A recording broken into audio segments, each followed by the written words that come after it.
sound white, boy.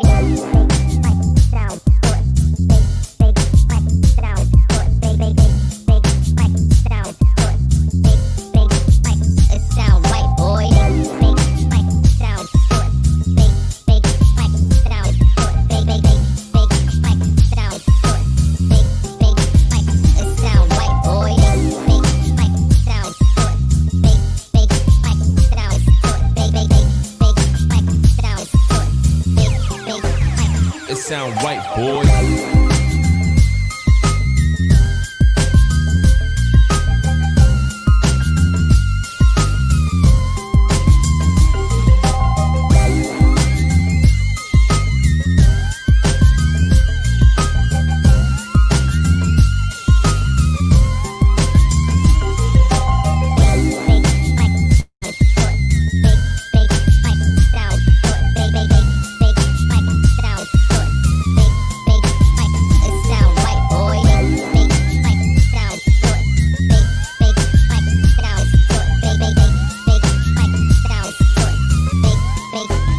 It sound right, boy.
I think we can move to our set of next 30 witnesses and start going through that evidence.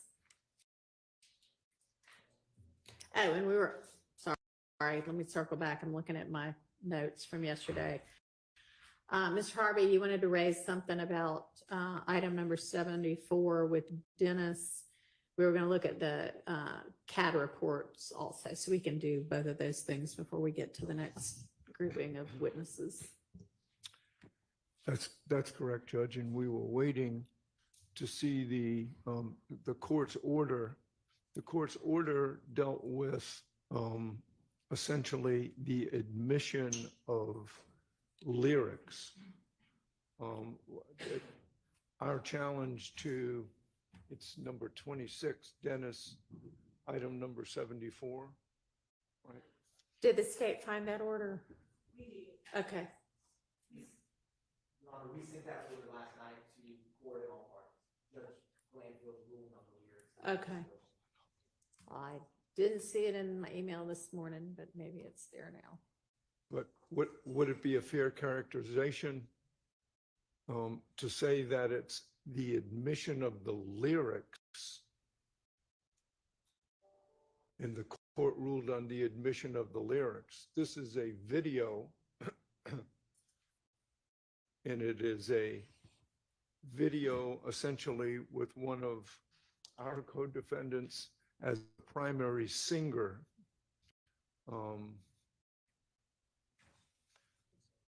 And I believe it has Mr. Nichols in the background. So my challenge is not to the admission of the lyrics, Okay.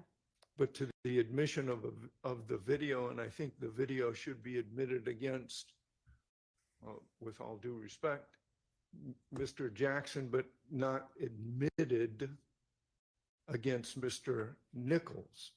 It's Mr. Jackson's video, and Mr. Nichols is in the background.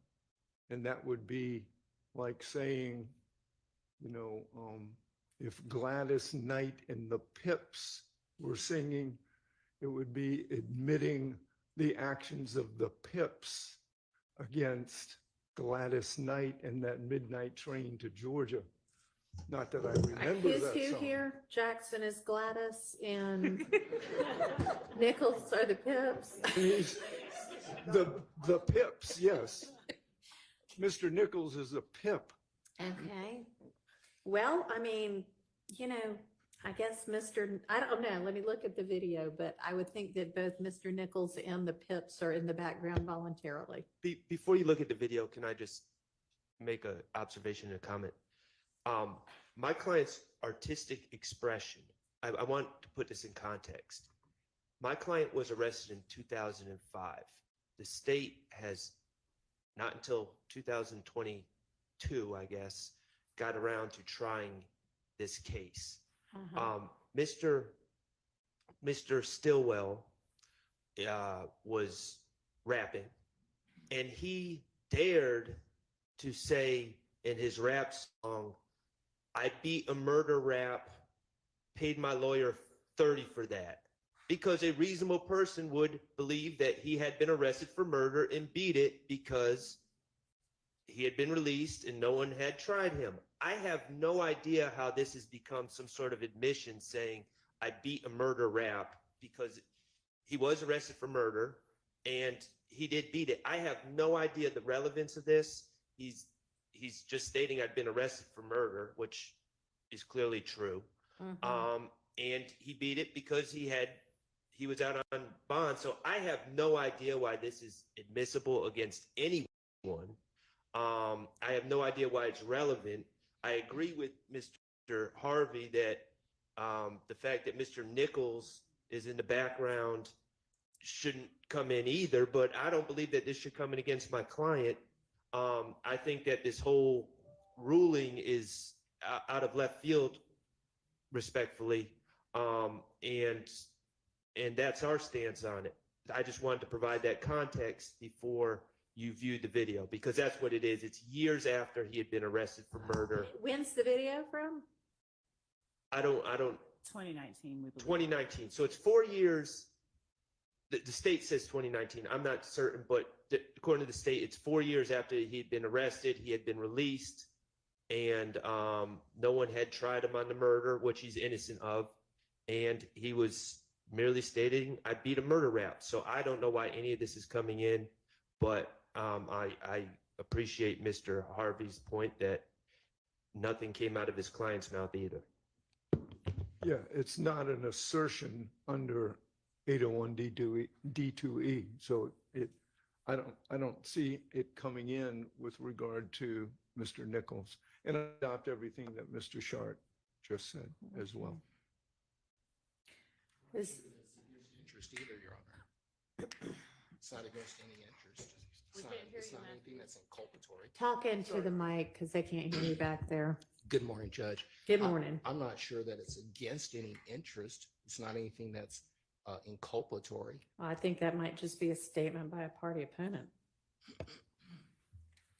All Your right, Honor. but my client made no assertion. I'm talking about as to Mr. Jackson himself. Your Honor, I would point the court's attention as well in response to Mr. Nichols' assertion to page 8 and 9 of the order. Okay, I still don't have the order in front of me, so Send it to the Your Honor, I already sent it. It was sent at 4:47 okay. yesterday. I will resend it right now.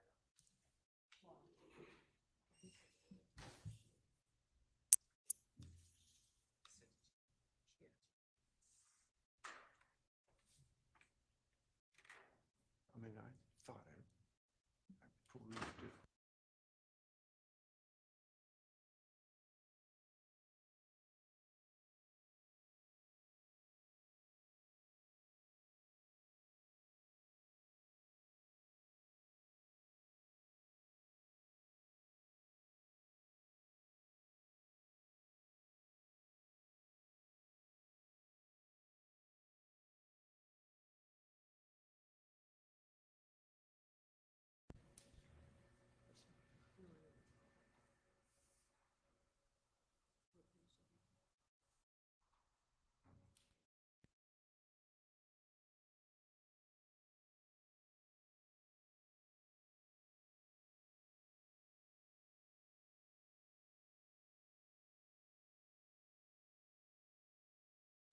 court prefers still that we just send it to Ms. Percival. I got it. Okay.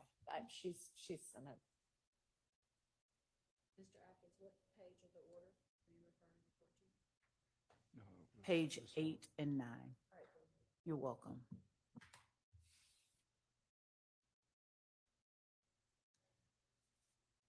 I'm not challenging you, really. The subsection G. Yes, Your Honor. Specifically,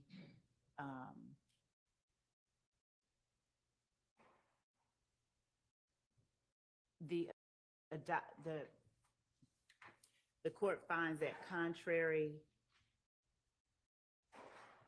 Yeah. Oh, yes, I I'm can sorry. read it. Okay. That goes to the lyrics.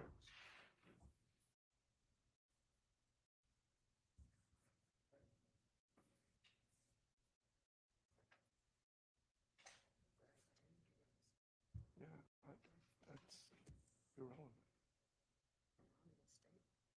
And subsection M.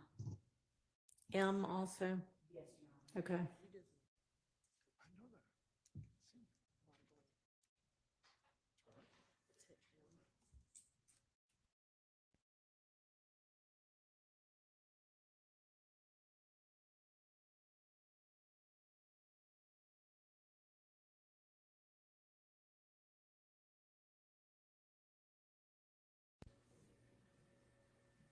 It starts on page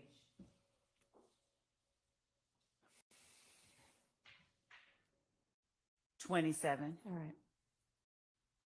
And then there's a section 9, Roman numeral 9.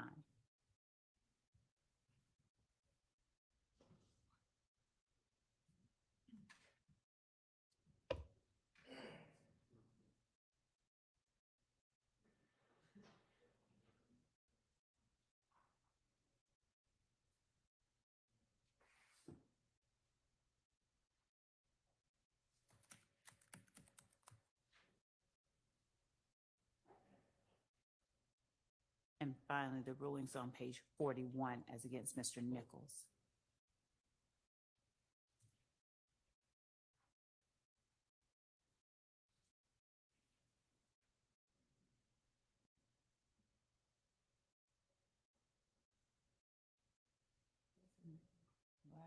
The court rules that there is evidence referenced in 8.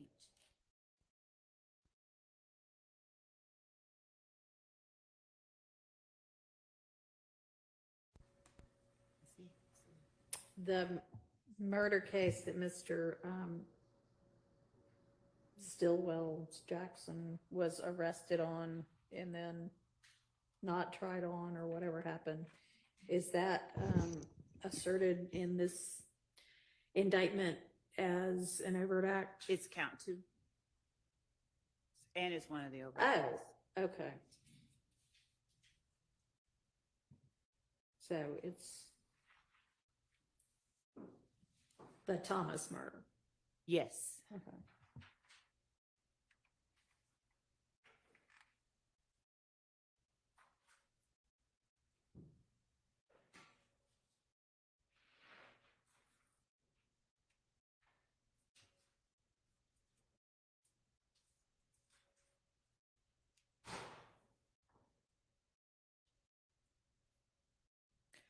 All right.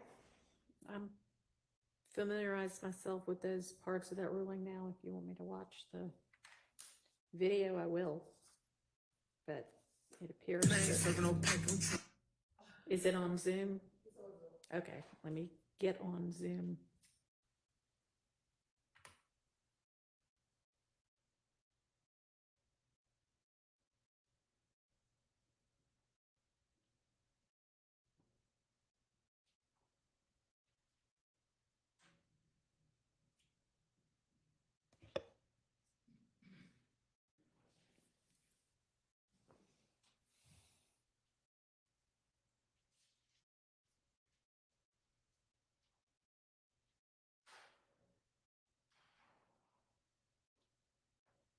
All right, go ahead.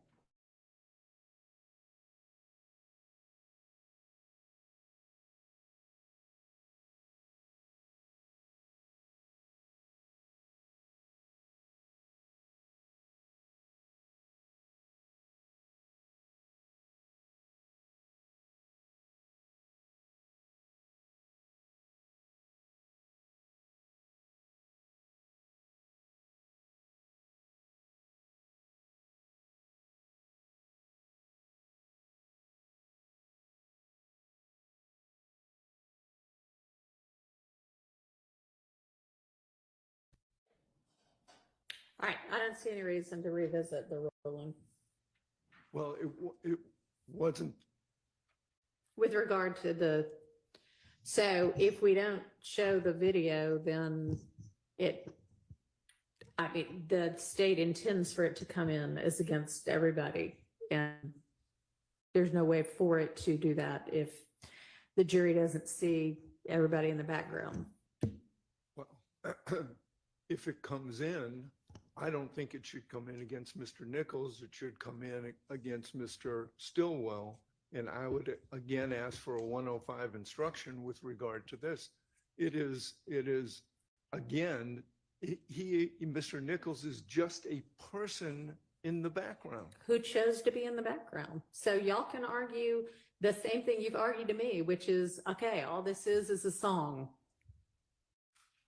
But the state can argue what it wants to argue. The ruling, I don't see, again, any reason to revisit that. And with regard to the video itself, it would be the same rulings. Okay. All right, So, brothers and about sisters, the- do you think that that's fair? Good morning, good morning, good morning. Do you think that that's fair? And we continue to see the strategy unveiled. There are times when, again, the defense unites and they work together and they're under the Harvey rule and, their minds are clicking and they're making arguments that support each other. And other times, hey, say, look, this has nothing to do with my client. And Harvey has made arguments like that. We've heard Weinstein make arguments like that. You know, this is my client, and my client has nothing to do with the rest of that stuff over there. So if it comes in at all, it should be directed at that guy. So those are, you know, you see those moments. You see those moments when there's team, and then there's also, I mean, we've even seen Brother Steele say, hey, wait a minute, that stuff up there with Gotti, Mr. Kendrick, hey, that's up there. Interesting. But do you think it should be allowed? Do you think it should come in like that? And then the defense has to argue, and Speedy says, oh, well, it was his choice to be there. Filming a music video? Filming a music video? Did it sound like she's referring to it like, you know, it was some type of crime scene? His choice to be there? That's kind of weird, right? What do you think? He chose to be there. I mean, you know, you have models, actors, actresses. I mean, it's a movie video. Entertainment. Interesting. Good morning. Thank you for being here. We appreciate you.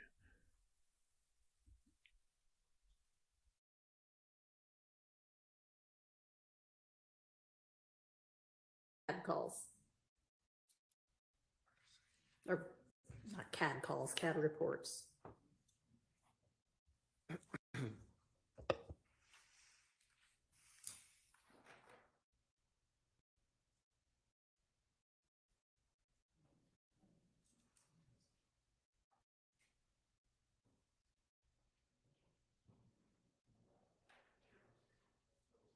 So I think we found these in what folder do we need to look to for these? Witness 19, Sharon Latner's, Your Honor, in the 8 August 24, 1 through 30. Okay, thank you. All right, do any of the defendants want to make a hearsay or other objection to any of these CAD reports or portions of CAD reports?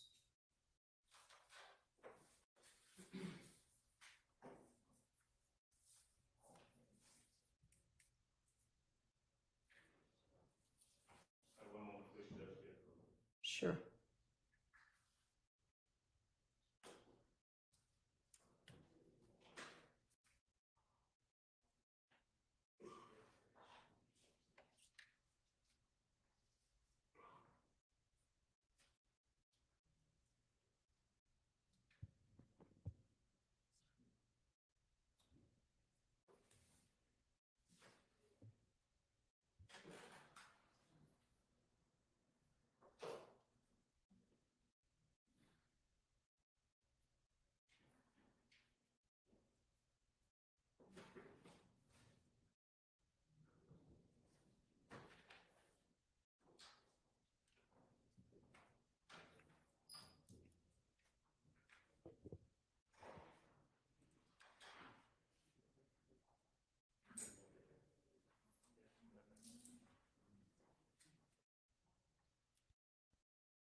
Yes.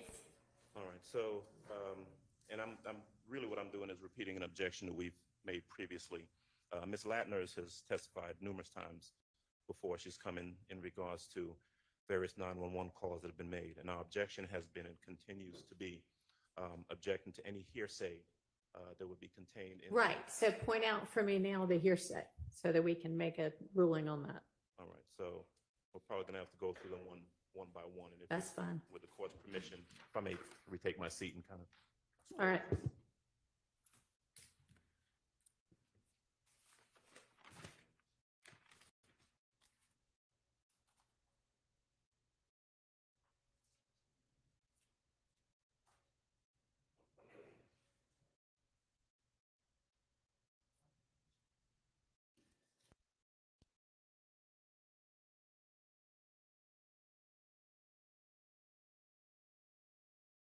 Under the Latner's file, the first CAD report, when you open it, it says page 4 of, I'm sorry, 1JJ CAD report at the top.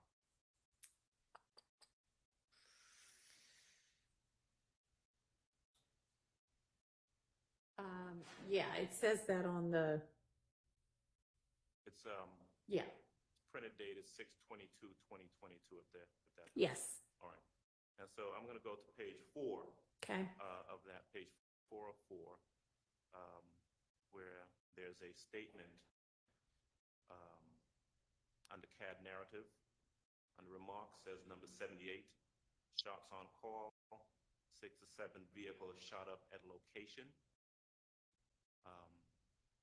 My position is that that's going to be, I don't know who the, Talk into your mic a little bit better if you can. a little closer. Is that any better? Yeah, All right. So my position is going to be that that's going to be a hearsay statement. We don't know where that information comes from, the accuracy of that information, who it is that's speaking, and so we would object to that coming in and ask that be taken out from that particular CAD report. So, Your Honor, this is 1J is a self-initiated. It's an officer-initiated. There's not a 911 call for this specific 1JJ. There is for 1JJA. And so this is received at the top on page 1. It's received at 2:20:41, so 2:20 in the morning. And 2517 Donald Lee Hollowell is Club Crucial. And if you look at what Mr. Adams just annotated, that first, there's no 78, which means there's no suspect. Shots on call, 6 to 7 vehicles shot up. There was 6 or 7 vehicles parked in the parking lot of Club Crucial shot up. And that time hack is 2:20:41. So when the officer initiated this CAD, the state views this specific one as essentially a present sense impression of the officer who's trying to get help. He's literally there. This is all from radio traffic, and the computer aided dispatch CAD gets generated. So he is in real time stating there's 6 or 7 vehicles that are shot up and to get officers to come. So the state feels that that hearsay exception to this is appropriate. all right. I'm going to overrule the hearsay objection based on 803(1). What's next? Your Honor, the second one is 1JJA. All right, At the bottom in the narrative, at 2:21:28 a.m., says heard about 30 shots. I'm not Safe. sure who the declarant is. all right, state's response. I mean, I think everybody's probably going to concede all of this is hearsay. It's just a question of whether there is an applicable exception. Yes, Your Honor, and this comes from the 911 call that the state would also be playing. So this CAD report, unlike the one we just addressed, came from a citizen in a neighborhood like very close to Club Crucial, and she states on that 911 call that's pretty brief, just heard, she says, heard about, she's on Woods Drive, and she says, don't come to my address, but I just heard a lot of gunshots. I don't want to give my name. And so the state feels that, for one, her calling is an excited utterance from hearing gunshots in her neighborhood. And number two, this 911 call is very brief. She is not, there's not a confrontation clause with that statement because she's not making that call to prosecute someone. She doesn't even want to give her name nor know who did these gunshots in her neighborhood. So this CAD report is in conjunction with the 911 call that generated the CAD. All right, that would come under the 803(1) and 2 exceptions, so I'll overrule that objection. Judge, the next one, we're going to skip because I believe the third one down is actually an actual 911 call. Okay. So if we look at the fourth one down, which is 1KK CAD report, Okay. when you open it, it's more than just a CAD report, it's a police report. But Is the state's intending to put the police report in? Your Honor, that was a typographical error, and I can actually publish, when I uploaded these documents to the Dropbox, I had a version where that was just the PDF, and I removed everything to just include the single CAD.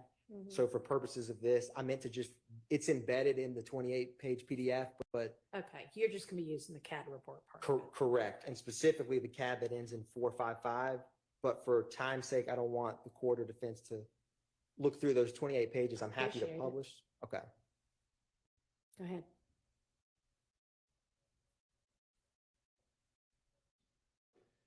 I'm going to join the Zoom right now. Okay.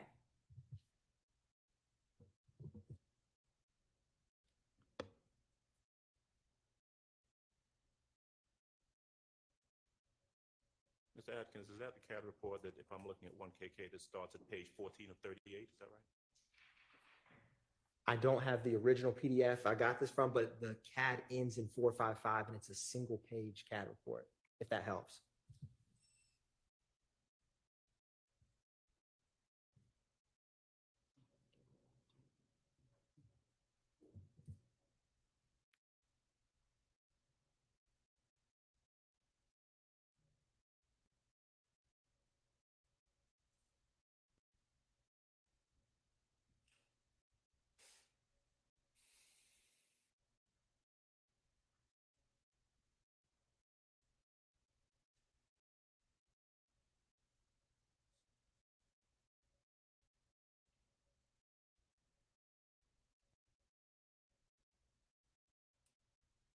Okay, I see. I see one that ends in 455. It looks like it's maybe on.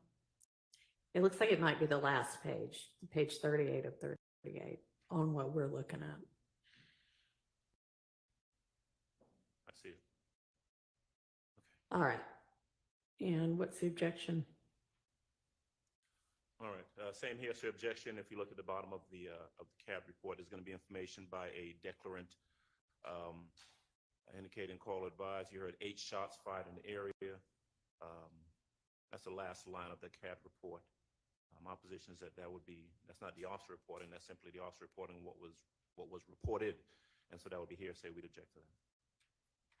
Your Honor, the 911 call that corresponds, there's multiple 911 calls for this incident. The caller advises he heard 8 shots in the neighborhood, and he states he does not want to speak with an officer. He, again, wants police to come to his house. I think it's about a minute or so. It's a short call. So the state's position is it's a excited utterance from the neighbor calling after he heard 8 gunshots. All right. That would be an exception under 803, 1 and 2.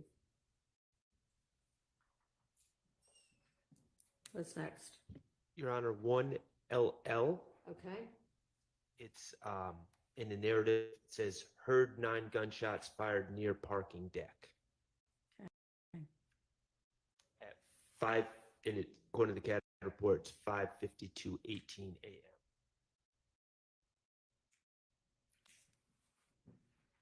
State's response. Your Honor, that's so we've skipped for a second because there's other CAD and 911s for, so I'm switching to 1LL. Give me 1 second.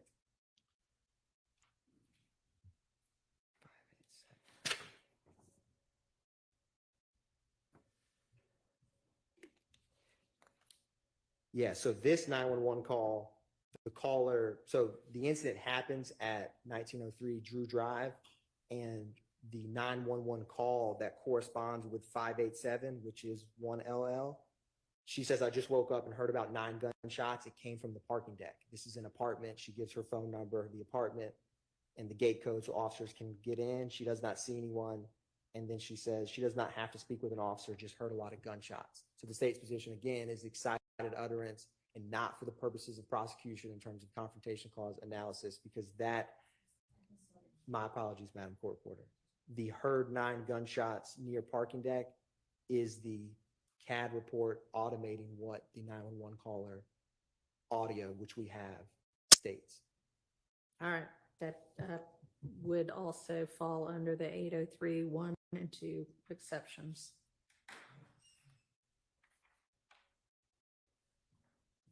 What's next? I think we're going to have to jump down a bit to what looks to be 2LL CAD report. Okay. I believe that ends in incident number 588. Yeah. It's a 3-page CAD report. On page 2 of 3, there is at 4/28/2015, 5:52, there's an annotation that caller advised she heard banging on her window. Nothing further. And then a line beneath that where it says there's actually a description. I'm unclear as to whether or not that is a description being relayed by the officer or a description that was given to the officer by a declarant that we don't know who it is, where it says 78C-BF, dark skin, head wrap, black shirt. Okay. Mr. Atkins? Yes, Your Honor. And with this CAD report, the state, you can get CAD reports in present time, but I don't have the 911 audio that accompanies this, so I can't state for the court. So the state can redact that specific line because Okay. I can't articulate All right. how that came about. All right. Y'all can go ahead and redact that then.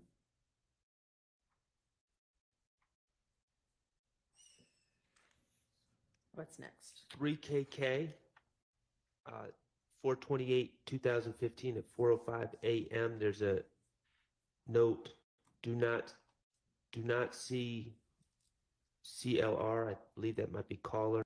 Yeah. Caller heard multiple gunshots in the area. That appears to be a police officer after the fact relaying that they cannot find the caller who previously had stated Right. that they heard multiple gunshots in the area. So that does not seem to fall under any Yeah. exception. I agree. And Your Honor, to be clear, are we talking about 3KK? Yes, sir. 3KK, yeah. So this actually is a 911 call, and the caller advised they heard, we have that audio. The caller advised heard 8 shots fired in the area, they say someone is firing off AKs in the neighborhood. So Yes, Your Honor. this is a one-page report, right? And we're down at the bottom, under the narrative, the third line at 4:05:20, do not see CLR heard multiple gunshots in the area. Can you address that?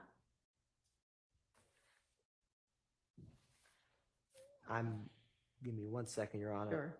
I may have misnumbered my 3, maybe, let me see. Okay, my apologies. My numbers were 1 off. It's okay.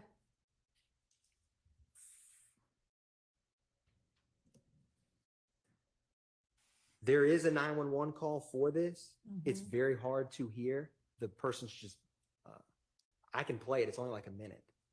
But essentially, that 911 call that accompanies this, and it says source E911 call, he's saying that he hears shots. It's hard to make out the totality of what he states because he's just not speaking into the cell phone very clearly. But my understanding is that comes from his call. All right, why don't we just listen to Okay, it? yes, Your Honor.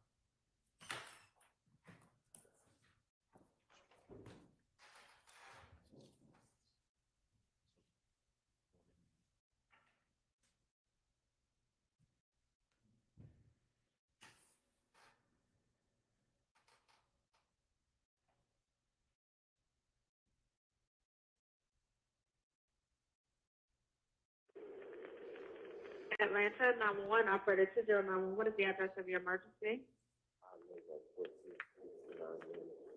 Okay, do you need the police, fire, ambulance service?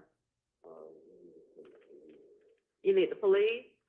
Yes, it seemed like it was time. Okay, can you try to speak a little louder? We have a bad connection. I can barely hear you. Can you hear me now? It's a little bit better. Okay, I'm saying it seems like there's some type of fun not for something things going on in my neighborhood. Okay, and you said you're at 1469 Mem Street. Do you want to meet with the police when they come out? No, I just need to send them out. Okay, how many shots did you hear? It was like a whole round. Okay, all right. We'll send the police out to check the area. Do you want to leave your name and number? Okay, Mr. Moore, verify the phone number you're calling from.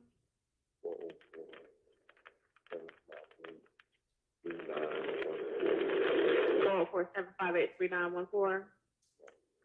All right, we'll send the police out to check, okay? Thank you. How do you feel about that, brothers and sisters? I mean, my name, my phone number for the world to hear because I was trying to be a good citizen maybe and call in 911 because I heard some craziness going on. And now that's memorialized not just in the 911 system, but now in open court. Does that really incentivize others to make those calls? Yeah, I knew the call was being recorded by 911, but dang, I didn't know that y'all was going to play my doggone name and number in court. You feel me? That's, whoa. Really? I mean, was it even necessary? Seems like something that could easily be redacted. The point is not the guy's name and number, so. Yeah.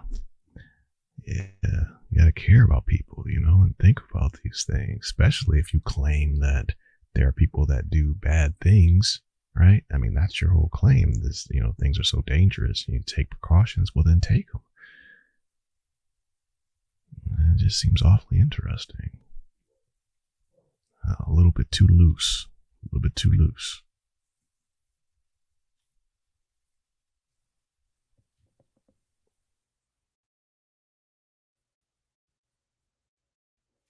All right, so the caller heard multiple gunshots seems to be something that the caller reports on the call, but do not see caller. I don't know where that comes from unless it's from. Your Honor, I see what the court is stating. At 4:05, so the call comes in at 4:03:37, and because there's multiple 911 calls, there's already officers heading that way, and so this isn't the first call, and so a minute and 20 seconds later almost is an officer radioing. I do not see the caller. Caller heard multiple gunshots in the area, so I think they're just parroting back the 911 call. Right. I don't have any problem redacting that. I do view it as the officer's present sense impression, but I don't know why it reparrots the caller heard multiple gunshots, because obviously he didn't speak with someone because he says he can't find him. And that caller didn't want to come outside and speak. So I don't have any problem redacting that third line, Your Honor. Okay. Thank you. Yes, Your Honor. What's next? All right. Your Honor, the next one is 4KK CAD report. It's second to the last entry. It is a 2-page CAD report. On page 2 of the CAD report, 2 is the bottom under a CAD narrative. There is at 4/28/2015, 4:06:28 a.m. female shot. I concede I don't know what KFO8 means. Night commander copies female grazed by bullet. Caller stated someone shot up house. Looks like it says Supervisor Arnold and Denson, and I don't know what the rest means, but that's obviously, and it notates that there's a female caller. So this information is obviously not obviously, it appears to be being relayed by a female caller. We don't know who that declarant is, whether or not the caller is being offered for the truth of the matter asserted that someone shot up a house, and we don't actually know. All right, maybe we just need to listen to this one. Yes, Your Honor. And I think it is coming from the 911 call. I will play the 911 call for this one. It's a little bit longer. It's like 6 minutes. Well, you can just get to the part of it that matters. Yes, Your Honor.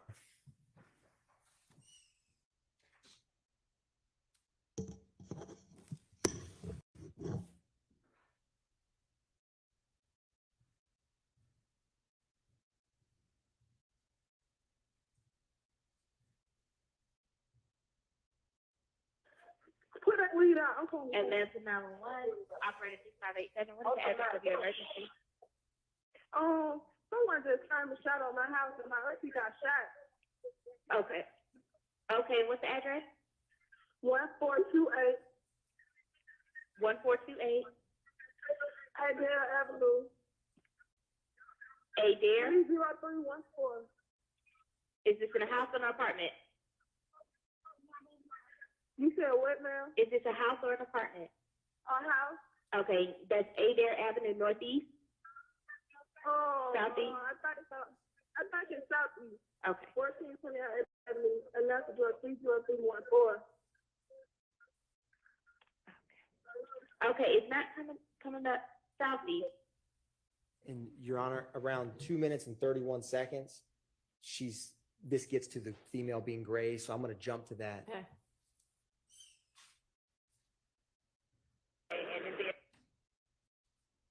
All right, and what's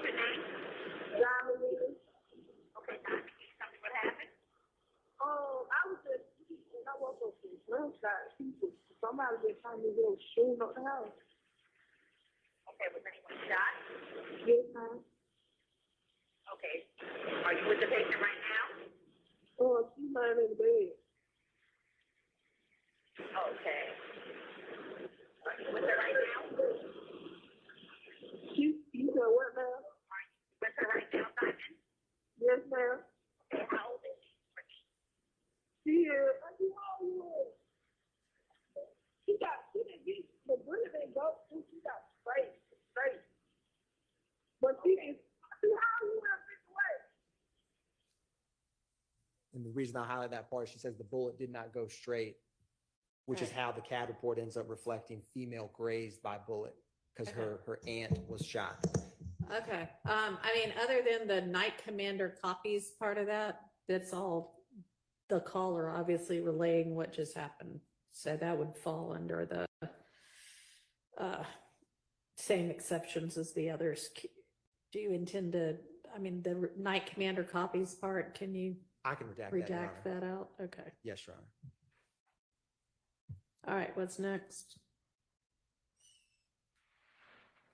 Is there anything else? Leave that. That's it. Okay. All right.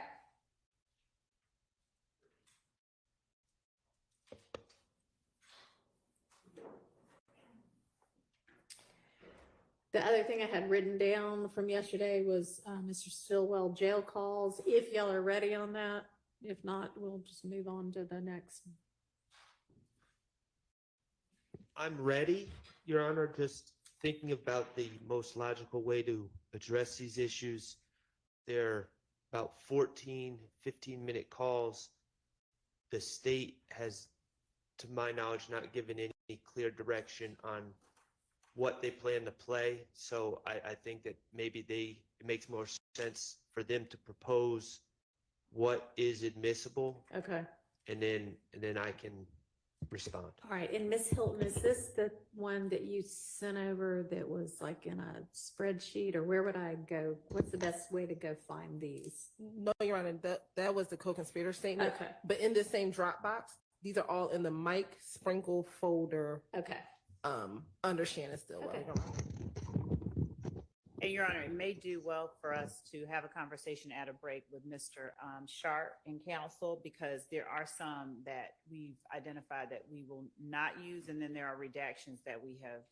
All right. I was hoping you would have provided that information to them before now so that we could get right to what we still need to litigate. As there were some that were excluded as late as last night, I can address them, some of Okay. them. All right. Why don't we Okay. take such a break right now then? All right.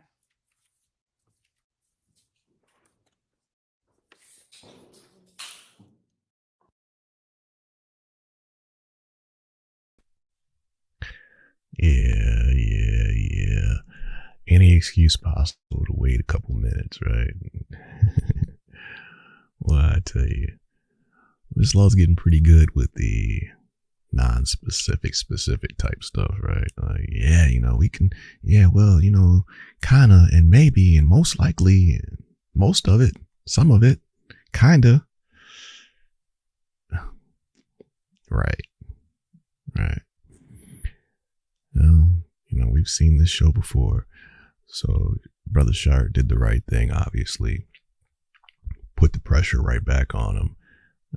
Let them be exposed again and again and again, continue to let Speedy come to their defense, like she does, but you still got to do your job. So your job is to expose it. Your job is to make it clear they're not ready. Make it clear that they are the one, this is their evidence. They should have this information already, and the information should already be with the defense. So, you're still, okay, now you're going to show me right now, and then I have to argue right now when this stuff could have been given to me a year ago, whatnot. It's ridiculous. So again, the fairness of it all. Yes, the defense team, can they handle it right now? And they, probably already have their, their thoughts on the matter, et cetera, but hey, it shouldn't come down to that. What if they weren't as skillful? and they're getting this stuff last minute, if at all, right? Giving any heads up. You dig? Then what? Like, oh, well, Schardt, he's on top of it. He'll catch it. Okay, but what if he didn't have that? How many Max Scharts are there? Right? And man, they get away with this stuff. And furthermore, this is their elite group, right? Supposedly, this is who Fani has chosen for this major situation. Okay. Miss Love's, her direct boss is Fani, it's Love, Fani. Okay. So can you imagine if you are dealing with, this is the way they do it, this is the way they do it. So their subordinates, do you think that they're just on time with everything? That they are being held to some great standard? So the person that's, 2 years in, they're not even as good, obviously, as the ones that we're seeing now. So where's the modeling? Right. So the example and the precedents being, clearly displayed. This is how we just do things. Take it, how you get it. When we give it to you, that's when you get it. Man.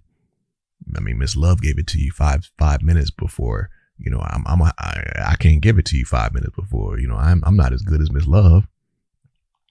Miss Love was 6 months late. Well, I'm going to be 10 months late. I'm not as good as Miss Love. And what can Miss Love say to me? She late too. So this thing, so you're talking about how many people in that office are operating this way. And speaking of that office, this is the same office with the Fani and Nathan Wade. Holla if you hear me. That's right. So, hey, we're seeing lack of professionalism across the board in that office. And it's still being played out. Okay, fine. Say, well, we get that. We've heard that. Oh, right. So then where's the consequence? If it's not new information, you know it, I know it. Speedy Whitaker knows it. And now, clearly. And in fact, she knew it when she stepped in, because that's why she came in bull in a china shop, because she's going to fix all this. She's not going to let all this nonsense keep going. Well, then clearly she understood there was nonsense then. This stuff should have already been done. She came in with that. So it's not news to her that there was incredible lack of preparation and diligence and professionalism as far as discovery and, all the basics that should be there so everybody can have a fair trial. No, she saw that. And we're continuing to see it. Well, as recently as last night. Okay, well then last night you should have sent it. How about that? How about that? If you made a redaction last night, send it last night. Maybe email turns off at a certain time. Can't send it. Can't do that. No. Can't show, you see, Your Honor, we're doing everything possible because, we really are worried and we really are, giving our best to turn this thing around. And we really are afraid of the consequence.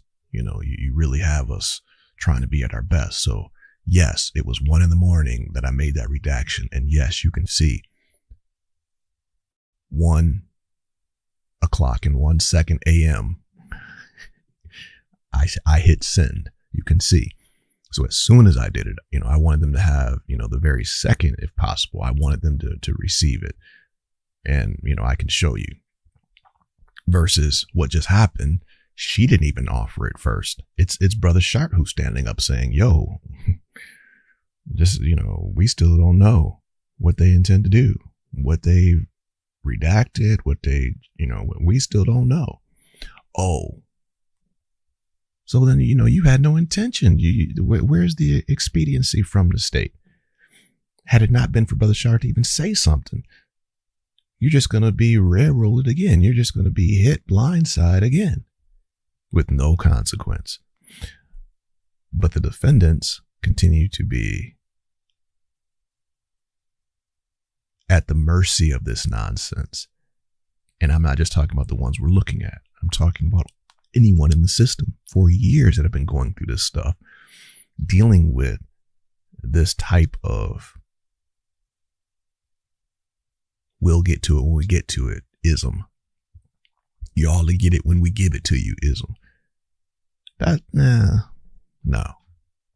And we got to know it trickles down because we're watching it from the top. That's just pathetic. That's just pathetic. Well, what do you think, brothers and sisters?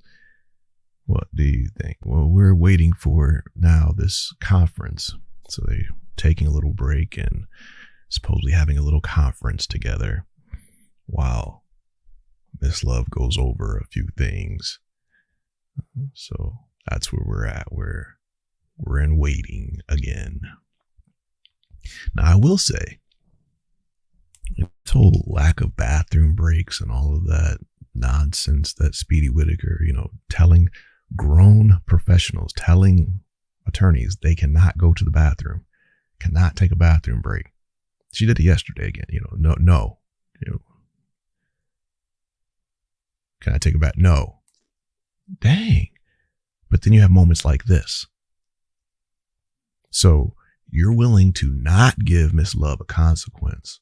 You're not going to give the state a consequence. And you're going to take this break, all this time right here. But I couldn't go to the bathroom. I'm not late on what I'm supposed to do. I just, I got to go to the bathroom. And I'm not a child. And if it wasn't something that was, like that, you don't hear me say it every day. So I'm giving you the respect of, hey, so throw some my way. I'm not the one holding you up. I'm not the one that has us doing all this stuff every day. But I can't go to the bathroom. Okay. Where's their consequence? But yet, you'll have moments like this when the clock's just ticking. But I couldn't go to the bathroom.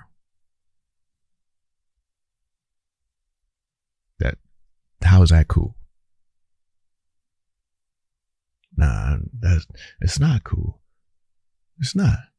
So, we just have lack of fairness, justice. And then we have when, Speedy wants to allow time. You get moments like this, dragging.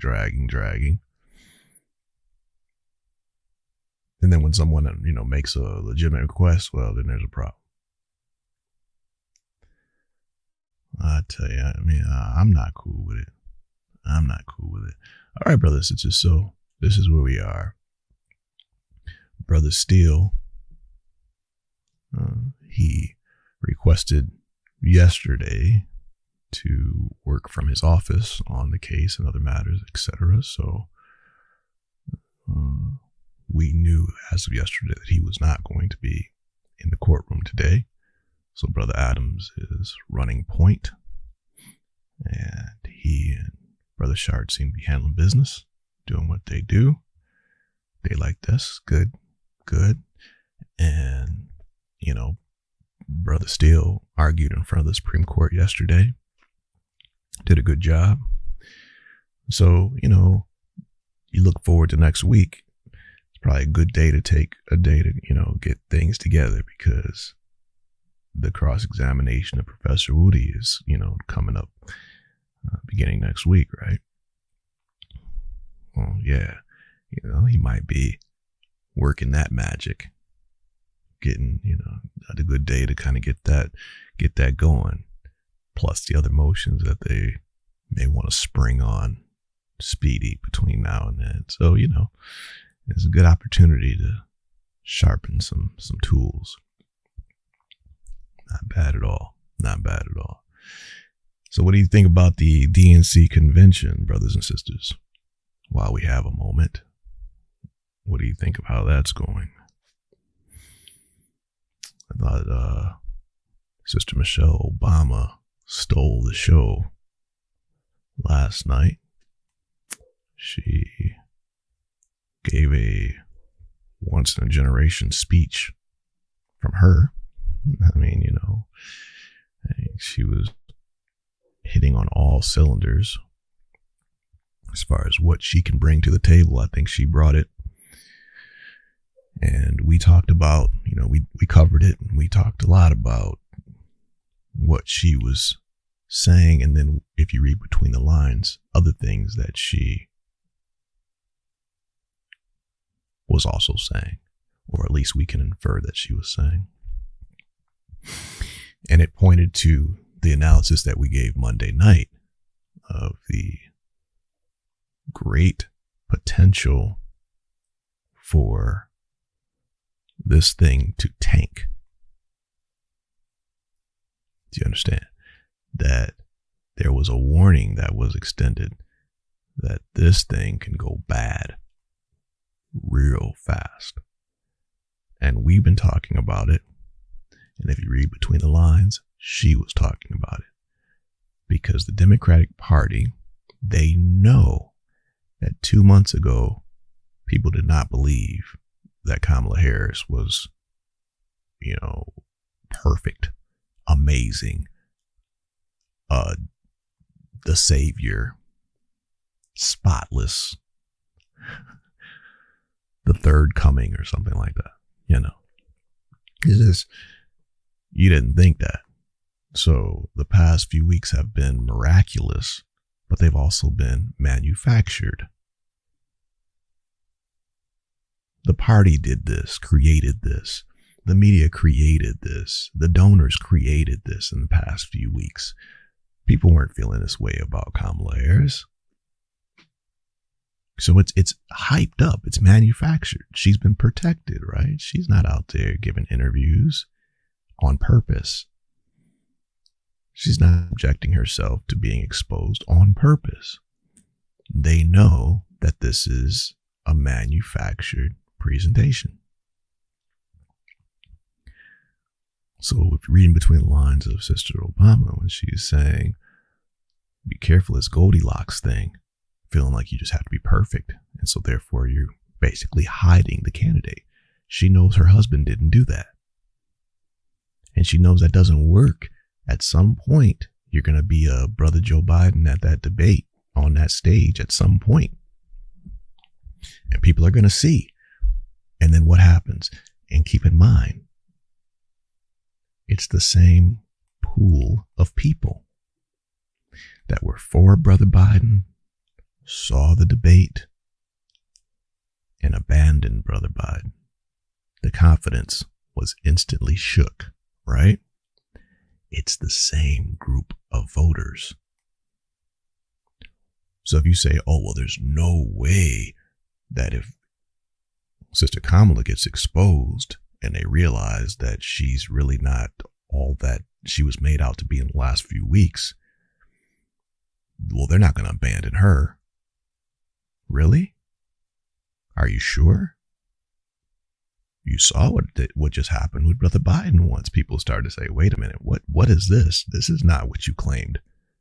This is not what you claimed. As you know, you give people credit at some point to just say, when you show them that you're hustling them, do they still just blindly follow? Or do they say, yeah, well, something ain't right. You know, I trusted you. And you can't put two sentences together. And you're telling me that, you know, you're healthier than I am. You're telling me you run 25 miles a day. And you can hardly stand up. I was believing you run 25 miles a day. You told me, and everybody around you told me, and now I see you falling down. I mean, what am I supposed to do with that? Continue to donate my money, my time, my, energy, my love? There's something wrong with that. Right? So, yeah. And I mean, this is, we've seen it before, in fact, right? We saw it in 2019 when she shot up. It was a meteoric rise. And then people started looking at her a little closer. A lot of these similar voters looking at her a little closer, and it just tanked. So much so that she did what? She quit. That's how the rocket went. It went up and it came down just that fast. And so Sister Michelle, she watched that. She knows that. And she knows this stuff is fabricated. What happens when the truth comes out?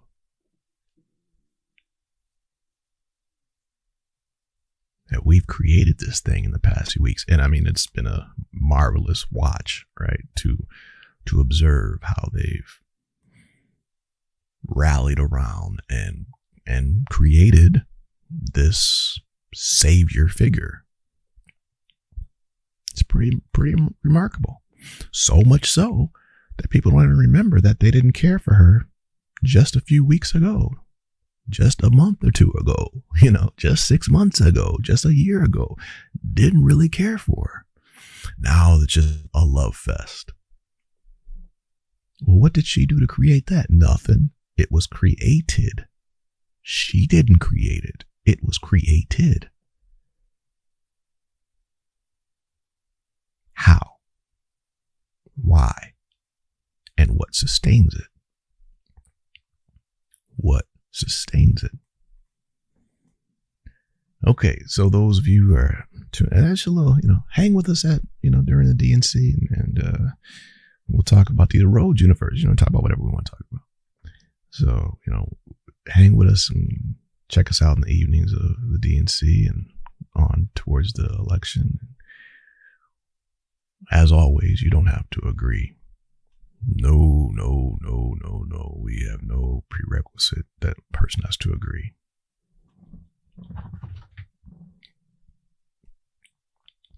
We just do it all with respect. That's all.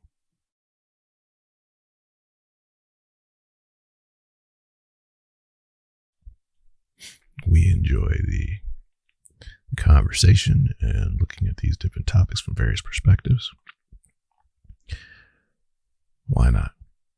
Why not try to make each other better, build a stronger tool set so you can wheel and deal in this old crazy world?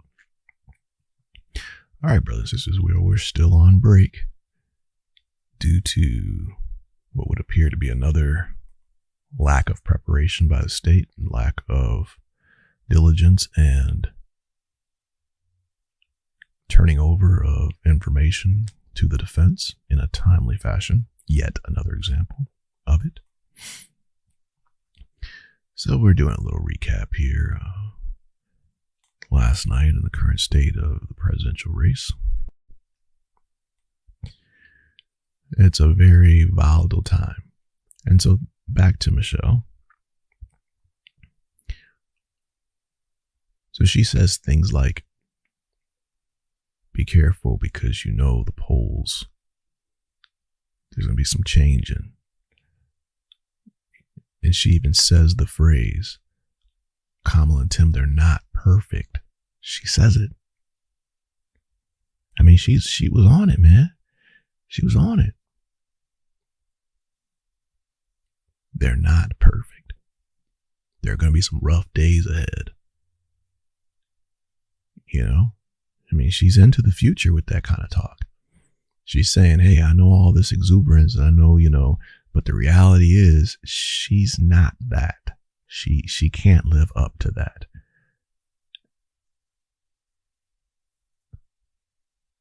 Now, whether or not the people were really hearing her, but she was certainly sowing the seeds of saying, nah, I know she can't live up to that. And we keep stuffing all this stuff like, she is that. And we keep claiming and millions upon millions creating this thing. At some point, it will be revealed. At some point, she's going to have to open up and be vulnerable. And Michelle knows when that happens, a lot of people are going to be disappointed. And if that enthusiasm affects voter turnout, you got a problem. Sister Michelle says last night, hey, this thing can come down to a few votes in some key precincts. That's it. Handful of votes. Hey, so you're talking about tight, very, very close situation. Potentially now, on the other side of it, hey, Brother Trump's people are committed. They're already for him. Those votes are coming. It's not like you're going to all of a sudden release a news report. Oh, Donald Trump said, he said a lie today. Whose mind does that change? We found out that something he said is just not going to work out. That's really not going to impact his voters. But that's not true for Sister Kamala. It could be catastrophic for her. Any imperfection that gets shown. And that's the problem with building her up so high, right? That's the problem with just making it like, she's spotless and imperfect. That's the issue there. When you see your shero, right? Hero, but when you see your shero has flaws, can you still reverence them? Maybe you shouldn't have reverenced them to begin with, but the fact that that's how big this thing has become in the past few weeks on her behalf.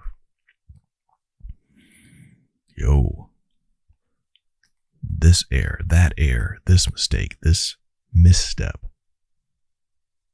And she knows it. Kamala knows it. Why do you think they're hiding? It's self-evident, right? It's self-evident.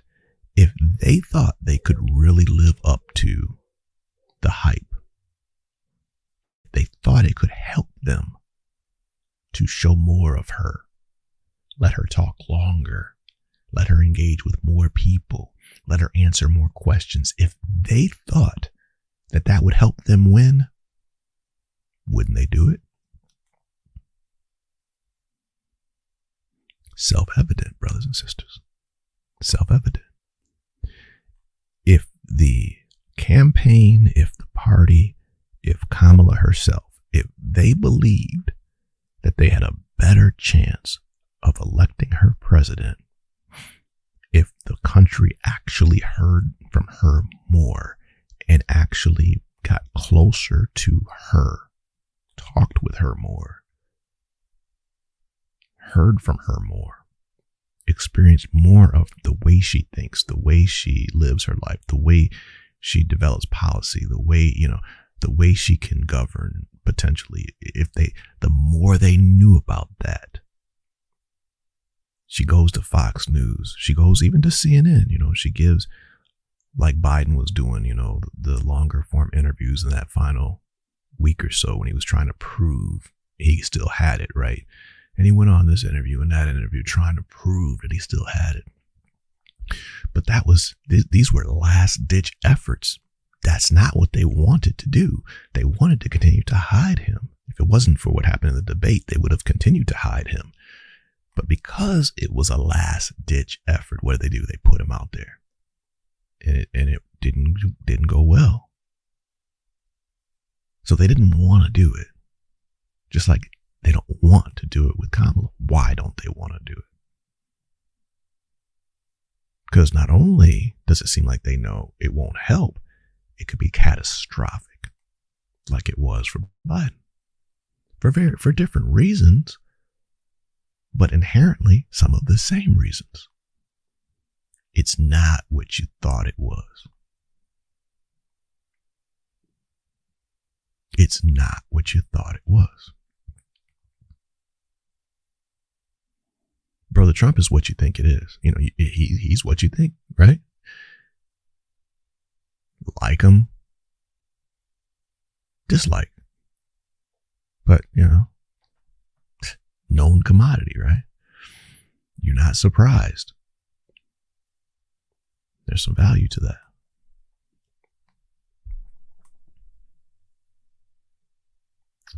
And so Sister Michelle, shout out to her.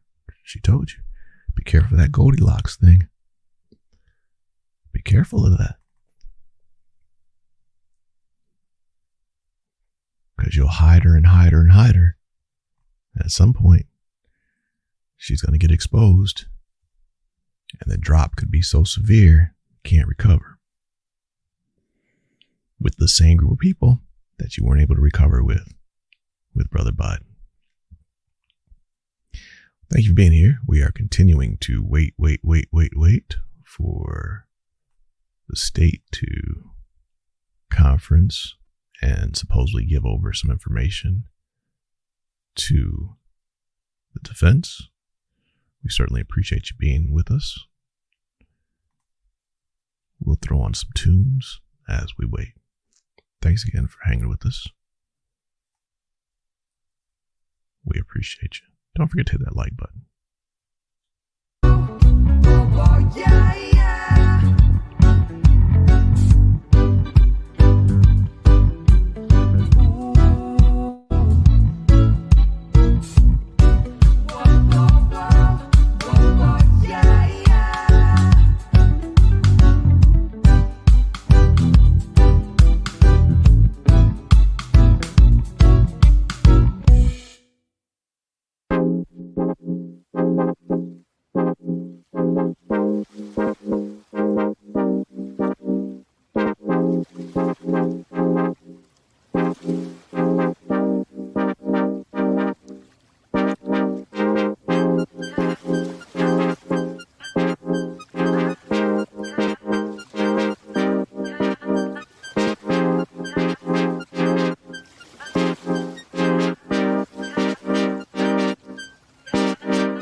get to that actually. With regard to the CAD reports that we just went over, how many different incidents does that cover? Oh, how many? 10? Let's ask Mr. Atkins since he seemed to be handling He it. was. Mr. Atkins, how many different incidents are covered in the CAD files that we just reviewed? 3 incidents, Your Honor. Okay. How many different 911 calls do we need for each incident? So, Your Honor, Mhm. there is, let me get my notes. These are all okay. Go ahead. So for the Club Crucial shooting, which is going to be letters JJ, like the exhibits are going to have that when we introduce them, there's only one 911 call. Okay. So that one's easy. For Adele Drive, Mhm. there is 4 CAD reports, 4 911 calls. Okay. The state wanted to introduce multiple of these. And why is that? So, Your Honor, a couple of these is, for example, and Adele Drive is a good example of this. APD gets multiple calls from different neighbors. Right. And so in the state's mind, there's some relevancy to kind of some initial chaos of when these, because some of police work or investigation of cases. And so in real time, when it's 2 a.m. and someone's house is shot up, sometimes they get 5 calls. Mhm. And sometimes they're half a block over, 2 miles over, and it takes APD, as it would anyone, some time to figure Sure. out where it happened. So I think it's important for the jury and evidence to exist to show that process, real 911 calls and CAD reports associated with acts in the case that come in real time. They come in fast, and APD has to decipher and figure out what happened, which leads to investigations. So are we going to need to listen to 4 different 911 calls? I mean, it's easy enough to say, are these the 4 CAD reports? Yeah, they are. They're admitted. Your Honor, specifically with the 911, we will not have to listen to 4 911 calls. Okay. And so there is specifically for at least Adele Avenue, the 462 911 audio, that is the, 1428 is the victim's address, and that's, Okay. that's This is ridiculous. How much time do we just waste, brothers and sisters? How much time? How much time was just wasted? And what she's arguing about right now is, hey, can you guys not play all the 911 calls? You mean the one that we just heard that was like 15 seconds? You're going to feel, here's your cookie, Speedy Whitaker. I'll just give you the cookie. Because obviously you just want a cookie for shaving off anything. Shaving off 15 seconds or so? Nah, come on now. This is ridiculous. victims, I believe, niece calling. All right. And so that, and I want to call the state wants to play. Okay. And there was, of the 3 other calls, Mhm. the 4, 5, 5, the state wanted to play because these CADs come in sequential order. Mhm. And so the first 911 call that we have audio for and is in the case file is 0455. So the state wanted to play that because Okay. Ms. Latner's kind of explains how they associate cases together Okay. when they get multiple Okay. calls. And so I will not play the audio associated with 460 or the audio of 456. which Okay, is- you can just say there were 2 other ones. Here are the CAD reports. Yes, Okay, Your Honor. super. And for Drew Drive, we have 1 911 call, 2 CAD reports. So 0587 has a 911 audio, and 0588, which is the one right after it, is just a CAD report. Okay. All right, thank you. Yes, Your Honor. Okay, now, Ms. Love to the, Ms. Love or Ms. Holden, I don't know who's It going was to me. handle it. Okay, So that says to Mr. Stillwell's calls. yes. We just narrowed down the area that we were going to be intending to introduce. And of the bucket of calls that are in the folder for Mr. Sprinkle under defendant Stillwell, we've identified for the defense the October 31st call, 2015 at 12:26 p.m. from 1 minute and 10 seconds to 2 minutes and 5 seconds.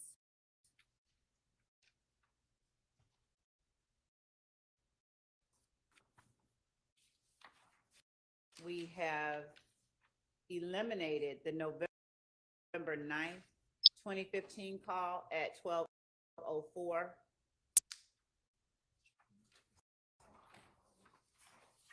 We've discussed and do not agree on the November, well, we don't agree on any of them. Mr. Schardt wanted me to make sure that I was clear. We don't agree on, they don't concede any of these, but November 9th, 2015,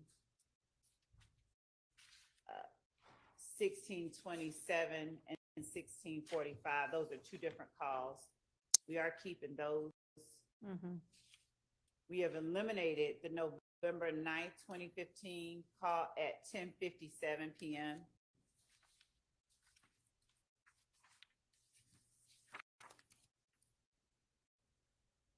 The November 10th, 2015 call at 16:41. We are introducing the portion starting at 1 minute and 50 seconds to 2 minutes and 30 seconds. And then the portion at 5 minutes and 51 seconds to about 6 minutes. Okay. Then the November 13th, 2015 at 16:58 call. We are introducing the portion from 12 minutes and 40 seconds till the end, which I believe is about 15 minutes. The November 18th, 2015 call at 17:30. We're introducing the portion from 10 minutes and 45 seconds till 11 minutes and 21 seconds.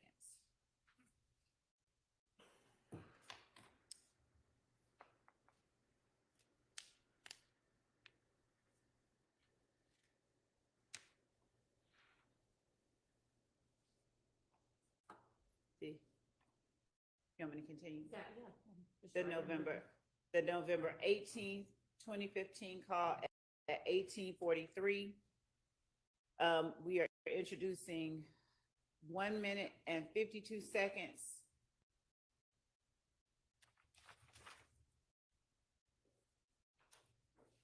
till about 4 minutes and 35 seconds.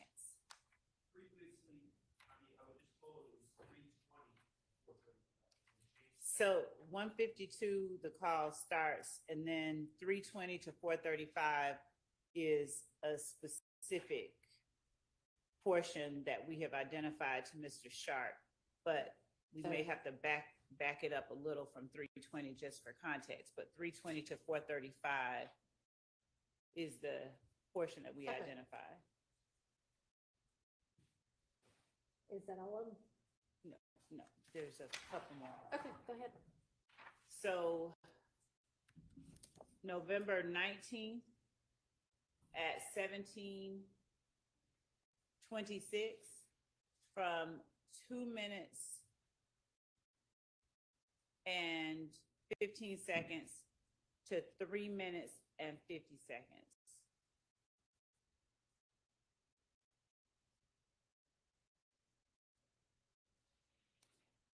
November 19th at 19:35. This is 1 minute and 27 seconds to 9 minutes and 20 seconds.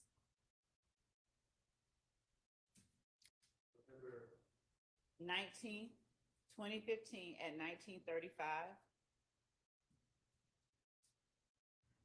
is 1 minute and 27 seconds to 9 minutes and 20 seconds. Okay, give me just a second.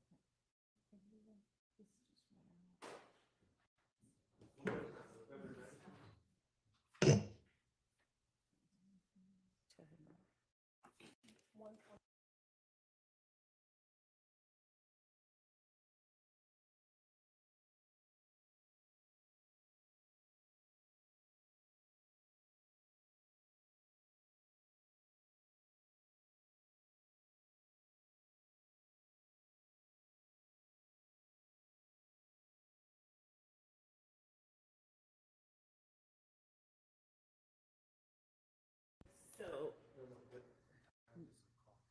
19, okay, I'm gonna repeat for Mr. Schardt. November 19, 2015 at 19:35, we will play from 1 minute and 27 seconds to 9 minutes and 20 seconds.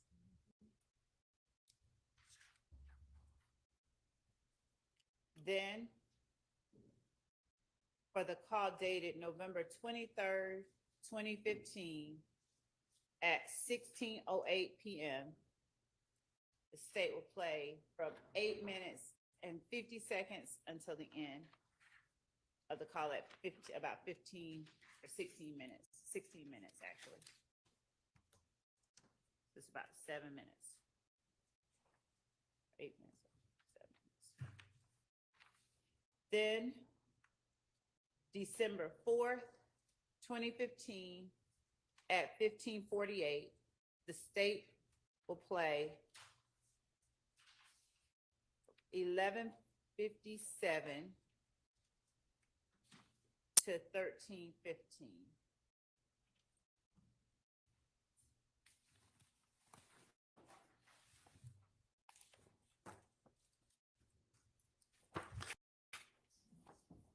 Then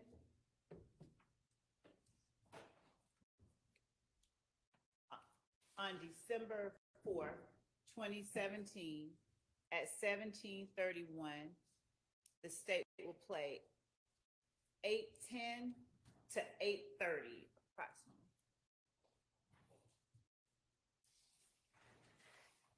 And finally, on December 7th, 2015 at 16:55, the state will play from 13:50 to 1600.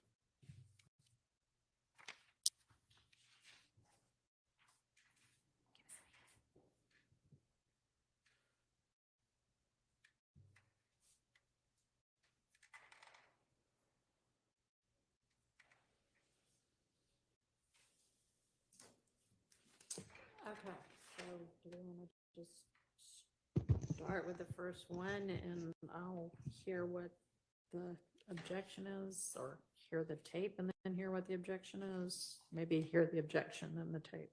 So, Your Honor, I think that's a good way to do it. Maybe hear the tape and then the objection. Okay. The reality is, I've listened to all these calls, but I'm not going to be in an agreement with the state, so we're going to have to litigate it. So there's not really any sense in further negotiations, respectfully. I mean, we at least have the portion that they intend to play now. Yes. Okay.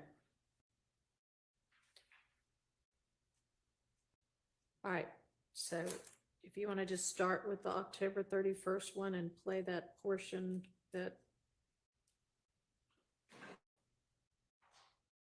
you intend to play, and if I need to hear, well, I assume if you intend to play it, it'll give the jury enough context also.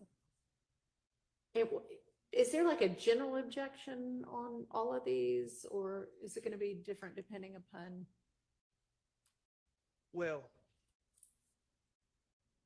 I will note that several of these calls involve Brother Schardt, Be careful right here, man. Be careful. You know what Speedy just asked you? Is there a general? She's trying to just streamline your whole thing. Now, you've already said it'd be good. You know, we disagree. We have to litigate these. It'd be good to just hear them all. That's what you said, bro. Stick with it. And then she tried to streamline your whole thing right there. Well, is there just a general objection to all this? I mean, she's cutting your legs from under you so she can just do her Speedy thing. Man. Jeez. Bro. Step back, take a breath, and just say, no, we do need to go through them individually. I think that'd just be best, Your Honor. Actually, I think that'd even be the fastest way to do it. But don't let her do it to you, man. Don't let her do it to you. Just, hey, bro. She's not concerned with what you might think she's concerned with. She's concerned with just being speedy. She's rigged that way for whatever reason. Speedy has to just be speedy. Even if it hurts you, man, and your client. She's after Speedy. Unfortunately. It would appear, allegedly, hypothetically, possibly, Rhodes.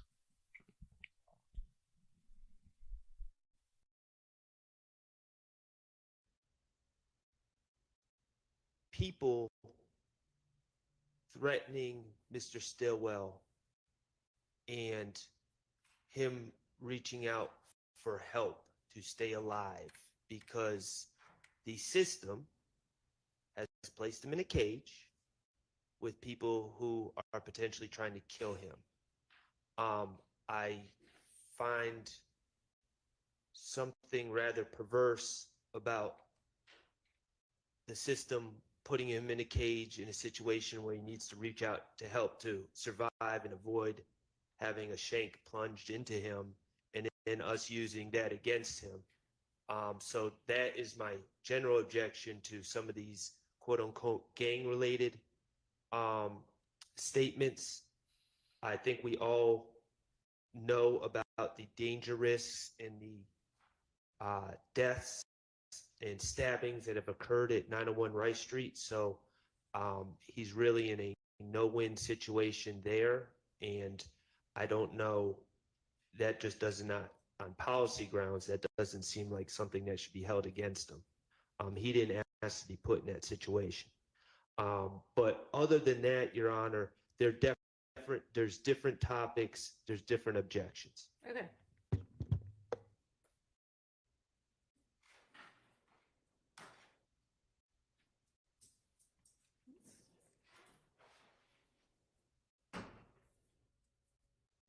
Give me just a second.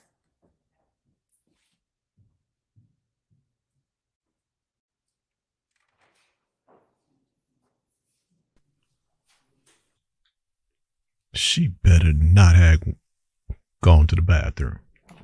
I mean, she better not have. She better not blow her nose. She better not check her makeup. She better not. After telling folks they can't. Nah. She just went to address her clothing or something right quick. She just tucked around the corner. She'll be back in like 2 seconds. She better not have went to the bathroom. Man. Come on now.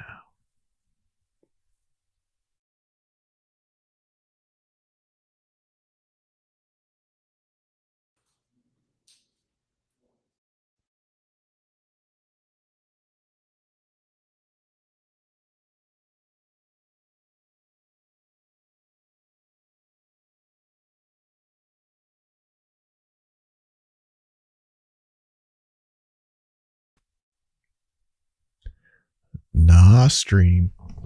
Hold that camera right there on that empty chair. Hold that camera on that empty chair. Man, she bet not. I'm telling you. Oh, man. This is bad. This is bad. Oh. Don't say it. Did she go to the restroom, y'all? Did she do it? Did she do it? You know, like human beings, sometimes it happens. Human, right? And you're a professional. It's not every 5 minutes, but every now and then things occur. You're a human being. But you were saying somebody else couldn't do it. It's not all the time. But hey, you got a trial that's lasting 935 billion years. Occasionally, somebody's going to have to just do something that they didn't plan to do. It happens. Where'd you go? Okay, well, let's wait and see what the excuse is going to be. Now, let's play it out. Do you even give an excuse? Do you even say something? You know, because then, you know, there are cameras in the courtroom, right? I mean, you know, maybe not in her chambers where she just ducked back and, you know, is there a restroom in her chambers or is she got to go out in the hallway? Yeah, no. So do you even admit what just happened? You make up something or you just say, okay, let's go. What do you think she's going to do? Just say like it never happened? Just no explanation whatsoever? Is that what you think? And just kind of roll past it? This is incredible. It's incredible. And there's no problem here if she was fair with this. I mean, Brother Glanville had the service dog. I mean, things happen. Hey, you know, take a break. Got to walk the dog. I mean, hey, you know, so if somebody else really had to do something unexpectedly, okay, hey, it's all in the game, you know, cool. She want to act like you can't do it. And brother says, we are not cutting away. It ain't happening. This is real time and we're going to wait. We are waiting so that we can get the actual time here of how long this takes. Unbelievable. Where is Speedy? Man. I'm still saying it's interesting to see if she's going to give a reason or not. What would you do? Okay, you're Speedy. You haven't been letting people go to the restroom, blah, blah, blah, blah. You've been hampering like every second counts. Like there's no way. It's very irresponsible if you have to get up and do something unexpected like this. All right, so we're going to listen to. Would you give an explanation? October All right, let's see. 31st. Let's see if she gives one. Or go to www.visitfromhome.net to learn more. Thank you for using Securus. You may start the conversation now. Hello. What's up? Hey. What happened? Oh, okay. What is that? You just let him know he behind me, everything good. So I sent him down there so I can interview him to see if I want him. I'm like, feel like he handled the case. Your Honor, I'm going to double check to make sure it seems unusually quiet. Okay. So I'm going to make sure the volume is maxed. All right.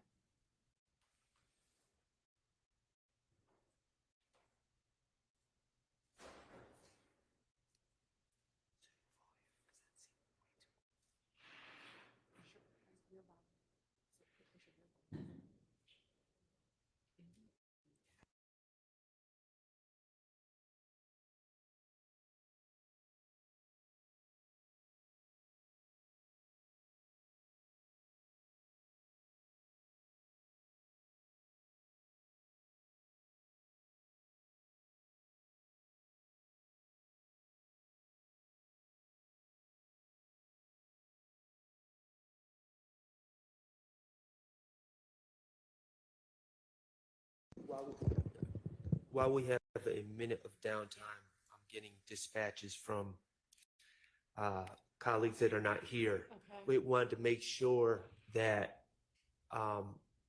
we're all on the same page, and I guess the court acknowledged that the Mr. Kendrick's video that was discussed yesterday, the video of his interview, that everyone was on the same page that Mr.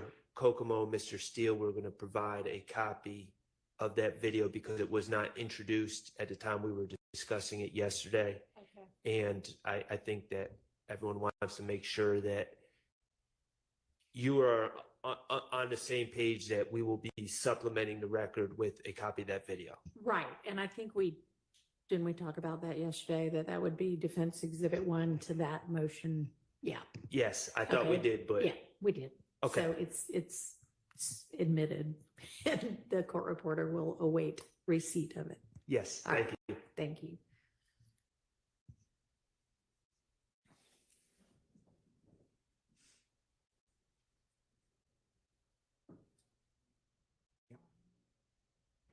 Hello.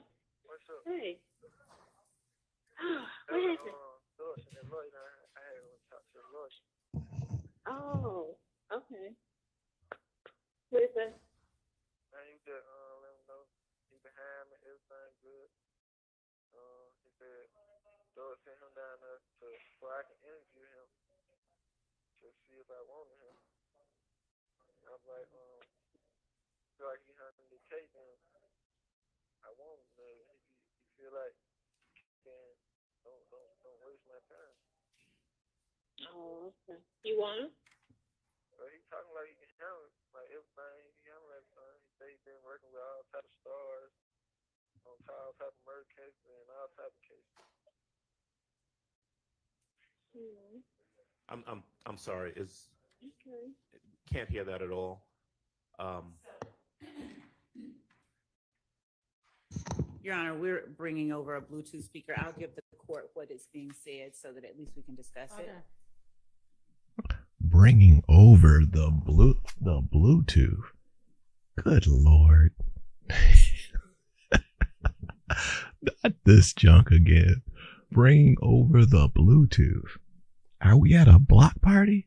Oh no, we ain't even at a block party because they had a real speaker at the block party. I take that back. We not even on that level because they be banging at the block party. So this, my bad. Yeah. Mr.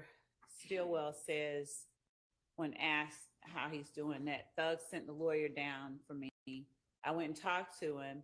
He let me know he's behind me. Everything's good. Thug sent him down there so I can interview him to see if I want him.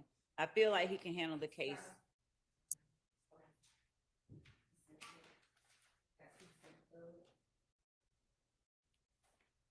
Okay. I'll start over. Thug sent that lawyer down here for me. I went and talked to the lawyer. Now, Brother Steele's not in the courtroom today. It'd be interesting if he would object right now to Miss Love reading. Right? Because, you know, whether or not the transcript is accurate or not, I mean, technically Schart's client.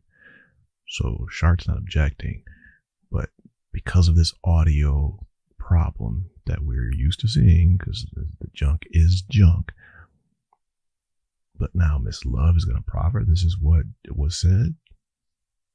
So far Schardt hasn't objected to it, but you feel what I'm saying. I mean, wait a minute, you know, now we're going to get a ruling based on not what we heard, but what Miss Love says that he said or was said. Seems like a time when Steele would have objected, but we'll see. So far Schardt hasn't. Maybe it's coming, or maybe he's cool with it. We'll find out.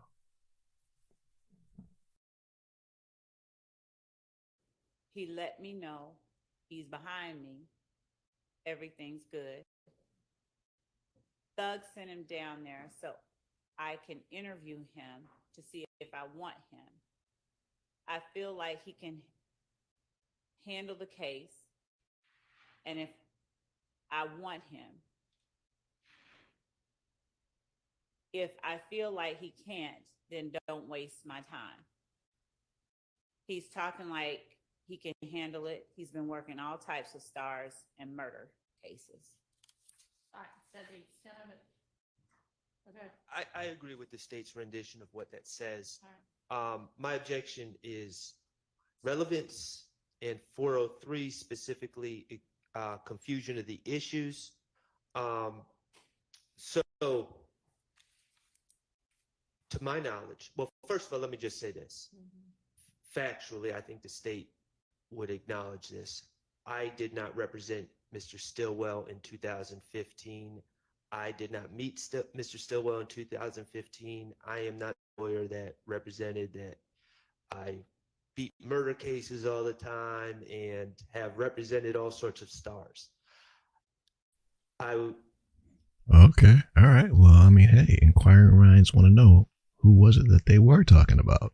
Because shoot, hey, who was that dude? You know, I mean, hey, you know, I might have a cousin, friend, brother, sister, nephew, dog, cat, auntie.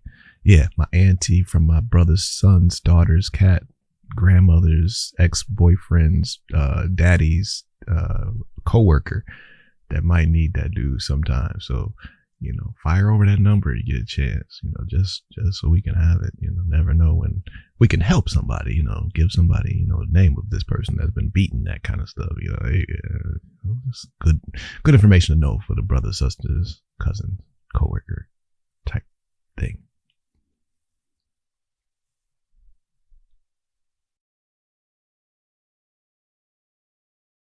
So, factually, this creates an impression to a jury that, and I know I'm not a party to this case, but I am linked inextricably with my client.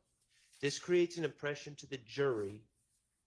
A reasonable deduction of the jury would be that he is talking about me, that Jeffrey Williams sent me, and let me just be clear, I have no information that Jeffrey Williams sent anyone, but Jeffrey Williams sent me to talk to Mr. Stillwell, and that this is just a continuation of Mr. Williams sent a lawyer. I'm here representing Shannon Stillwell in 2024, and all that is completely false. I know who represented Mr. Stillwell in 2015. I don't know if that's the individual that's being discussed, but it wasn't me.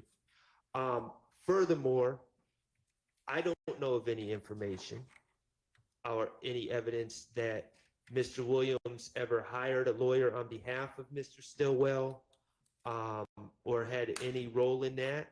I don't believe that to be true, but the state has not provided any information. So this is misleading. It's confusing the issue. It creates the impression that Jeffrey Williams sent me, current counsel, and I'm continuing to work on behalf of Mr. Williams representing Mr. Stillwell. All that is false, and the state, I would hope, would agree that that is that any impression that it was me would be misleading to the jury. So I'm not sure what the relevance is, but certainly there's 403 issues that outweigh any probative value in this piece of information. And Your Honor, just to add a bit more context to that, certainly we agree with everything that Mr. Schardt has said.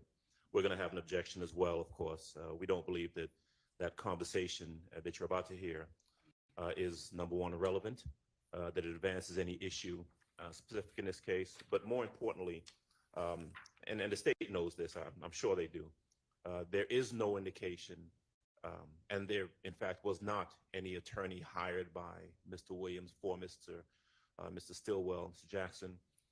And so any discussion that the court would hear, that the state would intend to introduce about Mr. Stillwell talking to someone else about Mr. Williams sending an attorney down, or whether he's going to hire an attorney, or the fact that he did not hire an attorney for him, I don't see the relevance.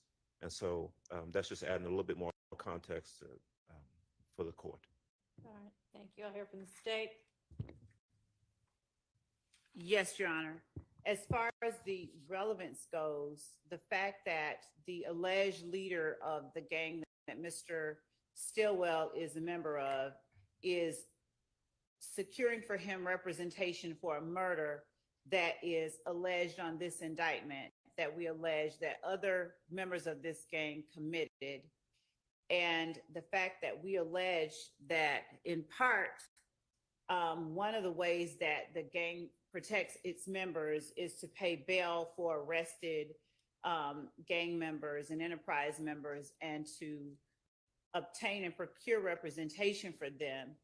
The fact that Mr. Stillwell is relaying out of his own mouth that the alleged leader of YSL has sent someone down there, and the fact that, as a point of strategy, keep in mind that we mentioned that the other day, that this crazy justice system and how subjective it is, and we talked about when it comes time that you're trying to get a lawyer for this situation, you can't just pick anybody. You know that. And so seems like Brother Shannon at least understood even then, you know, hey, a cat who has handled these types of things before, who has won in these types of situations before. But who can afford that, right? But there's a difference. There are levels to this thing, right? Yeah, there are levels. Man. So now you just have someone who practices that type of law versus a person who, forget about practicing that type of law, wins at that type of, in that type of, with these type of. That's a different person. But who can afford that person? Gee whiz.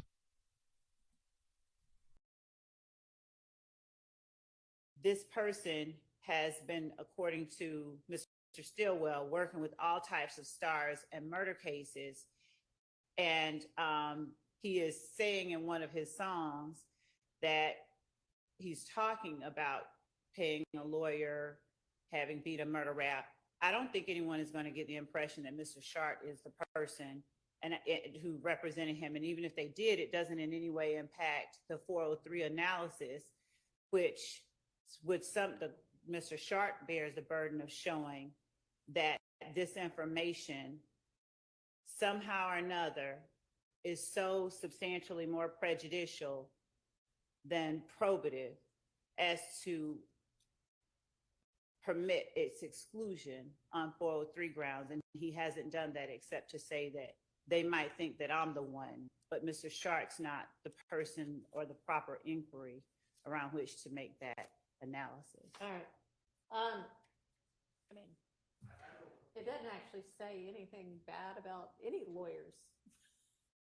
Well, I'm not. Whether they think it's you or not, I don't see what that matters. I mean, if you want me to tell the jury that you want them to know that that wasn't about you because you didn't represent him in 2015, you know, we could think about that. But I mean, it's definitely relevant evidence in that it makes the state's assertions more likely than they would be without that evidence. And would you consider two things? I would like that instruction. Okay.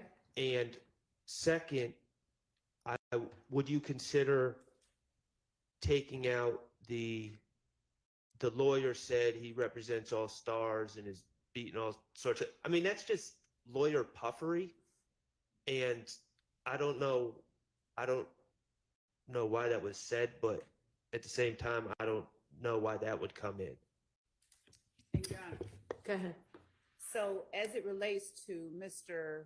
Schardt asserting or asking the court to assert or put before the jury evidence about him, I don't know that that would be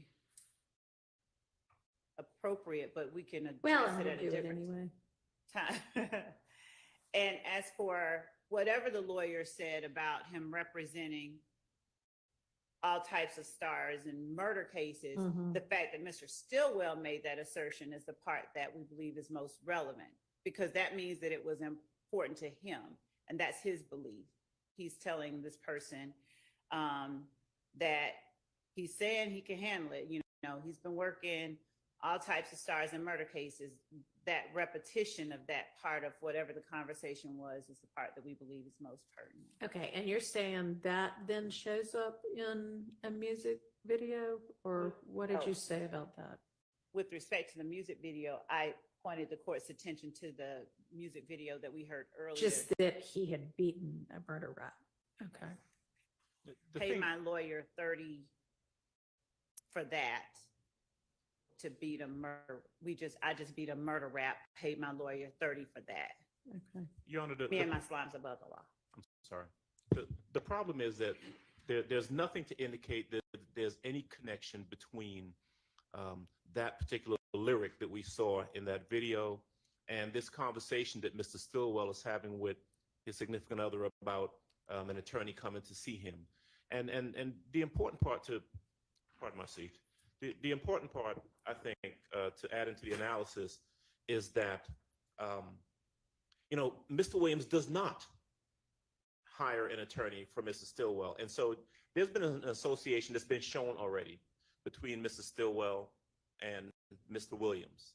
And the fact of Mr. Stillwell having a conversation with his significant other, his girlfriend, about whether or not a friend of his or an associate of his is going to assist him in getting an attorney doesn't prove anything. I know they can argue whatever they want to argue, but there's got to be something to indicate that that's a reasonable argument, that they're discussing this, or Mr. Stillwell is having this discussion in the context of the quote unquote gang leader getting him an attorney as part of this overarching and ongoing conspiracy. And there's no evidence to indicate that.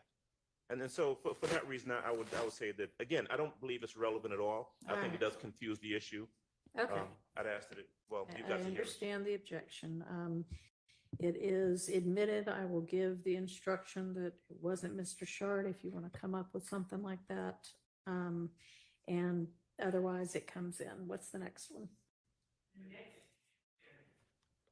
To address my concerns about the idea that the jury would think that the lawyer in question is representing Mr. Stillwell currently, I'm probably going to include Mr. Botts in that too. It was neither Mr. Schardt or Mr. Botts. Okay. I would also ask that in that instruction that it be added that it was not Mr. Steele who represented or who came down, quote unquote, to talk to Mr. How about it wasn't any of the, was it? I don't know who it was. Judge, I would Mr. Steele. No, or myself.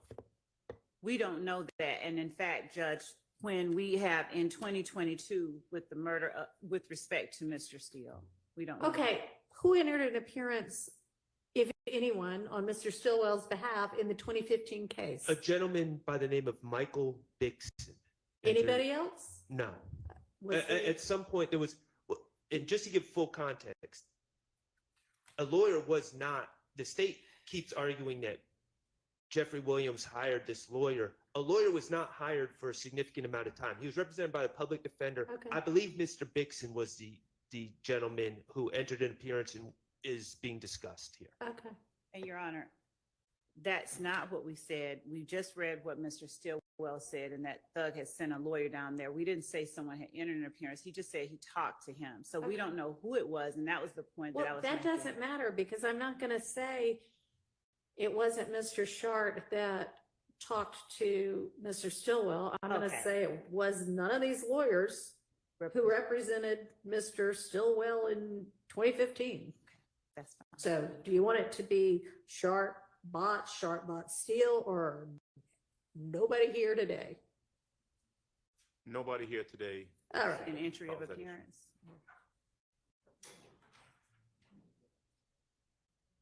All right, y'all need to draft it.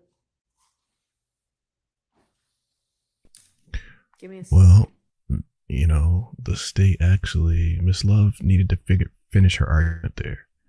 She let off her argument, and again, she's coming from such a weak perspective now, due to the fact that they have no confidence since they have been called on their lack of preparation, et cetera, et cetera, et cetera.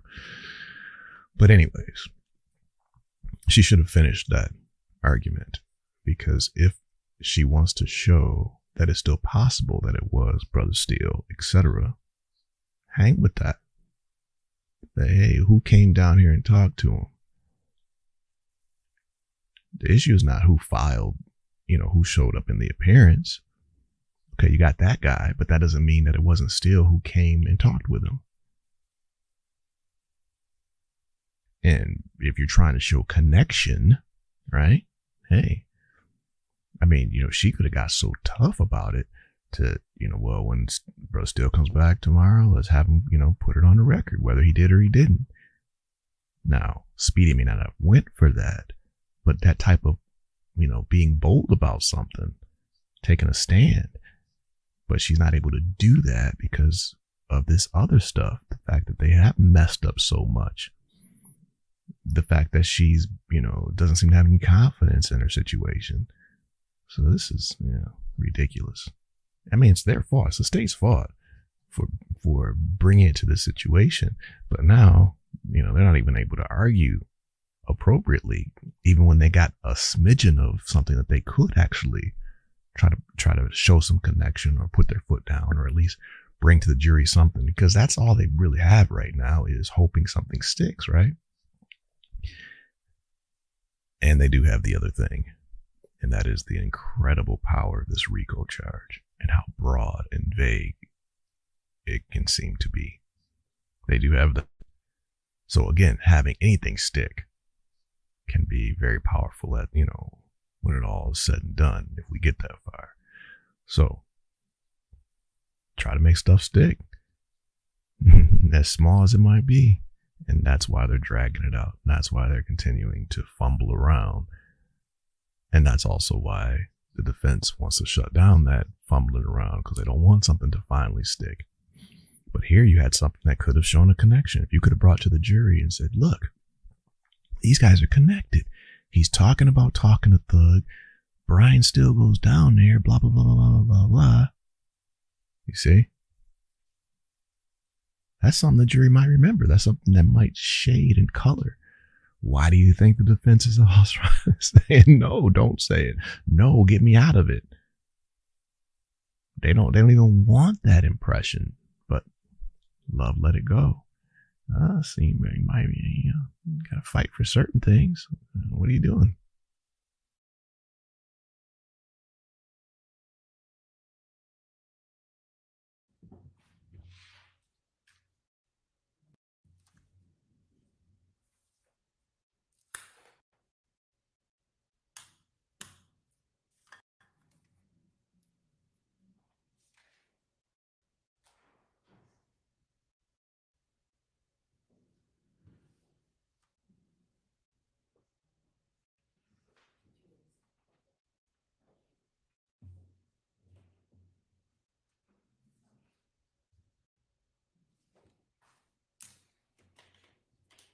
All right.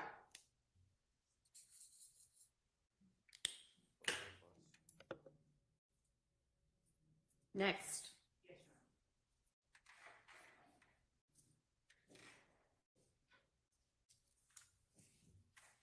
Judge, I'm going to try and play it through a Bluetooth speaker rather than play Okay. it through the.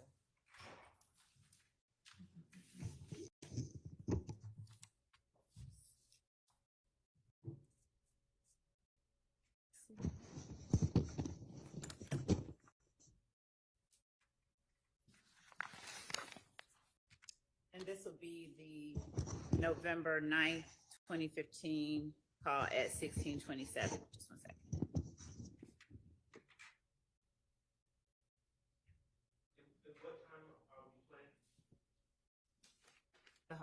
I didn't give it's the call, the whole call. Whole thing.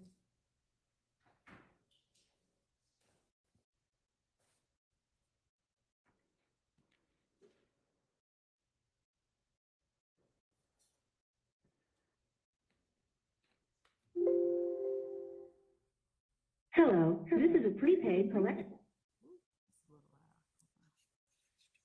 Do it without them.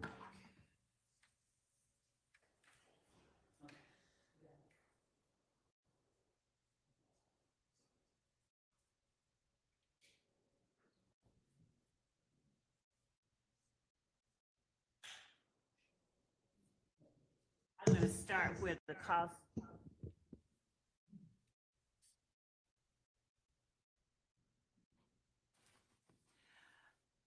I'm going to start where the call starts at 1 minute and about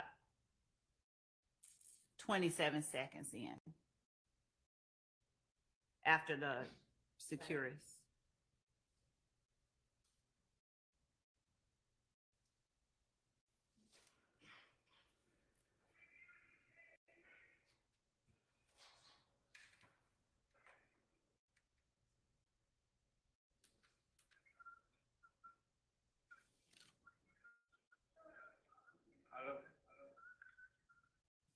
It's all right. Hey, man, let's pull that, man. It's all right. Someone with something like that. It is. Maybe it is better going through the microphone. I'm going to try one more time if you had a microphone on. If it does do that, I will play it. And this is comedy hour. This is comedy hour. Good Lord. And my freedom's at stake? This is not cool.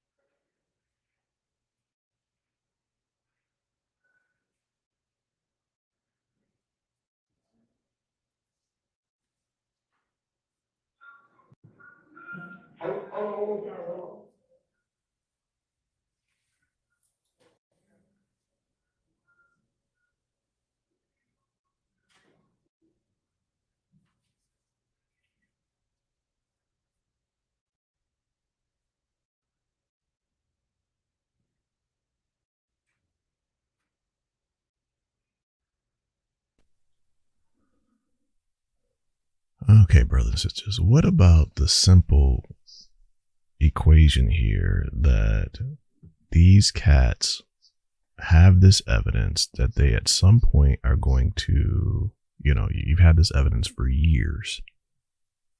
You're going to play it for the jury, right? I'm going to say it again. You've had this evidence for years. At some point, you're going to play it for the jury, right? Then how will you do that so the jury could hear it? You had no plan. Look at what's happening right now, brothers and sisters. How were they going to play this for the jury? They don't know. They didn't get that far. Oh, we've got some jail calls. I see. How's the quality of the calls? Is the jury going to be able to hear it? Okay, well, let's take some time to get that straightened out. You've had this stuff for years.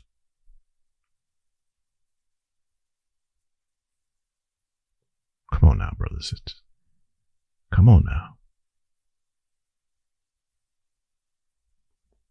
If you and I were attorneys in this thing, which we're not attorneys, but if we were trying to do, if you say, oh, well, we got something to play for, okay, our first thing after knowing how this courtroom is, knowing how bad the recordings are, it's going to be, well, how are we going to make it so they can hear it and understand it? But let alone, this is my job. I work in this building. I've been working in this building for years. And I still have no idea how to make this come out with quality. No, you've been getting away with this lack of quality. You've been getting away with this crap and then telling people what you think or you want them to believe that they're hearing. You just haven't had the cameras on you. You just haven't had a defense team like this, et cetera, et cetera. You've been getting away with this shabby stuff and you've been convicting people with this shabby equipment.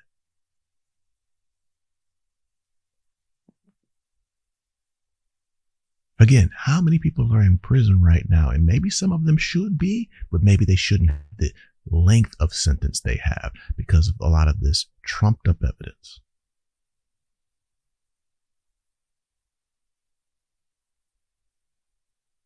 And I'm not talking about Donald J. Good Lord. And she's still trying to figure out how to play it so people can hear it. Meanwhile, No bond. Everybody just has to sit and wait. No bond. Can't do that. No.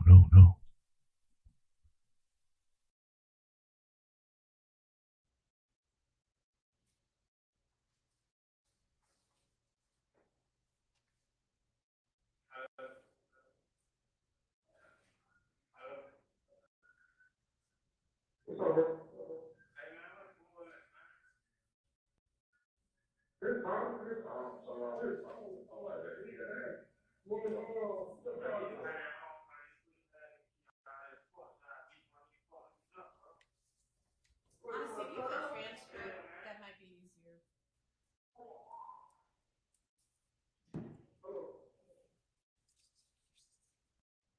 Okay, was better once you moved that away, but.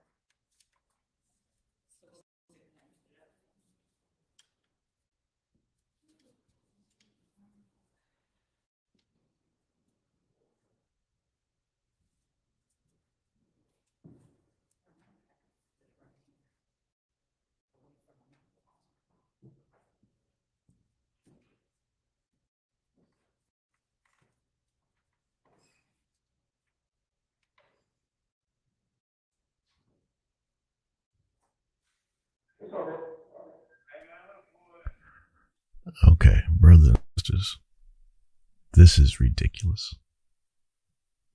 It's ridiculous.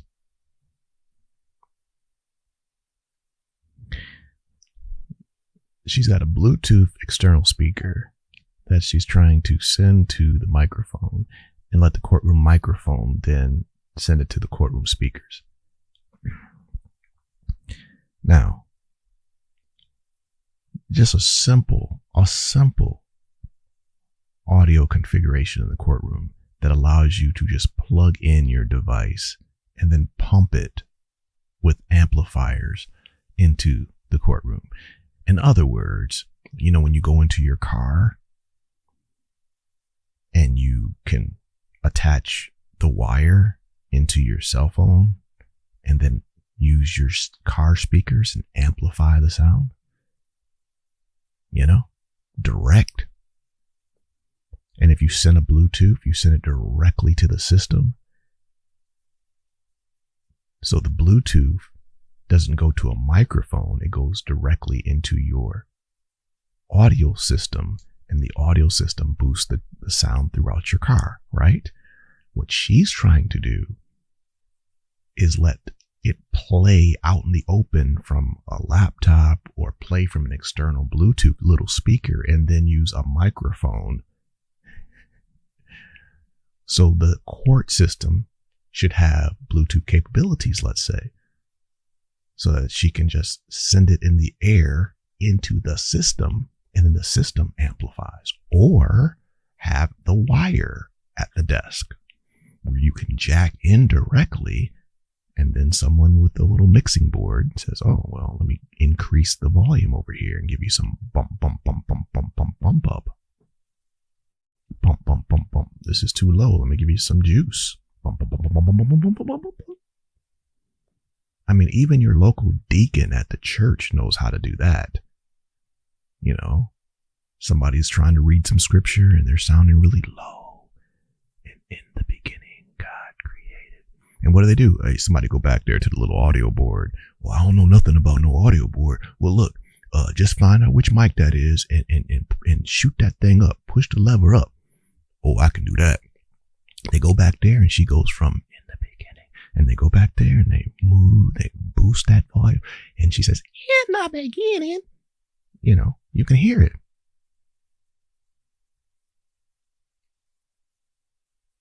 I'm just saying. This is a travesty. Furthermore, this is Fulton County. This is Atlanta. They have incredible sound systems. They have arenas. They have professional sports teams. They even have Tyler Perry Studios. They make movies now there. The Black Panther, the first one, was filmed there. I mean, they got Hollywood stuff. Holla if you hear me. CNN, former headquarters right down the street. Almost. Yeah. Yeah. They got real funky stuff. They got the Braves. They got the Falcons. I mean, you know, come on, man. They got real stuff. Again,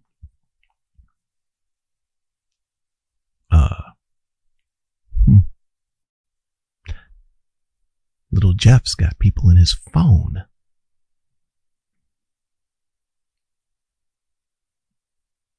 Incredible studio engineers. This gets fixed in no time. So, okay, let's just convict people with shabby equipment. Because you can get away with it. That's all. Because you can get away with it.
Judge, is the court able to hear that? Because I'll just play it from Zoom if not.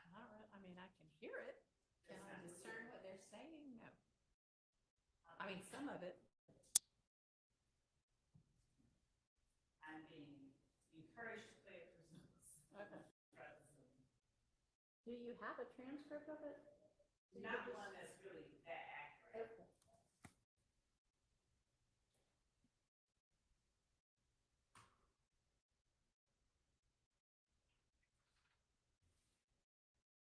I don't know what paperboy got going on. These niggas come out, you on hold and all that. Man, y'all just stop playing with me, bro. Cause I know how to fight, bro. Y'all fuck at me, y'all cap ass shit, bro.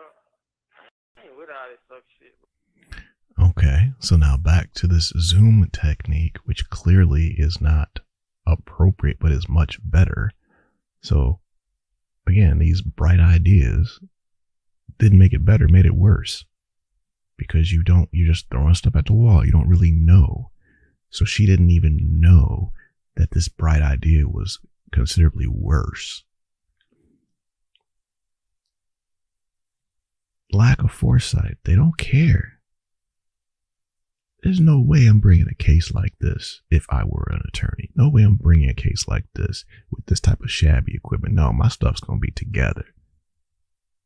Together. I don't even come to you. And your life right now is, I guess, not on the line, right? Because I'm not your attorney. I'm not an attorney, but I'm not representing you right now. But do you think that I would let my sound be that poor representing you?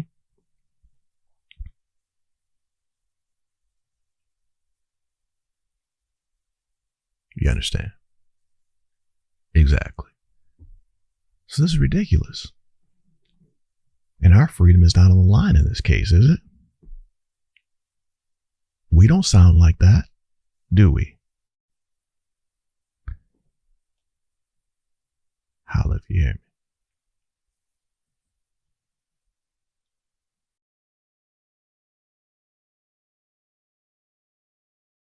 Bro, all this fake ass gang thing shit. I was just on the street, y'all niggas get to my bro, everything good, man. Come on, man. He needs some hoes. Hello. I'll point to the right of the screen where the court sees the lines indicating talk. That's the transcript that's coming up. It's sort of closed captioning. It's not the best, but that's what I was talking about. Hello. Boo. Junior, he on the phone, Junior. Hey, boo. What's up, little bro? What up? Man, what's up, man? You fuck ass nigga telling all this suck ass shit, bro. You shine, nigga, bro. For real, huh? I don't know what paperboy had going on out there like he kicking like he's there with a lower or the fifth or whatever he's doing.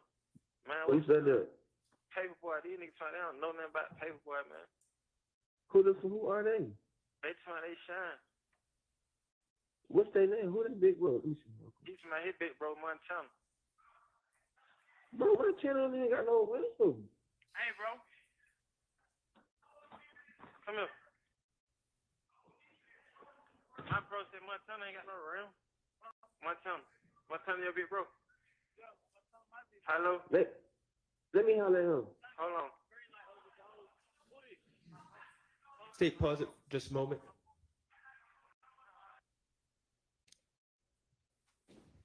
I think this is important to note. At this point, a jail phone is being passed to a third individual. So we're about to hear a conversation between two individuals. Neither one of them are my client. Okay.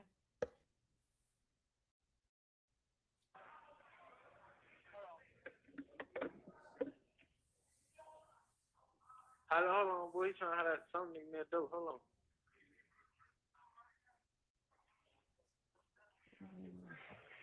He ain't got no run, no flow or nothing.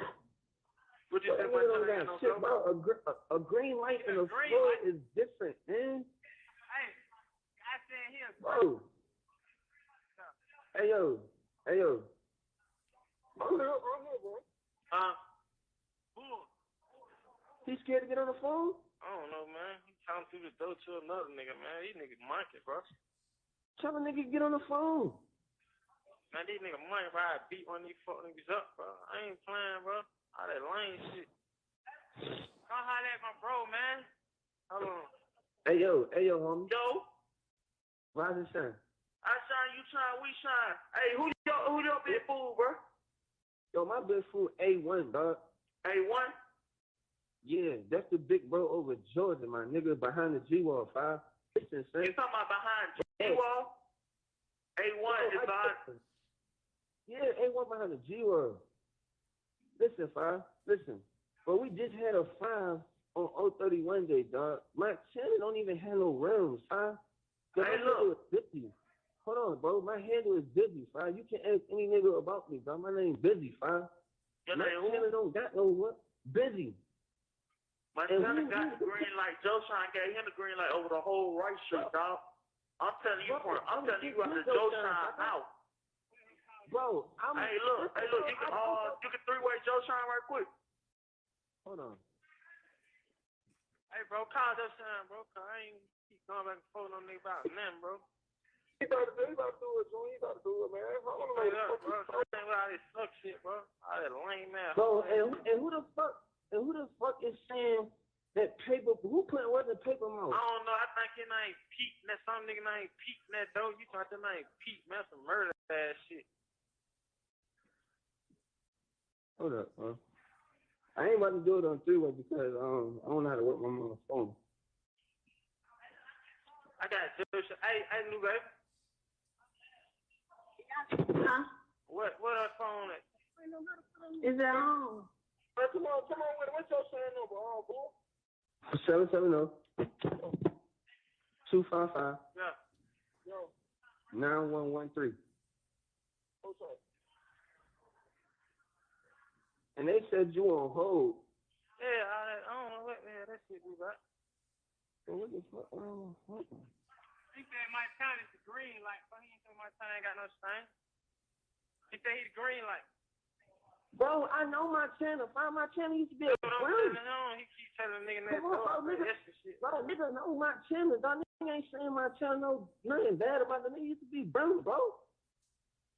My channel used to be brown. But that's the only my channel who shine fire and got the green light, dog. I'm telling you something I know, Shannon.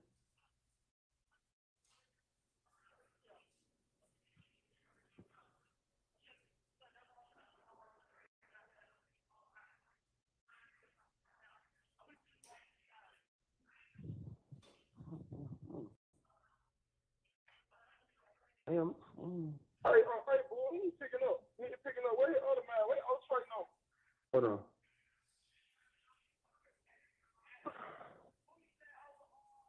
Hey, yo, call his number. Who over Georgia, boy?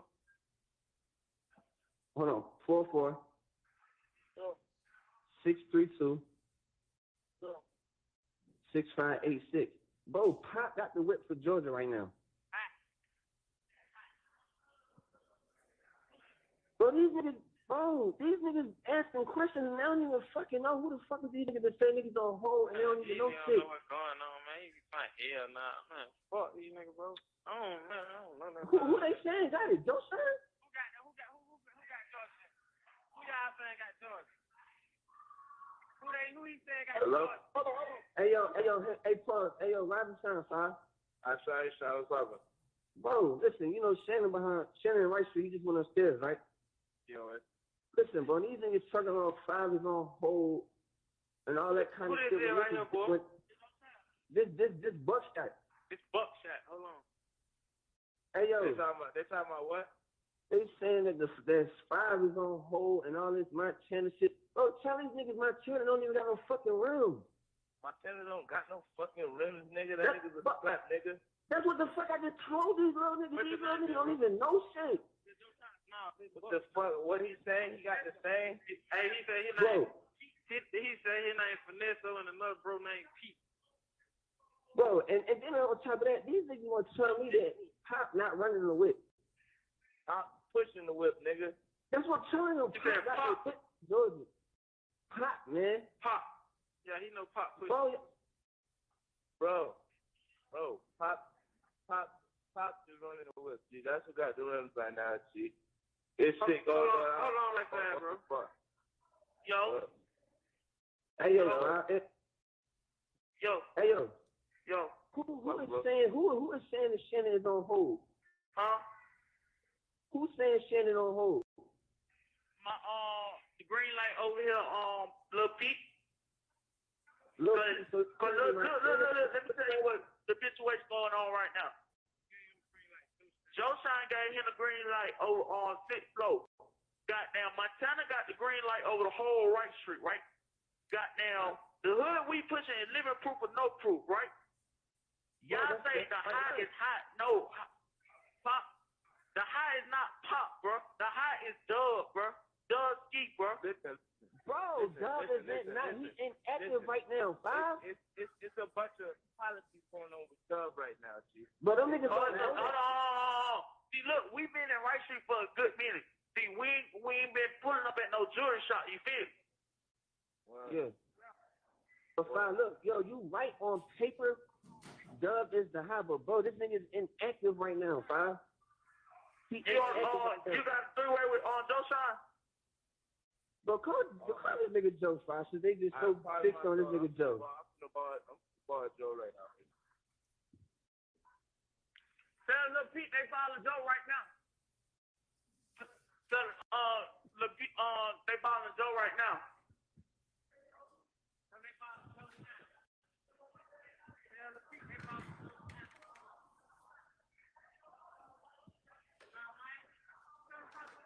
Hello?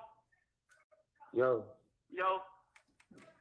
But we still saying though, let me put me on drink. What's going on? Hold on, who you be? More or less, I be that started slim finesse on banging that original ice. I said G-Shine, one have one whole double OGs. All I know banging for 2 shine. What we do, living proof or no proof. Black. Hey yo, what pop fool? Hey, fine. Hey, Joe Shine, listen, fine. All right, did you get a nigga Montana the fucking green light over White Street? Montana, yeah. Yeah. All right. Okay, who the fuck is Pete? Pete? Yeah. Petey? But look, really, I really don't give a fuck who these niggas is. Bro, these niggas talking about Shannon's on hold and all that shit. These little niggas on the phone now, dog. Get these niggas right today. Nah, they tripping. Leak me in. Hey, Joe Shine. Yo, Joe Shine. Listen. Yo, Shannon is not on pause. It's not on pause, bro. Shannon is download. 50, bro. Shine. Hey, look, download. 10%, bro. He's hurt. Download. Hey, look, You know, we just Listen, bro, y'all matter of fact, bro. Listen, bro. Just listen, bro. I'm gonna tell you everything you need to know. Y'all niggas listen, bro. Shannon is not a dub. He's not on pause, bro. He's Shine, bro. He's official hurt, bro. He's in the lineup, bro. He's in tune, bro. So y'all are to embrace him, bro, and stand behind him as so, bro. All right, I'm gonna put Peter Drake on there right now. Tell Montana. Y'all listen. Tell Montana I said this. Don't like tell Montana. No, Montana downstairs. They ball me up to the shit float. Okay, listen, you need to let all the bros know. You tell them that you talked to me today. The big bro, you let them know that I said Shannon is Shine, bro. And everybody face him and stand behind him and so. Down low. Hey, yo. And tell them they need to be getting at me beef up, bro. I need to hop. They got Trey One to bust at me, bro. Everybody got Trey One to bust at me, bro. I need to hop in all the bros in one street. Down low. Hey, yo, Doug, you know Shannon's situation. The only reason why niggas called this time because these niggas really don't know shit, for real. But you look. This way it happened. When he bombed in, I was like, you shine? He was like, yeah. I was like, Roger Shine, twin. He was like, I shine, you shine, we shine. So I was like, all right, what hood you pushing? He said, living proof or no proof. All right, down low. So I bust that little Pete. Little Pete said, do he know his oath? He didn't know his oath. You know how that is. If you don't know the oath in 3 days, you ain't shine. You feel me? Hey, yo, but fine. Hey, yo, if I just asked you who you be, fine, and you didn't even have the mandatory shit in your who you be, dog. I did just tell you who I be. Bro, the only thing you had in there was double OSG. Hit him up right now. Hit him up right now. Unless I be that start sleeping this or banging that original ice I said G-Shine, one hand, one hold. 001 G's up is all I know. Thank you for two shine what I do, living proof or no proof. Bleh. Bro, this shit just said 1 minute, bro. You gotta try to ball back, bro. Y'all niggas need to ball back, shine stuff. Everybody got Trey One to tune in with me, bro. Everybody in Right Street got Trey One to tune in with me, bro. But you don't know all these little niggas thinking they got stains, I don't know them, bro. I know Montana, bro, and that's the only person that I stand behind, bro. Whatever Montana got going on, that's what he did. Oh, yeah, they good brand. All them come from Montana, bro. They good brand. I agree like the Montana do that, bro. They great brand. With everything else, bro, they just need to tune in with me, bro. Y'all, bro. Everybody in Right Street got to tune in with me. Hey, yo, part of my soul, who the heck is that's on the line that's in Right Street right now? His old Chase, man. Yeah, we got to get him the ball back. Hey, look, what the fuck y'all at Buckshot and Young? I need to have it y'all niggas bad about some more shit. Shut up. All right, look. Thank you for using Securus. Goodbye.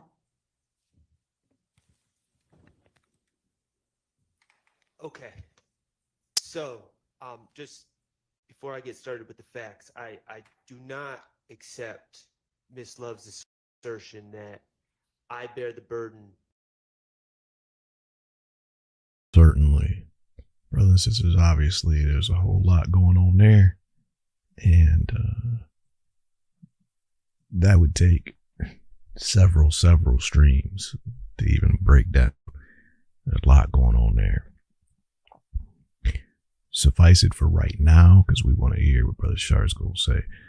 Suffice it right now to say, man, any organization or alleged organization, when you break down to using the technology that can be used against you to settle your internal situations or alleged internal situations that cause you to reveal and further potentially make it harder for yourself as you're trying to fix something, but yet going from what they used to say, the frying pan into the fire. You're on a jail call that's being recorded. Now, the other thing, you do see how stuff is. We posed that question at the end of yesterday's stream. How dangerous these places are. And we talked about whether or not a rational person, a reasonable person would even connect just to stay alive, right? That you might connect And now you're even hearing that even those who allegedly are connected may fall from grace and end up in real danger. So it's not just being connected. You need to be in good standing, like any alleged organization, in good standing. If you don't pay your dues in your fraternity or sorority, what happens? Brothers and sisters, dangerous stuff.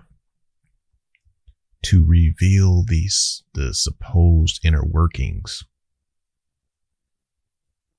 on jail calls, the alleged, and then they use it against you to take your freedom, or they try to, and they're clearly trying to.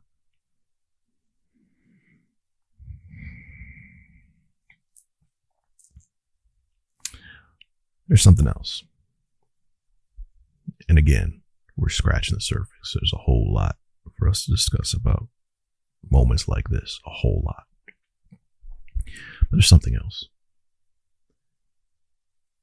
How many of these young brothers were labeled as unable to learn, unable to focus, blah, blah, blah, blah, blah, blah, blah, blah, blah? Is that what you just heard? Or did you hear quick minds? Certainly not the quote unquote Oxford version of English. But that ain't bad. No. That's soul food. That's taking what you got and putting it together in a certain way that other cats haven't done, can't do, won't do, unless they just trying to copy. You understand? But what you just heard, what we just heard,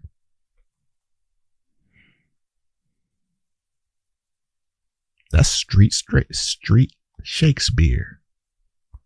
That's right, I said it. Street Shakespeare. That's right, I said it.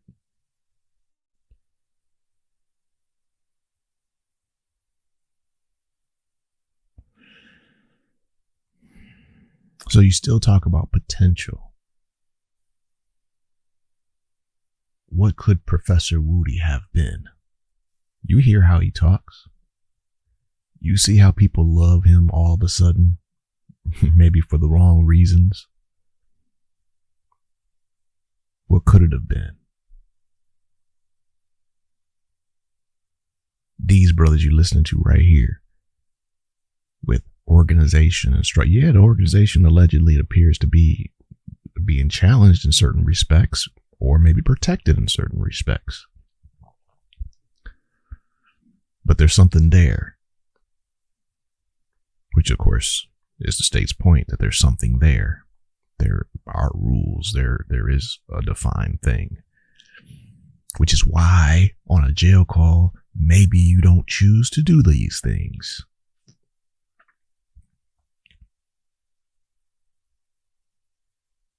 But you get what I'm saying about the street Shakespearean. You get what I'm saying as far as the potential of these brothers. You can hear it.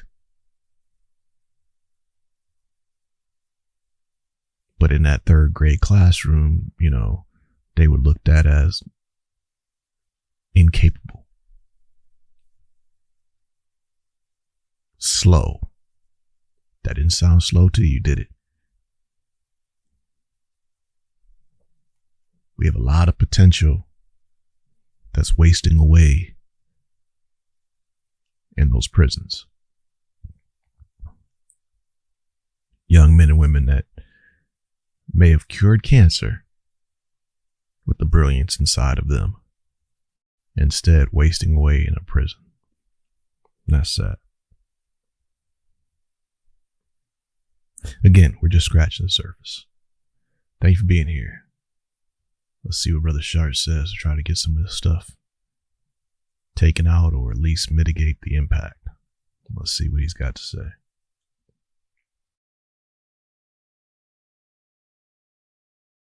Of proving that prejudice substantially outweighs probative value. I believe that they bear the burden that it doesn't. They're the proponent of the evidence.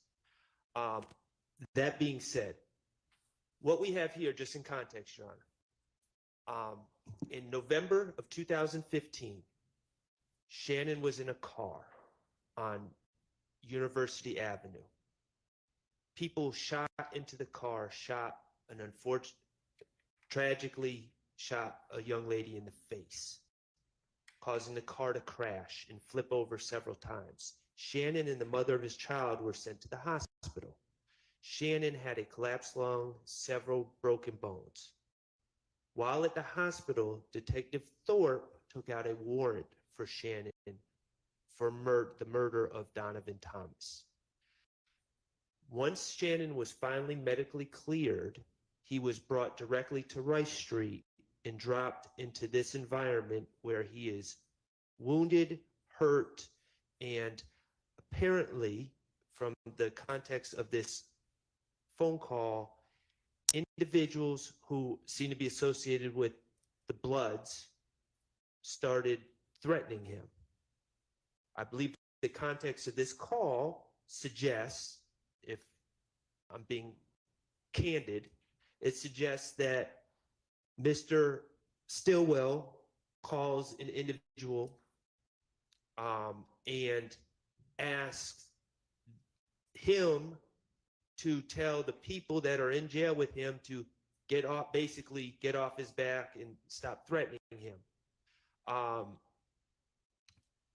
It's clear from the context, and that's why I said what I said before we started with this, is the idea that Shannon has to do this to survive, to stay in Rice Street, and now it's being used against him. I don't particularly care for. From the context of the call, it appears that Shannon is associated with G-Shine, which are Bloods. It appears that this individual he called for help communicating that he should not be attacked is associated as well. And then an individual by the name of Busy, who is locked up and apparently has been coming at Shannon, takes the phone and talks to the individual that Shannon called. They have an argument over blood politics.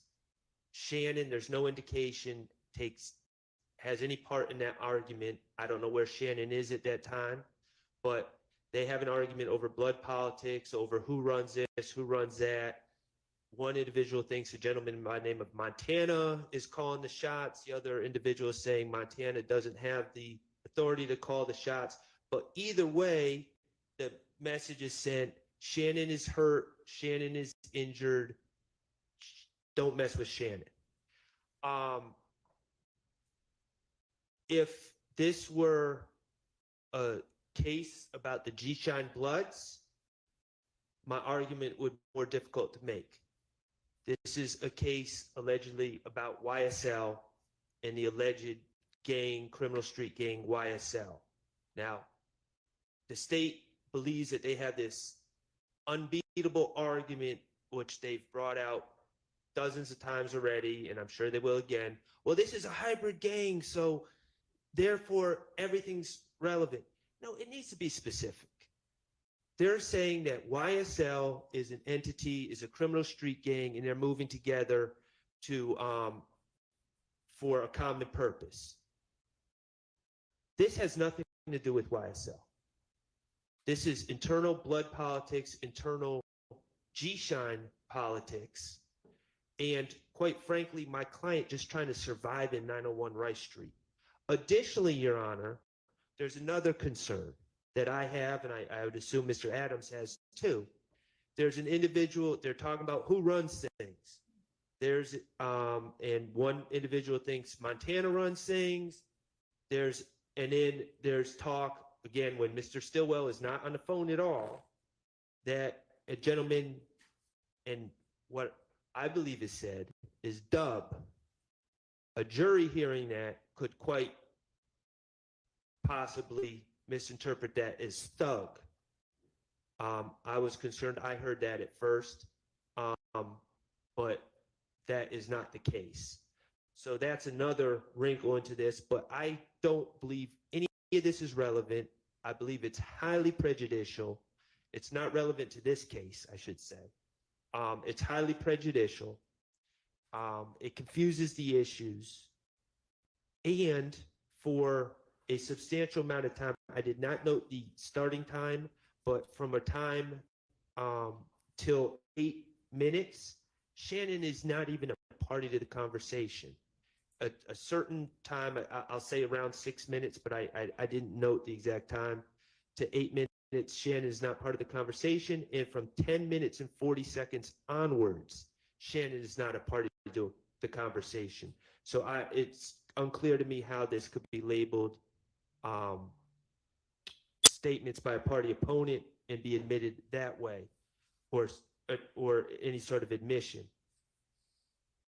Finally, Your Honor, I don't think I need to say this, but we have not been noticed that any of these individuals in this phone call are on the state's witness list, so we will not have the opportunity to cross-examine any of them. All right. That conversation was clearly not testimonial. I understand.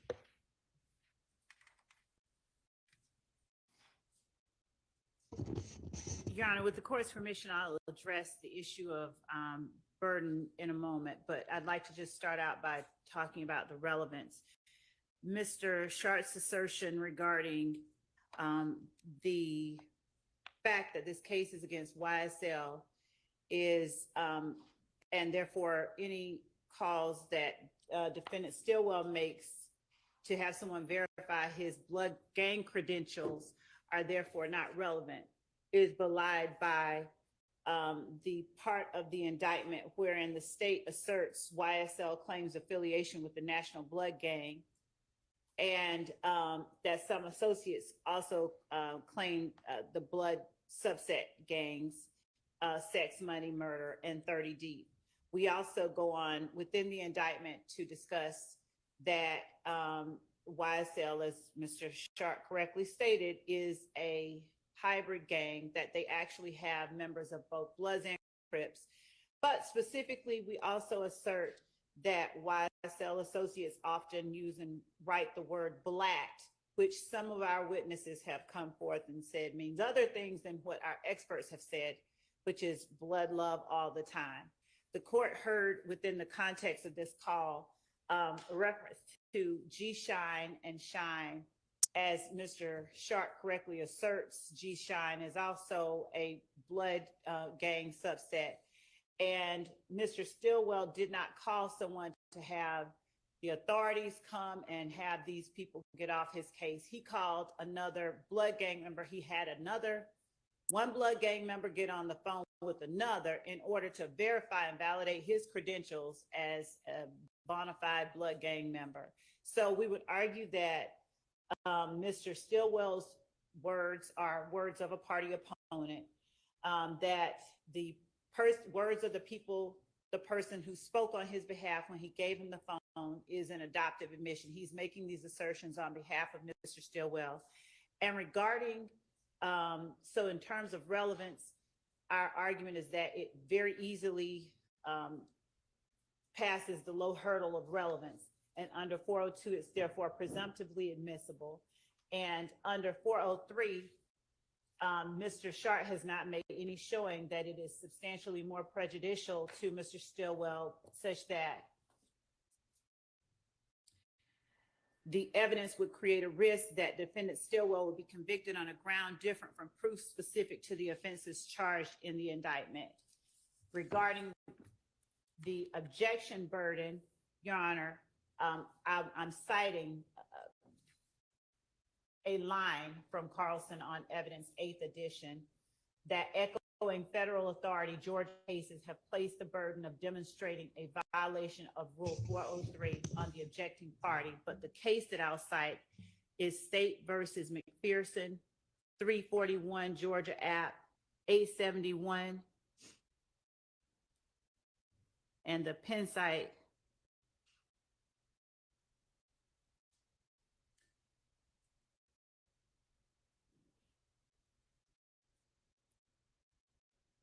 is at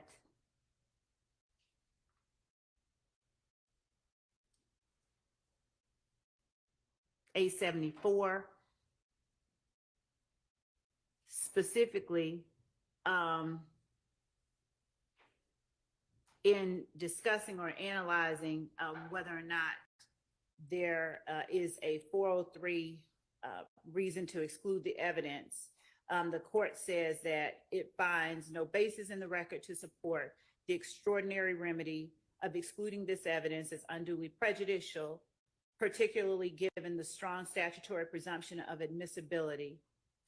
There has been no showing that the evidence would confuse the issues, mislead the jury, waste time, or be cumulative of other evidence, or that the probative value of the evidence otherwise would be substantially outweighed by its prejudicial impact. And the fact that they're saying that there's been no showing. But it's that because at that point it's on appeal.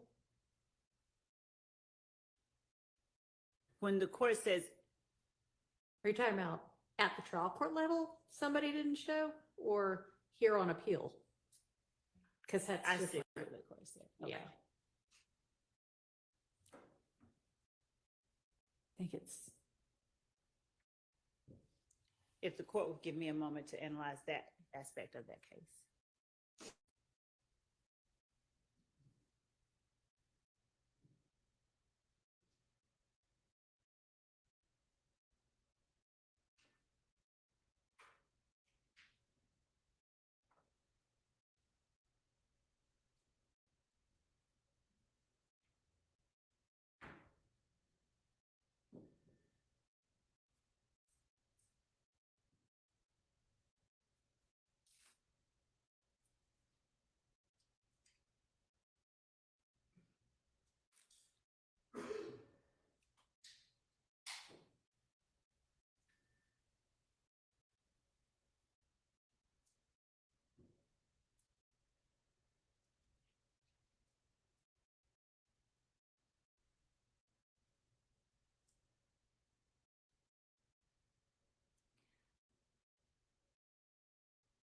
So the court references later on, in this case, there has been no showing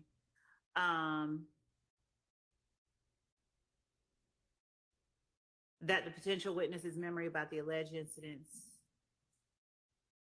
is either impaired or patently unreliable.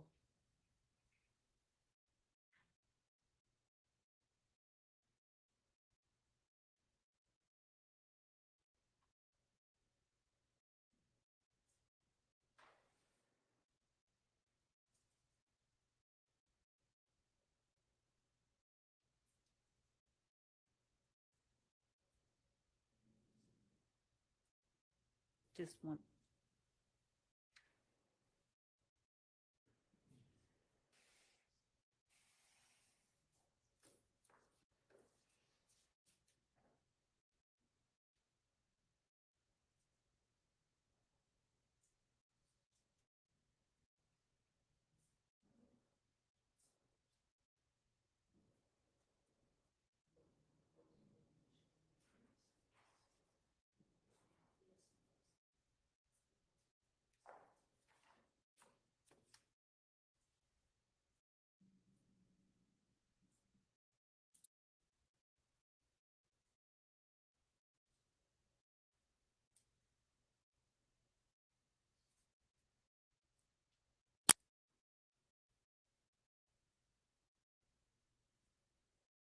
So, Your Honor, my reading of the case is that in this particular case, in the record that they're looking at, the record below, that there was no showing in that record that the evidence would confuse the issues, mislead the jury, waste time, or be cumulative of other evidence, or that it would be substantially outweighed by its presence. All right, well, be that as it may, 403 is a balancing test for the court to apply. So, If I, Ms. Love, are you done? So, I might have a little bit more, but if I may cede the floor to Mr. Schardt for a moment and come back. okay. All right.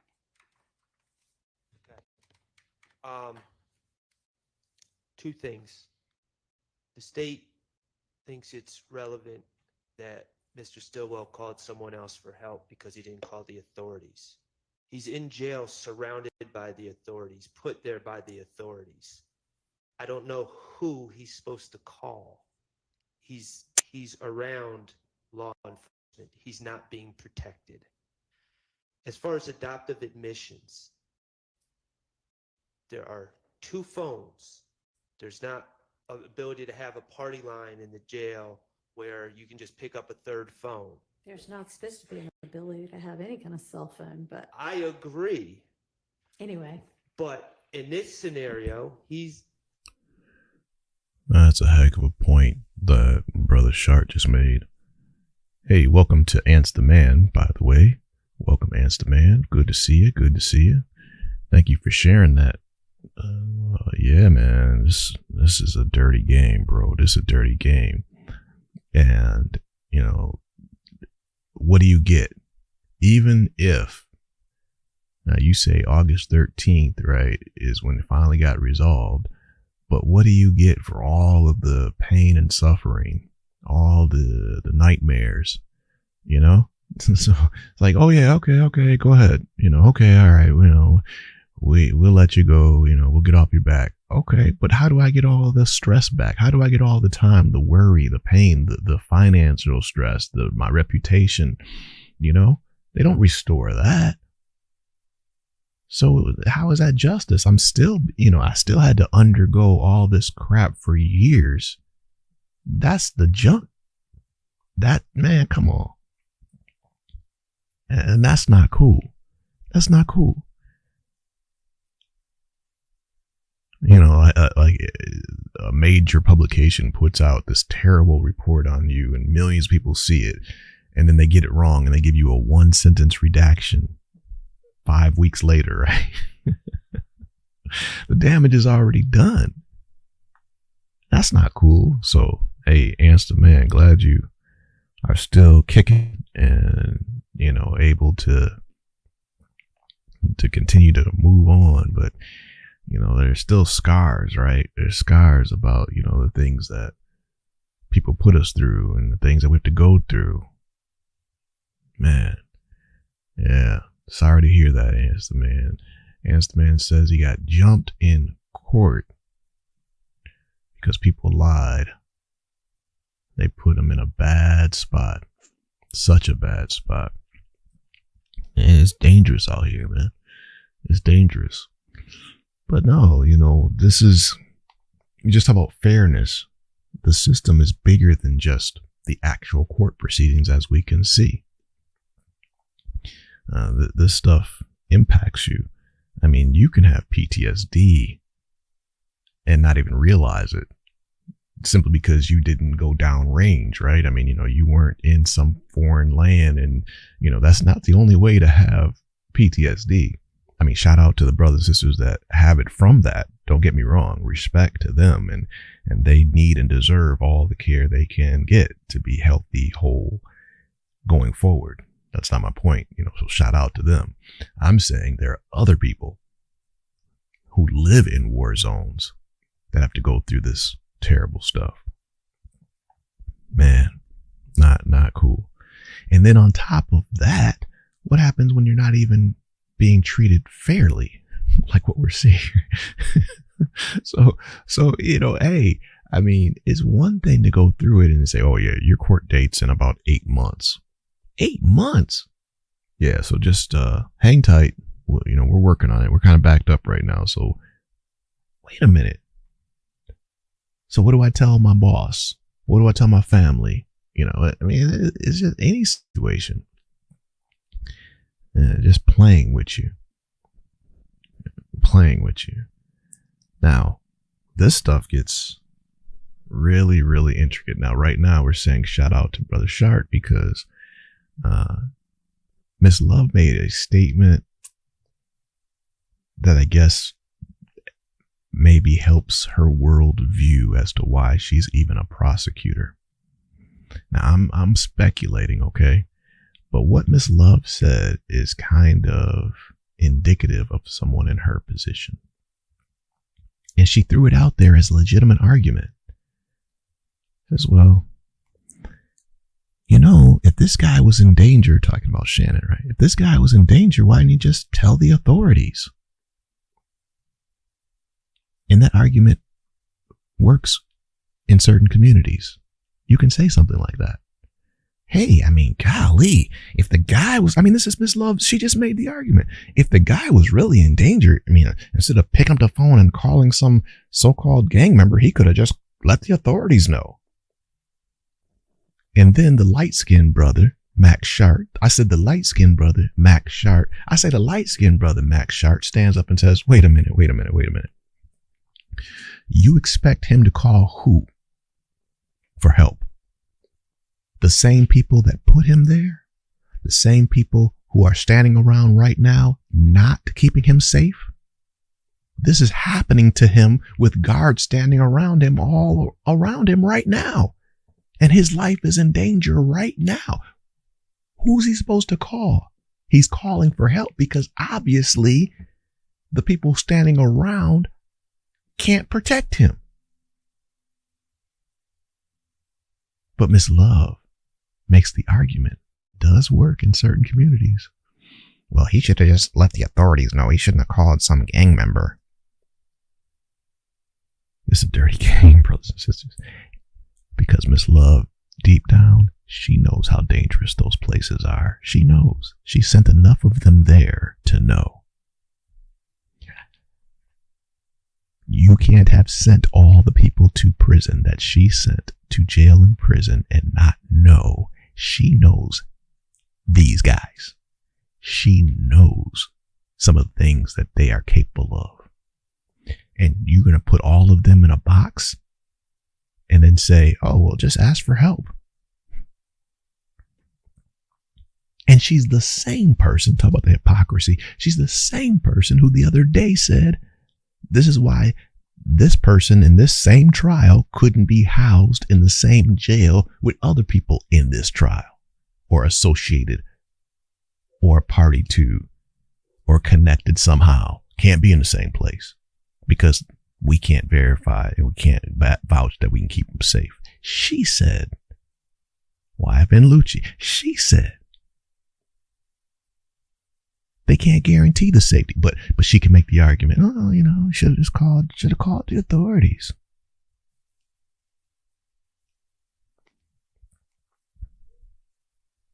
So I'm in a situation now, and it's pretty deep, Ants the man, because we're still on that question from yesterday, where we ended yesterday with that question. This is where we are right now in the trial. They're actually playing a geo call that's occurring with Max Schardt's defendant client, Shannon Stillwell, also known as Shannon Jackson, where his life is in danger in the jail.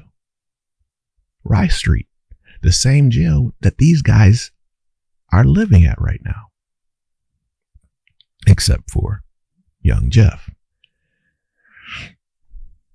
Same jail. Dangerous. And if he doesn't get vouched for, if somebody doesn't say that he is authentic with the crew, not just the enemies of the crew. Remember yesterday we gave the example of the people with the purple shirts and the orange shirts. What we just heard, the people with the so-called purple shirts are saying, we'll get you because you're not official right now within the purple shirts, let alone the orange shirts. You got to be concerned about us because we heard you might not really be official with us right now. Man, danger.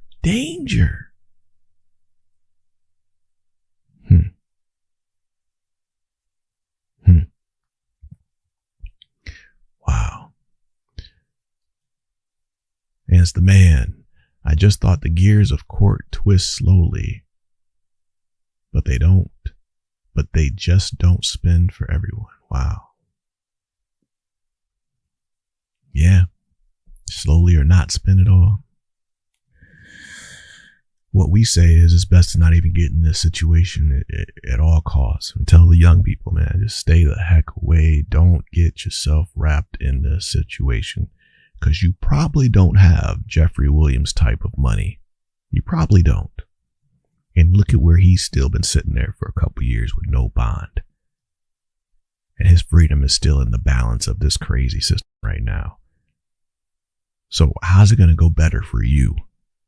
You're watching what's happening right now with a brother man who's from that kind of place, who lifted himself up, so he's got the knowledge of that kind of place, and he's got the money, and he still can't walk away right now. He can't go to Chick-fil-A right now for lunch. He can't. All that fame, all that money, he can't say, you know what? I feel like a Subway sandwich right now. Let me go grab a Subway sandwich. I'll be right back. Sandwich. Subway sandwich. I'll be right back. He can't say that. And still hasn't been found guilty, but he can't say that. No. Freedom taken. Reputation on the line.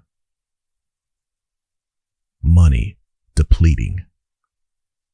And just like Ants the Man is saying, man, that stuff wears on you. It wears on you.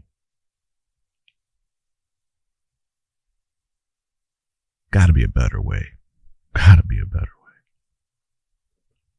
Thank you for being here. We appreciate you. Let's continue with Max Schardt's argument here. So he's trying to get the stuff to not be admitted, or at least he wants to try to redact some of it, and get some of it out. So let's see how well he does here. He's fighting for his client. Pretty damaging though, because the prosecution is saying, you see, they're connected, and YSL is a part of this BLO blank blank blank, crew, that they're a hybrid of that. And so you see that he's connected, and you see that, he's a part of it. And that other part of the recording, when they say, well, who's over Georgia? Who's the guy? And the question of whether that is being said dub with a D or thug. And they said, well, he's inactive right now. And even Brother Schardt admitted, can't really tell. The jury may think it's thug. And yeah, especially with this poor recording, there's an argument to can be made that that's what it wasn't dub with a D, it was thug.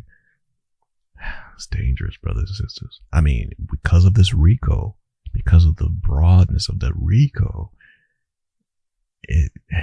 as much as the jury may want to say not guilty, it only takes little moments like this, where the state can throw something against the wall, and this piece sticks and that piece sticks.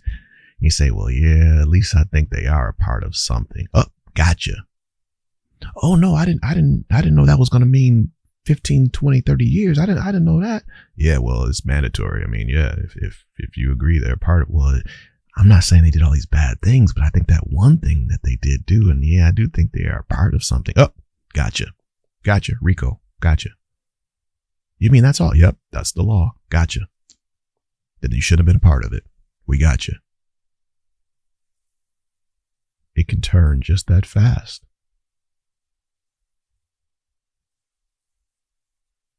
Again, that's why these mistrial motions have been so important. The defense is trying to not let it get to that point, because that RICO is so overwhelming, so overbearing, so all-inclusive. Man. Let's roll on.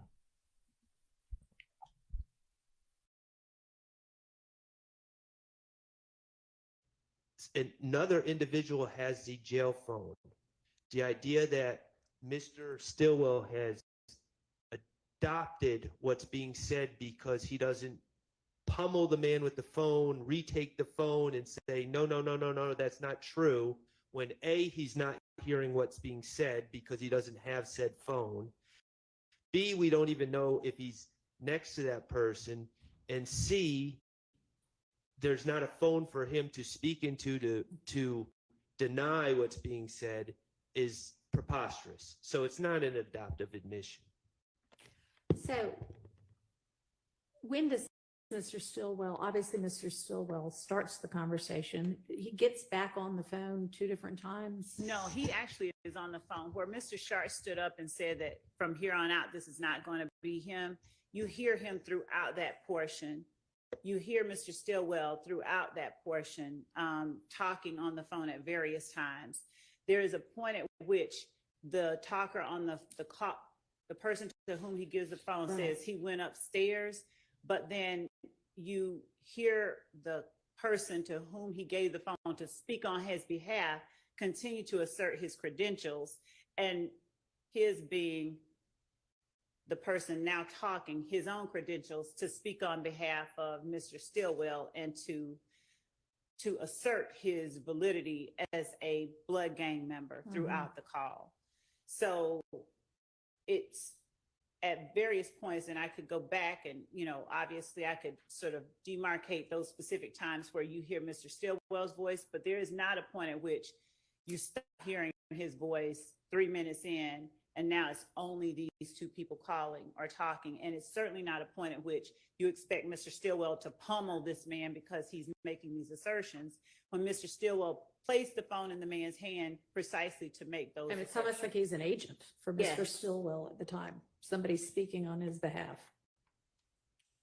I mean, I am going to overrule the relevancy and the 403 objection. I find these to be either admissions by a party opponent or adoptive admissions. And it also probably, if, to the extent neither of those covers it, I think both of those cover it. So.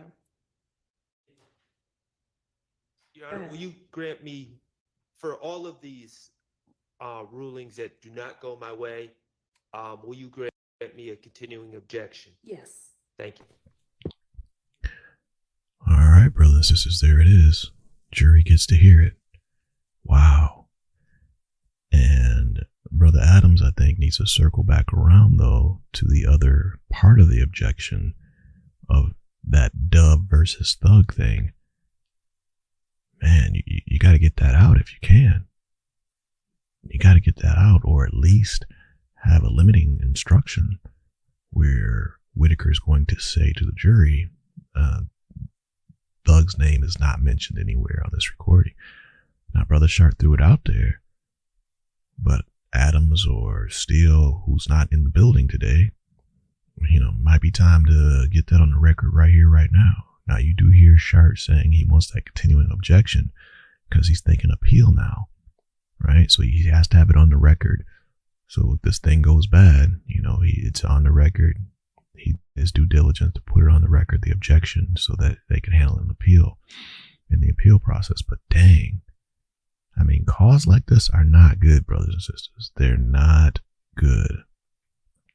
Now, that's just us being fair. I mean, you got to think about it for yourself. If you're a juror and you're looking at these guys all day, and sometimes they're dressed nice in suits, and you're trying to, you know, see them in the best light, and then you hear calls like this, where they're talking a whole different language. I mean, blessings to them. I mean, you know, the creativity and all of that. But if they all speak a certain language, what did we say yesterday about the purples and the oranges and all of that? They have their own customs. Then guess what? Guess what? That helps the state to say it is a thing.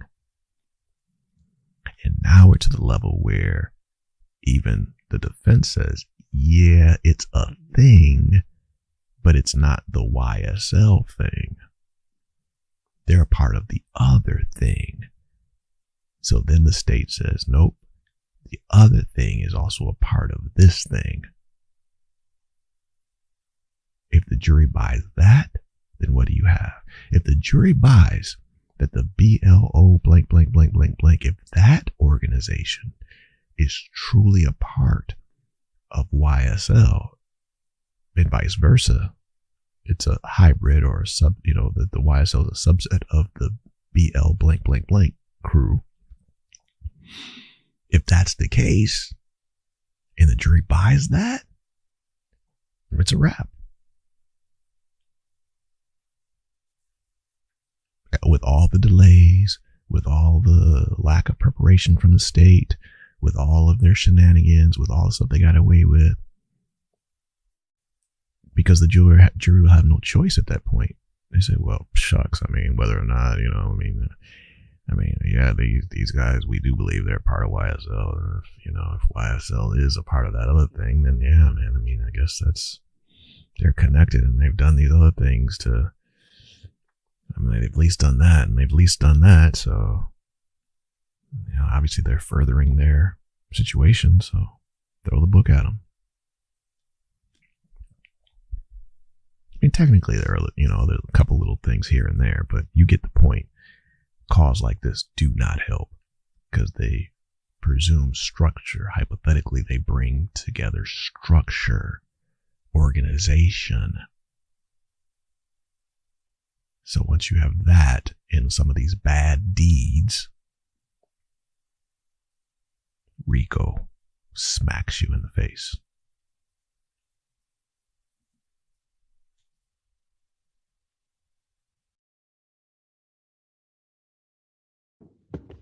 I'm going to presume that we're under the Harvey rule. So I'm going to adopt everything. Haven't taken that back. So that's what we're operating under. All right. All right. Let's move to the next one. Yes. All right. Shout out to Rhodes. So we said that Adams better get on that record. So he made sure that, the Harvey rule is there. Now, I thought he should take it a step further. I mean, he just wanted to make sure that, they were connected in the objection. So he's going to let it stand as that. But I think he also should have taken it a step further and asked that that part be limited or redacted. Because it does sound like Thug with this, especially with this audio system. Maybe that's one thing that Brother Steele might have jumped on had he been there. But it's not too late, they can still object before it gets played. So hopefully that one will get straightened out. Poor audio system strikes again. Sean.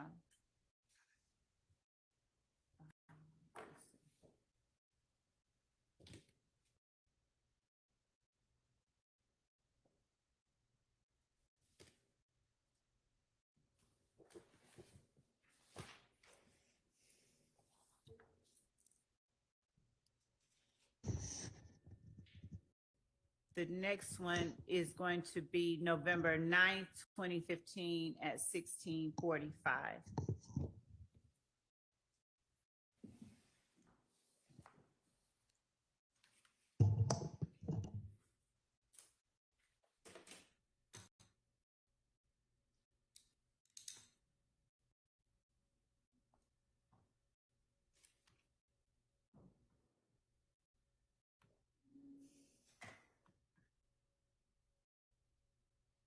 Hello, this is a prepaid collect call from an inmate at Fulton County Jail. This call is subject to recording and monitoring. You may start the conversation now. Hello. Yeah. Nah, I said it did like 1 minute. That's what I'm saying. It is. I hope this shit don't fuck up. Everything good. What are you talking about? Yeah, he told me everything that you still. You still sign or whatever, the official or whatever. He said he gonna go up there, tell Pete, and he gonna tell everybody else in jail. But he said he did get that boy green light over on Rice Street. He said, but tell him. Yeah, they gotta be behind you 100% because you hurt. Man, this is bad, y'all. This is bad, y'all. So this is his significant other who he's on the phone with, and she knows the lingo, presumably, allegedly. Whoa. So remember what Miss Love said, that part of the call, Shannon left, went upstairs for a minute. So this is the continuation here, and he's saying, yo, what happened? Because remember, he calls his girlfriend first, and then she does the three-way, right? So, you know, that's the way, allegedly, that's the way you get more contact, right? You call one person with your call in the jail, but then you three-way a bunch of other people, right? So if you get one call, but you can talk to 6 people because that person's three-waying people for you, okay? So his girlfriend was listening to the whole conversation, you dig? Okay, so now she's catching him up on what was said when he went upstairs. All right, so she translates because she understood everything that was said. It's not good, brothers and sisters. So allegedly, they're talking in that code, and so she breaks it down. She says, yo, you cool, you official. The word got out that homeboy vouched. He said, you know, you good. They gotta look out for you. You know, you got hurt, you know, and other dude really is so-and-so, and you know, you good. It worked out, you know, you cool. Dang.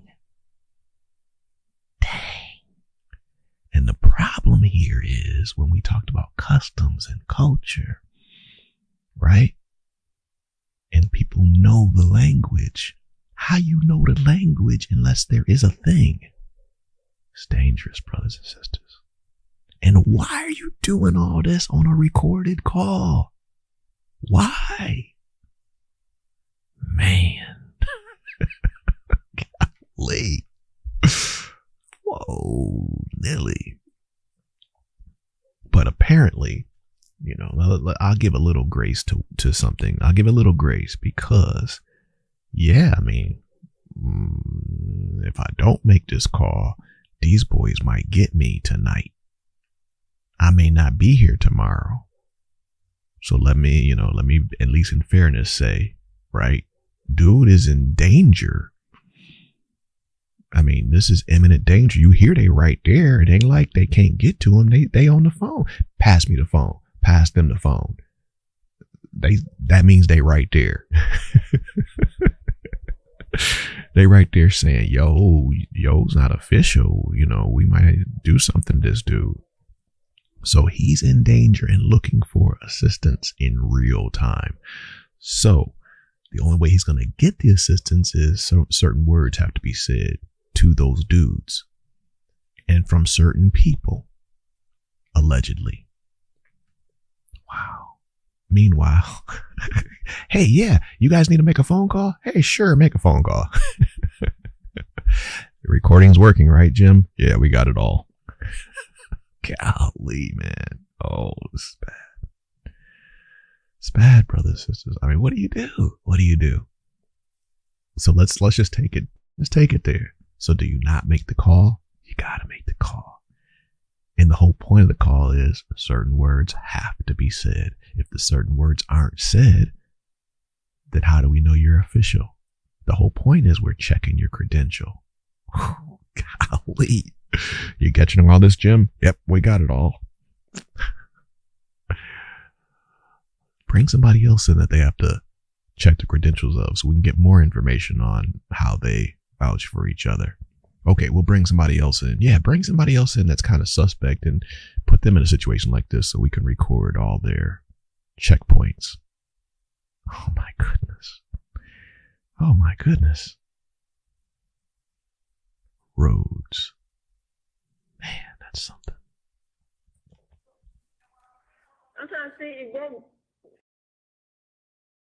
What's it? I was saying, see if that bull call 698-908. I remember when he checked me for that number when his phone broke.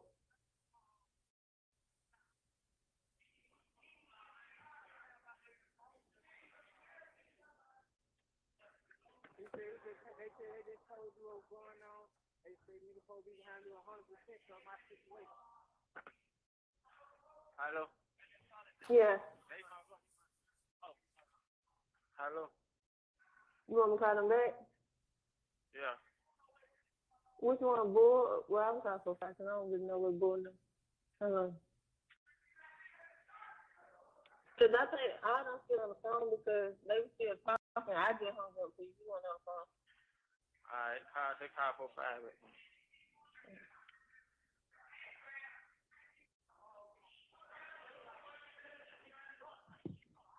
Joe. Yeah, but Joe. Yeah. Hello. Yo. Yeah. Yeah, but what's happening? What's up, bro? Why you niggas screaming this nigga my Shannon name like my Shannon just that type of nigga, bro? Exactly, bro. Come on, niggas know this man. That's why I joke, man. Niggas like, oh, this nigga just be giving niggas green lights and shit, and it's like, come on, son, you not even about that kind of shit. These niggas trick. Pete, the fuck, man, you really need to be a rolling. Niggas don't know what they be getting themselves into. These niggas don't know what's going on, man. And he's so quick to be like, you don't know your oath. You don't even know the real who you be. I said, I told you to get on this shit, dog. I told you I had you, five. I told you I had you. Like, niggas ain't saying niggas jinx you to go back to jail, but bro, the life niggas is living, it's a chance, five. And I told you niggas was cleaning shit up, dog. That shit gonna be way, bro, God forgive, dog. Forbid, bro, that shit gonna be way worse behind the G-Walk, man. I'm telling you. Hey, Dre on the phone. Yo, what's good? Hey, you hear me? Yeah. I don't know how niggas gonna get it to you because they fucking that crazy shit, the mail situation. But bro, you got to know that shit, bro. That's the first thing niggas gonna ask you. That's the first thing, especially if niggas don't know you. You just so happen to fall into a dorm, niggas really don't. You know what I mean? Yeah. Bro, you got to know that shit, bro. But still though. Them niggas don't even know shit. They just, they've been in the dorm, so they got a little establishment going on. And they ain't even around no real right niggas. That's how they keep screaming, Joe Shine. Man, this nigga Joe Shine is all the way on the fucking east side, man. This is so bad, brothers and sisters. This is so bad. It's showing the alleged structure that the prosecution is trying to connect. You got to know your stuff, man. I told you, man, you got to know. That's the first thing they're going to ask you, man. You got to know. That's showing the structure, alleged structure. Oh, man. Man, what is going on? Shout out to Ants the Man and Regina W in the house. Shout out to Miss Mod. We got the good crew in. We got the good crew. Ants the Man, Regina W, Miss Mod. We rolling, y'all. We rolling. Man, this is, I'm telling you, how does a jury handle this thing? Wow. Ants the Man says, some people think those calls aren't admissible. Why else would they do that on a recorded call? I mean, it's not making sense. And you can't think that. You can't think that, bro. Why? On the Securest Calls, which is the company that provides the jail calls, on every call, they play the recording. You are on a recorded call. Every call, right? They play the recording. Not only that, how many people that you look at every day, they use the calls against them that had them looking at you every day. In other words, how many of your cellmates will tell you, I'm here because of some of the evidence that was used from that doggone phone? There are people looking at you every day. You eat around people. You play basketball with people who are in there, and part of the evidence that put them there were calls. But you still jump on the phone. But in this situation, again, we give a little bit of grace because he had to get vouched for. And the only way he was going to get vouched for, certain words had to be said. in a timely fashion, like right now.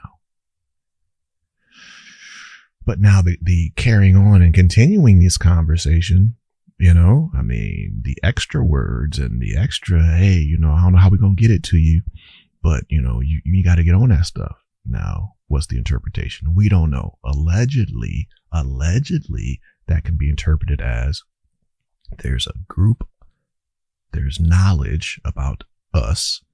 There are certain words that you are going to be asked, and we don't know how we're going to get it to you, but we're going to get you the cliff notes, right? We're going to get you the homework assignment, bro. We're going to get you the test answers. We're not sure how we can get it to you, but we're going to get you these test answers. Now, these guys, they ain't got nothing else to do. They in the dorm. This is the alleged translation, okay? Maybe we're accurate, maybe not. But what was just said, maybe, is, yo, these guys are in the dorm all day. They ain't got nothing else to do. So, of course, they give each other the test answers all the time. You know, multiple choice questions, essay questions, you know, they go through that information all the time. And so they got it memorized and they're ready to go. Boom, boom, boom, boom, boom. And I keep telling you, Shannon, I've been telling you, Shannon, you're going to have to get your test answers down, man.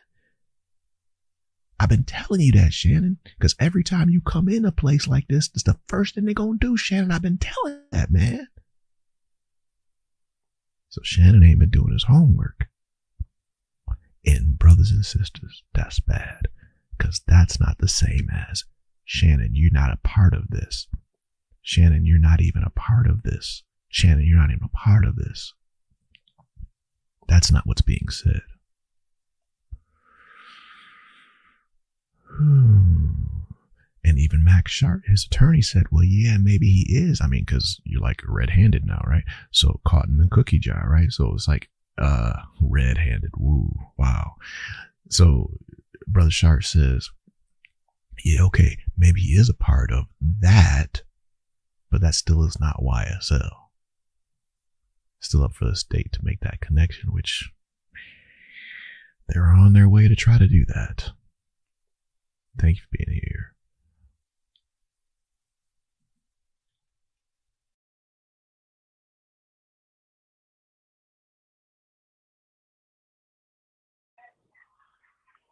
Niggas, I was just with this nigga.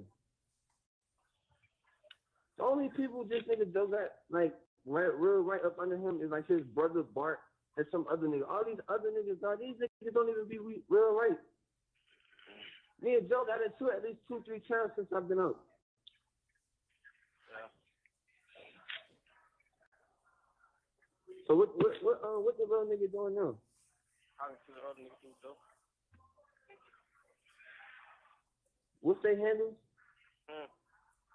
What's their handles? My nigga name's Semester. Semester. Where they from? I don't know where you my dad nigga from, man. These niggas,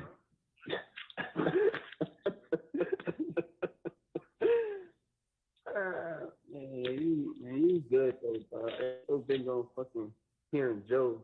Nigga Joe said you good, so I mean, they too big on hearing Joe. That's why I know them niggas on those shit. Right. I wish you was over here with me on this side. Man, fuck y'all nigga, bro. Straight up.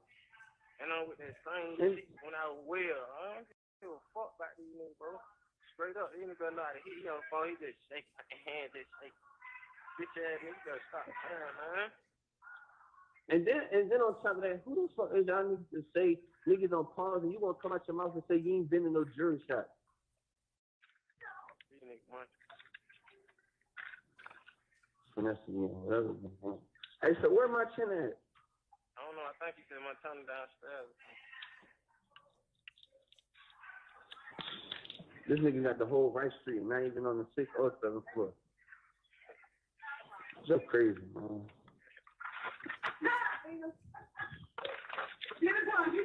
Hey, yo.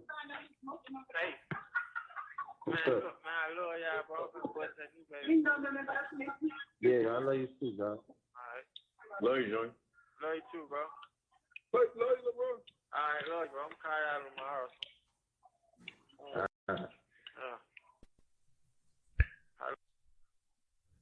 Well, You know we have to comment on that, brothers and sisters. So there you go again, another reason why. We talked about it, community, right? We talked about it. So as bad as this may be, and allegedly the bad things that some of these things turn into, how often do you hear young, so-called tough guys telling each other they love each other? How often do you hear that? 3 guys or so on the phone, all tough guys, saying they love each other as a custom, right? As like, this is how we get down. You know, you in jail, and we out here, but we love you, man. That's powerful. Mama gone, Papa gone. I'm out here, no money, living this crazy life. And over there, yeah, everything we do might not be, but there's love for each other. Or at least the closest version I've ever seen of love.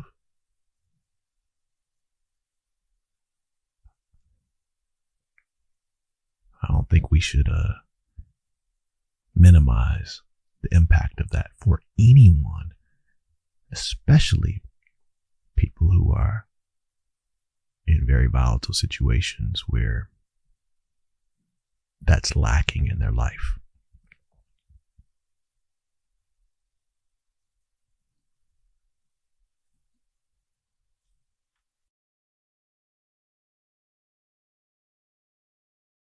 Hello?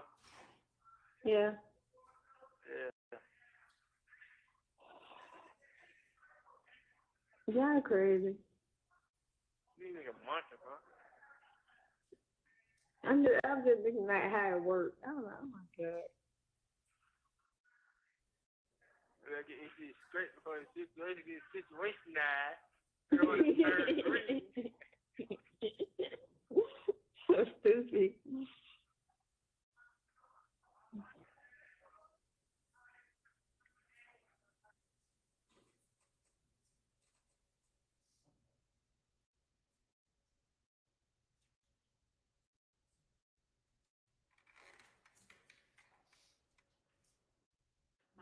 I didn't note the time that we stopped it, but it was before the end of the call. So it's about midway, just a little after midway. Okay.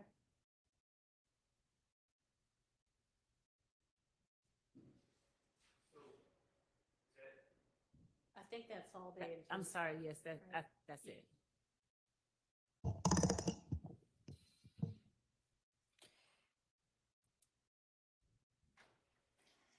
Obviously, Your Honor, I won't repeat myself, but I'll incorporate my argument from the previous call regarding this being evidence that Shannon is G-Shine, not YSL. YSL has nothing to do with this call. All right, so there it is. He's again putting it on the record. Again, what are you going to say? You got nothing now. You got nothing now. Your hand in the cookie jar. So, okay. All right. I will admit my client is G-Shine. That's what Schart's doing right now. He's saying, okay, but yo, he's not on trial for being G-Shine. The counter argument, though, has already been made. Prosecution is saying, but G-Shine is a part of the BLO blank, which is also what YSL, and so they're connected that way because they're under the same overall group. And that's why it's a hybrid, because they're still up under the same group. Does that argument fly or not? So, anyway, yes, he's a part of that. That's what Schart's going to have to stick with now. And he's got to somehow let the jury, say, okay, my guy is a part of that. But that is not a part of what he's on trial for. Which means he's not a unaffiliated guy. No, he's not just a regular guy. No, I'm going to admit to you, he is a part of that. So that makes it harder when you have to admit that your guy's a part of at least one of these things, right? Right.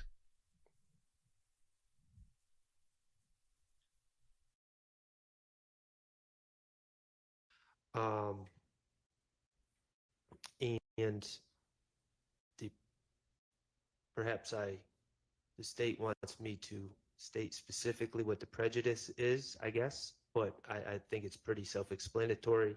It's prejudicial for the jury to be informed that my client has alleged gang affiliations that go beyond what is charged in this indictment.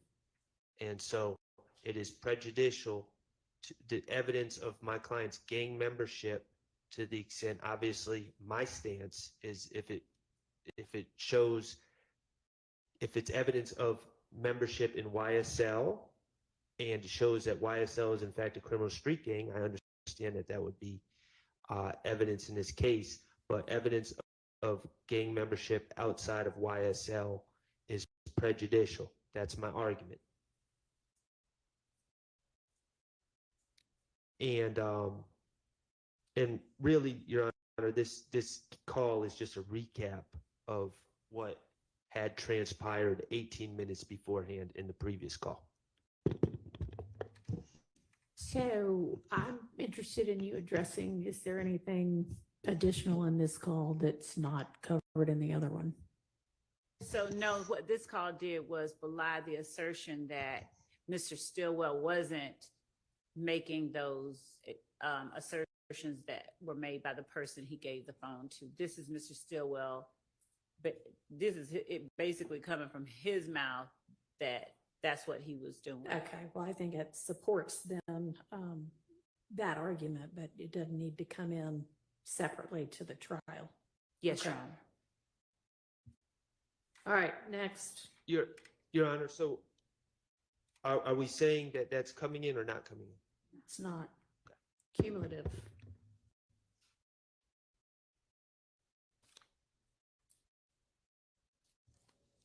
The next one is a short one. It's November 10th, 2015 at 16:41. So just that second part where he's talking to the girlfriend is the part that's not coming in. But the longer version with all the guys, that's coming in. If lunches are ready, we'll break for lunch. Yes, Your Honor. I did. November 10th at 16:41.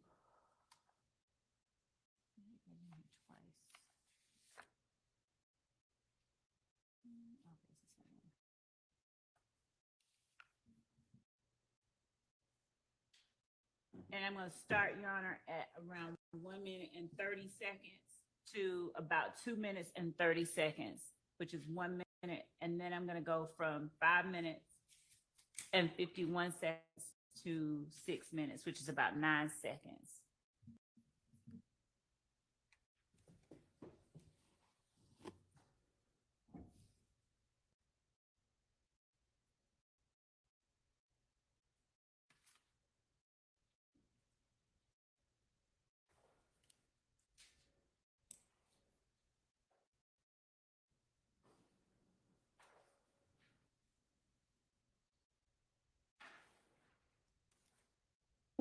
Man, Zoo in the same dorm.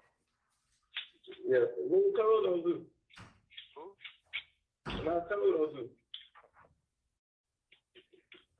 Man. We can look one. I'm talking to my man off the phone, man, so I gotta put someone on that book right quick. How much? I don't need nothing but a 20, so I'm trying to make the little store right quick. I know she I got it. You got it, but you can't put it on. You at work, nigga. Yeah. Who needs to do it? Tell somebody to do it. I can't let my man.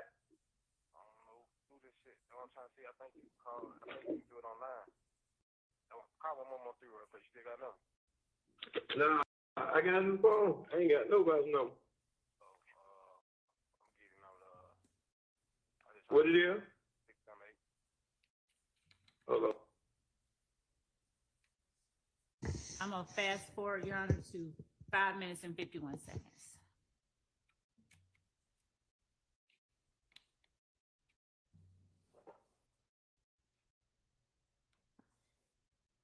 Slug and DK on third floor. Yeah. We trying to come in. Ask the man. Yeah, we don't have the transcripts. Are you talking about the closed captioning? The transcripts, they're on the right side of the screen. They are part of the state's presentation. So the state is playing this through the Zoom, and the call has some type of auto transcript on the right side of your screen. That's the state playing that to the court. As far as the poor closed captioning at times that Regina W.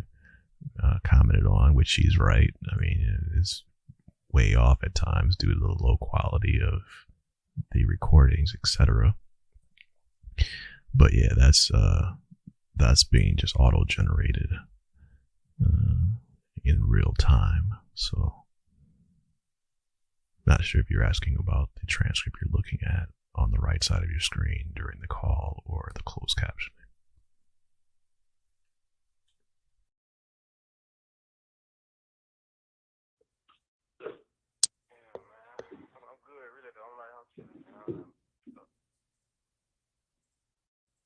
And Your Honor, that call has to be, the pertinence of that call has to be, is realized when it's played in conjunction with another call that I'll play with the court's permission whenever it's time to play the next call. Okay. Your Where Honor, they, maybe I can help us out. Okay. That's not my client. And nor is the other call. The state is attributing calls that are not my client to my client. Okay, well, that might be an issue you'll need to sort out at lunch. Let's go ahead and take our lunch break.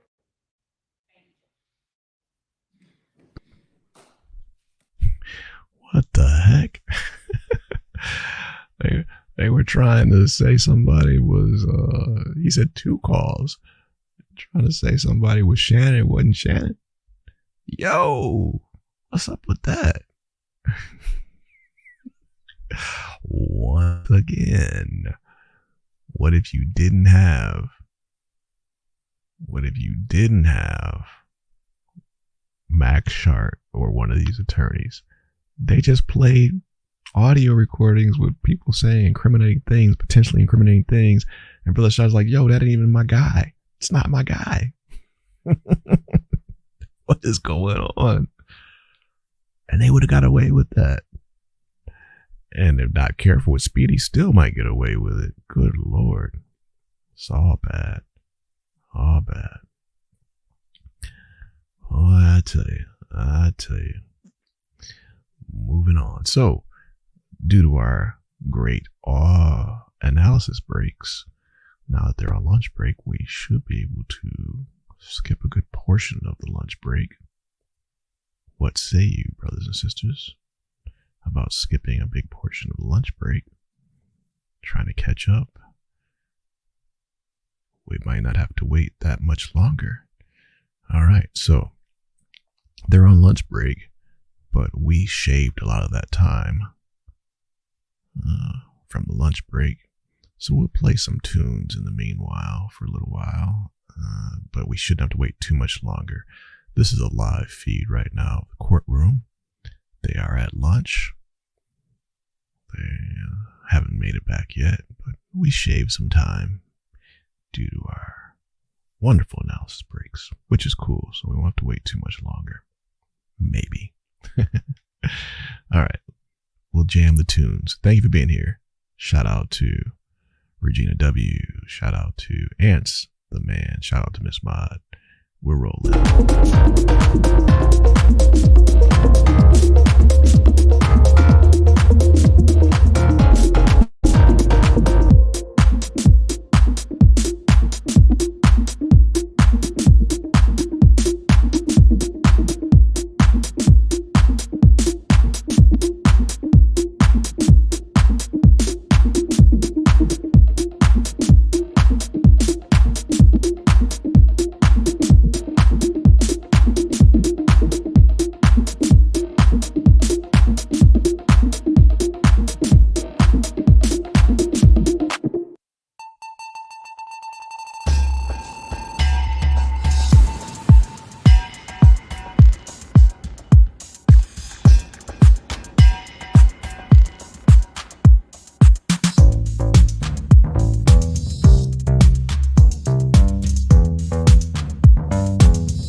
Yeah.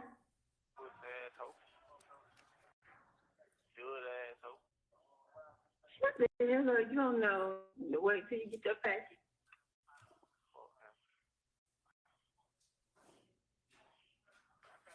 That fuck nigga envy me anyway, man.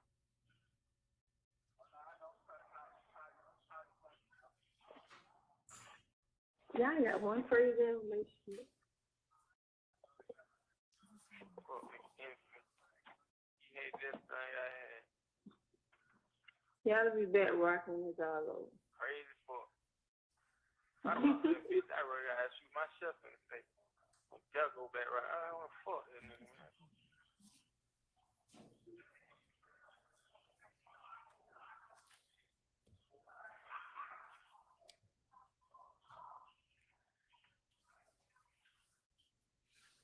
They just this little young nigga ass in him. That ain't funny. I know you were laughing. I wasn't laughing. I was just like, eat that baby. Shannon, shut up. Your Honor, could we pause this for a second? Your Honor, I understand that this is going to be a statement about my client speaking about Woody, who is Kenneth Copeland. I would just ask for context if we could just start. I believe that they started in the middle of the conversation about Woody. Okay. And so I think if the state's going to insist on playing this, we should start when my client's conversation about Woody begins. Okay. Do you know about when that is? I have in my notes, and these are imprecise, at 10:40. I don't have a problem starting at 10:40. Okay.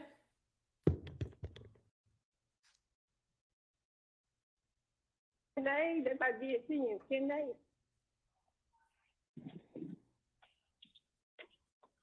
I get about that fried. Huh? I might get about that fried. We can talk. We can talk.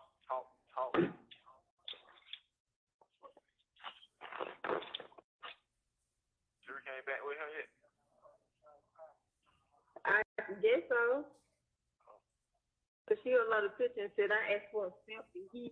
He sent his waist and below to her. She was like, I asked for a selfie, but I guess this will do. With a heart.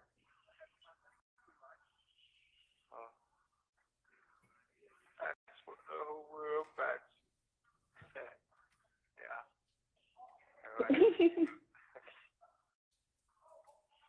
I go put my boot, I go to jail back. Yeah.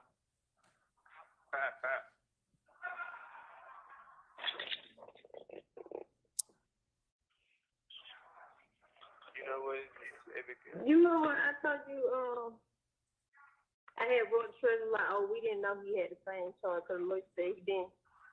Yeah. They changed on this day. Lil Woody on the phone. He said, what did he say? I don't know.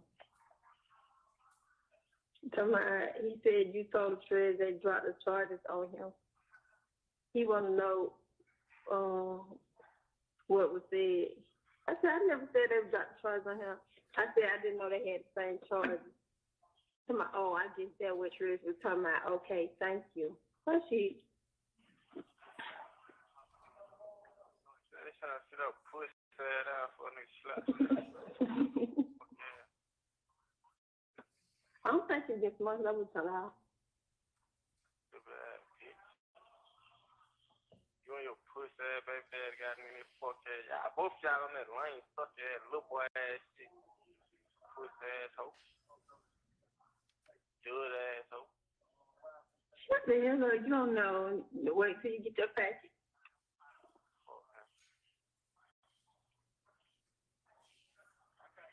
That fuck nigga envy me anyway, man.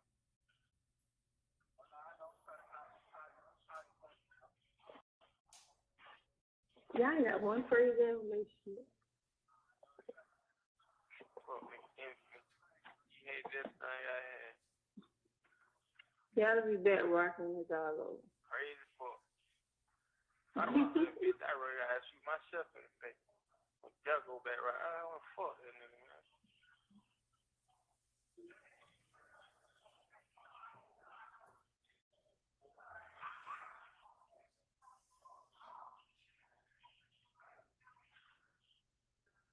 They just with this little young nigga ass in here.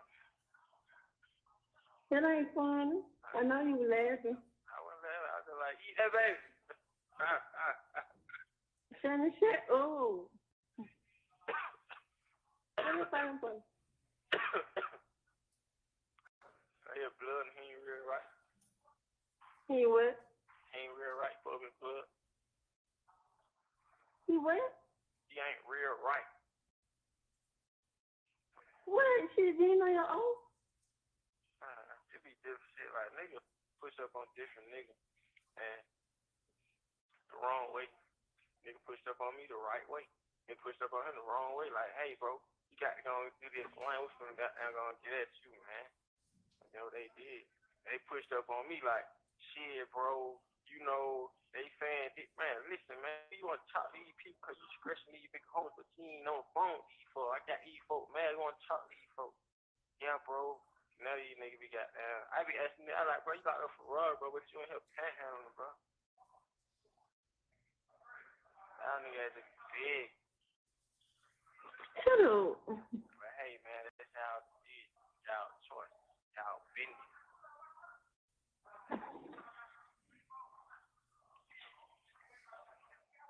I feel like I'm wild the clock. What I am. You got shit. I ain't said that. What you said? I said I feel like I'm round the clock. I said, well, I am. You have 1 minute left. I'm stopping at 15 minutes and 5 seconds.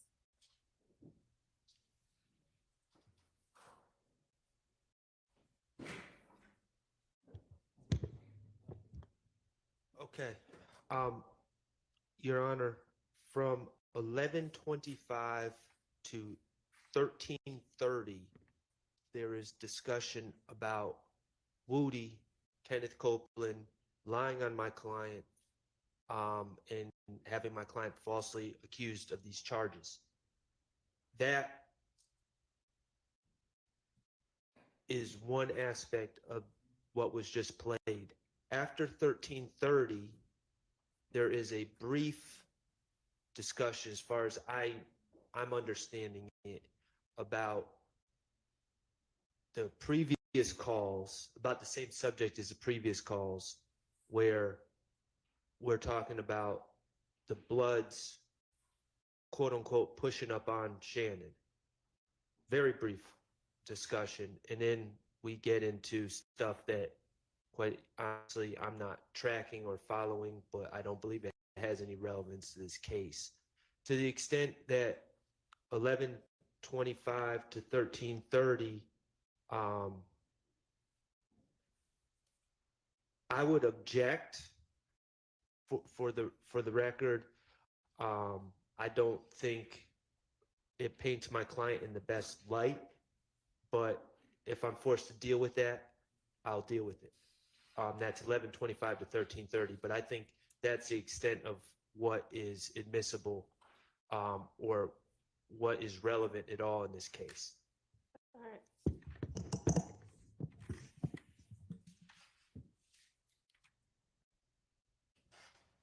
So, given that Mr. Schardt concedes that Mr. Stillwell's commentary about Kenneth Copeland and Kenneth Copeland telling on him and his expressed feelings about Kenneth Copeland are relevant, our position is that that portion, I agree, is relevant because it is talking about his feelings and his knowledge of a witness in this case. And the fact that the witness is telling on him about things that have to do with this case, we would argue as well that that is relevant and therefore admissible, and there's nothing that is substantially more prejudicial about that information than probative. The portion after that, where after Mr. Stillwell is asserting that people envy him, and he starts talking about the guy that just got beaten up in the jail, Defendant Stillwell asserts that he's a blood, he ain't real right. He's acknowledging his awareness and his use of the terminology, he's not real right. He's not a real blood. He's supposed to be a blood. And I believe that the female asks him, does he know his oath? If that's not what he's saying, that's what I heard, and that would make that relevant to us. Mr. Stillwell then starts talking about, I believe, the way that law enforcement spoke to him, or how he was approached about talking, and how law enforcement, how other people were approached about talking about the facts of their case. And that colloquy is relevant. He's particularly as well for what he's not saying, as well as for the fact that he's aware that he is being asked to talk about things and how he's dealing with that. So our position is that it's not substantially more probative. There's nothing in that span of the call that is substantially more prejudicial than probative. Okay. Honestly, that was the way I took that last part about getting pushed up on the right way or the wrong way. My impression was he was talking about law enforcement as well, wanting to have him say whatever he was going to say about the case. So I think that would be relevant. And I mean, if you can shed more light on it, go ahead. But that appears to be the topic of it. I mean, the only thing I can do is ask everyone to listen to it again. I mean, we might just have a difference of opinion, but when I've listened to these calls, I'm of the belief that, I mean, all this has been discussed in the previous calls, but he's talking about people pushing up on him, which in the jail. In the jail. Is that what you think? Exactly. I roll with Schardt. That's exactly the way I heard it as well. I think Speedy is 100% off base. Has nothing to do with police, law enforcement. It has to do with exactly what we just witnessed, what we just listened to, brothers and sisters, that he's talking about when you get checked, when they pull your card, when they look for your credentials to see if you're official or not, if you're really a part of their alleged situation. That's what they're talking about. I mean, it's clear.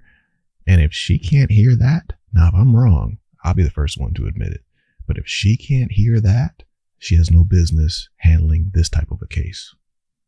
Maybe there's a different case that she's perfect for. But if she doesn't understand, especially after hearing what she just heard, what's going on there, yeah, then she's too out of touch for a case like this, in my opinion. How does she make proper rulings? Because she's taking the line that the prosecution team wants her to take. And it doesn't even make sense. So again, if we're incorrect, we'll admit it. But I'm rolling with Schardt on this one. It ain't got nothing to do with law enforcement. It's got to do with what's going on inside of that jail and when you're being questioned like that. And it looks like Ants the Man hearing it the same way. I think Speedy was way off base with that one. No clue.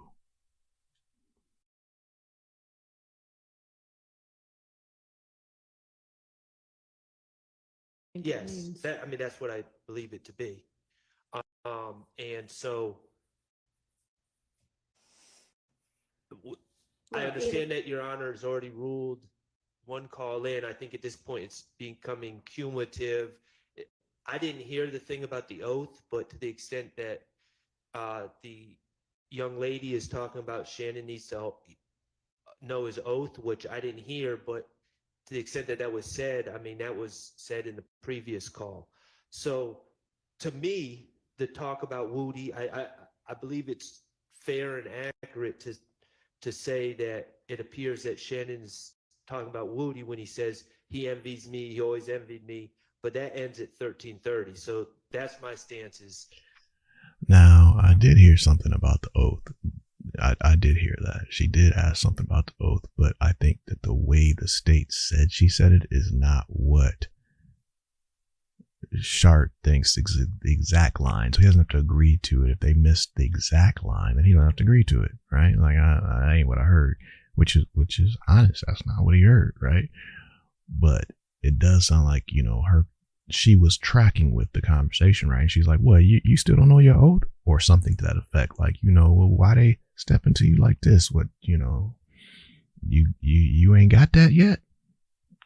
Something like that, allegedly, right? Like, come on, man. Even I know, even I know you're supposed to know your oath, man. It's like, what's the problem here? You didn't know? You still don't know? It was something similar to that, allegedly, possibly, maybe. Any relevance, which I know that the state's arguing it's relevant and it passes the 403 test, ends at 1330. All right, well, can you start from 1330 again? Yes.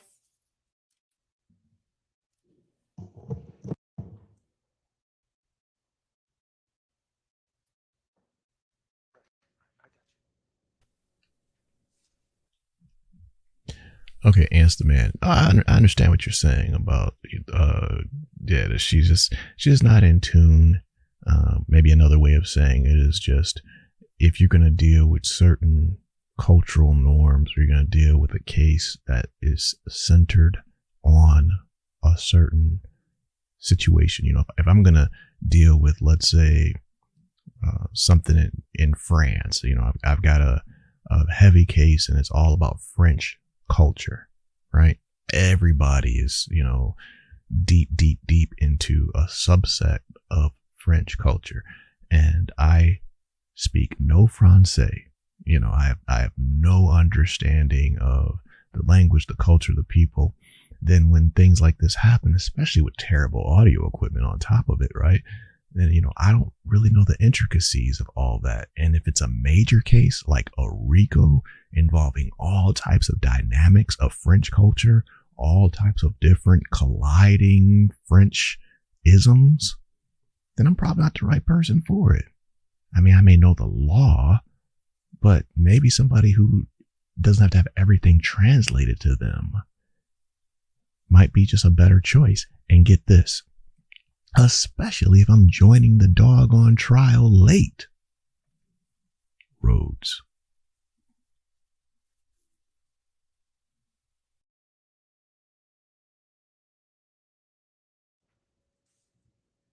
I know you were laughing. I was laughing. I was like, eat that baby. Shannon, shut up. Let me find one. I hear blood and he ain't real right. He what? He ain't real right, full of blood. He what? He ain't real right. What? Shit, you know your own?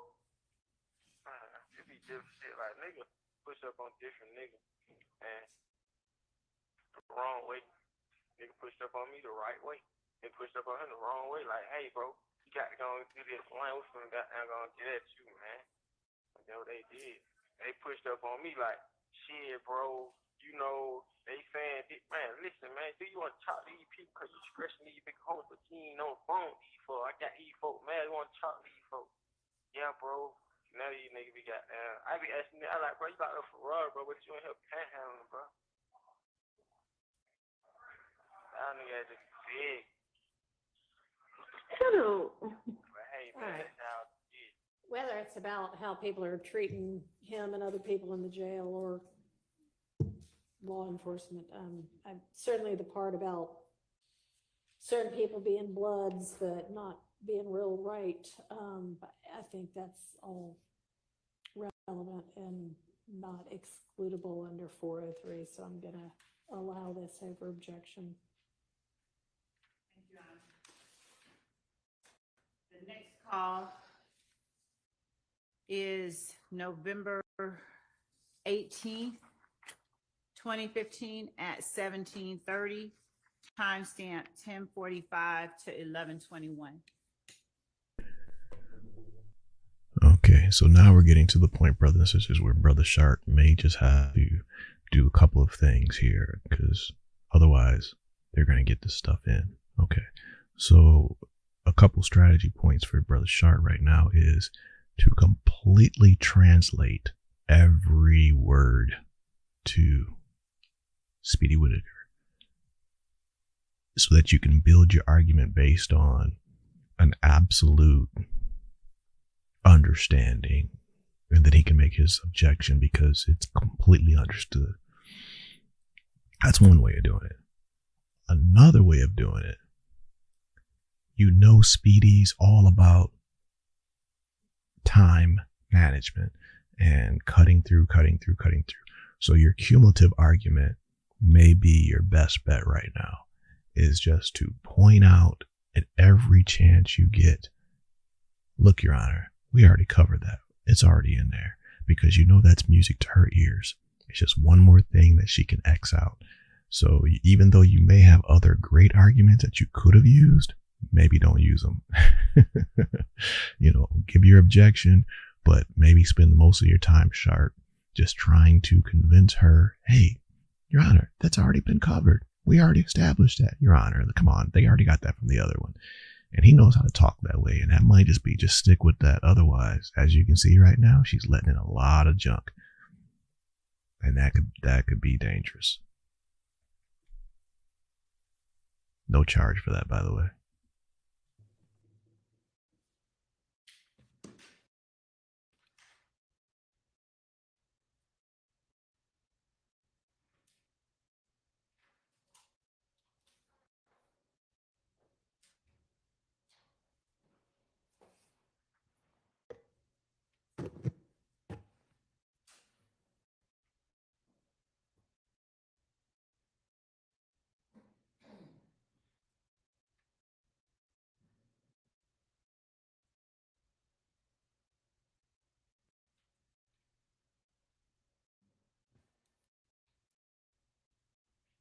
Nigga, what the fuck call that? You been a hole, man.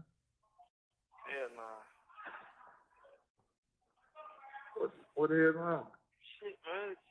I mean, all these fucking slimes in the dorm, man. Hell, these young come here back to back. I'm talking about all along. Listen, Fat they- ass in here. Yeah.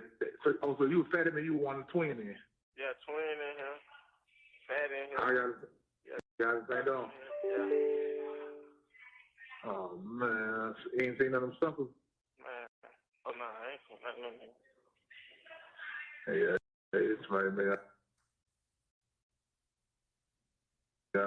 Three don't come upstairs. I say, yeah, I know this nigga. I told him the same thing. You know, you might be going there now. I know you gonna go there. I had them for, I said, shit, how long for stay out here? They like, shit, we finna see you upstairs today. Shit, it was good. Yeah. Well, so what you don't heard? You ain't heard that? I mean, you ain't talking to nobody like no one of them bad tips I can't talk to you, man. I don't went no, I think for a court tomorrow. Yeah, I heard it was on Thursday. I think, yeah, somebody said Thursday. Yeah. You just went on that. So they would be your first guy saying, move to all of them. Nah, I think moved some last week on the 12th. Yeah, well? On the 12th. We went to court on the 12th. We've been to court like 2 times, 3rd and on the 12th. Oh, but y'all were put together, right? Yeah. Me and Monson went up together, but the D, they got that nigga ass, I don't know. They be having him got separate. So what y'all heard, like, for what's the reason they would think you did something? Shit, they keep talking about our 4 names will come, common names keep coming up, like, on some shit like, oh, y'all did it. Everybody, like, keep stressing, like, we crazy. They keep saying, like, we crazy, like, we just unruly. Oh, that's so true. Oh, that got a nigga name on some crazy shit, like, nigga just. That's all that is. We looking like I just explained them struggles. You know, they were just doing a lot of extra talking. You know, I had got to throw a lot on.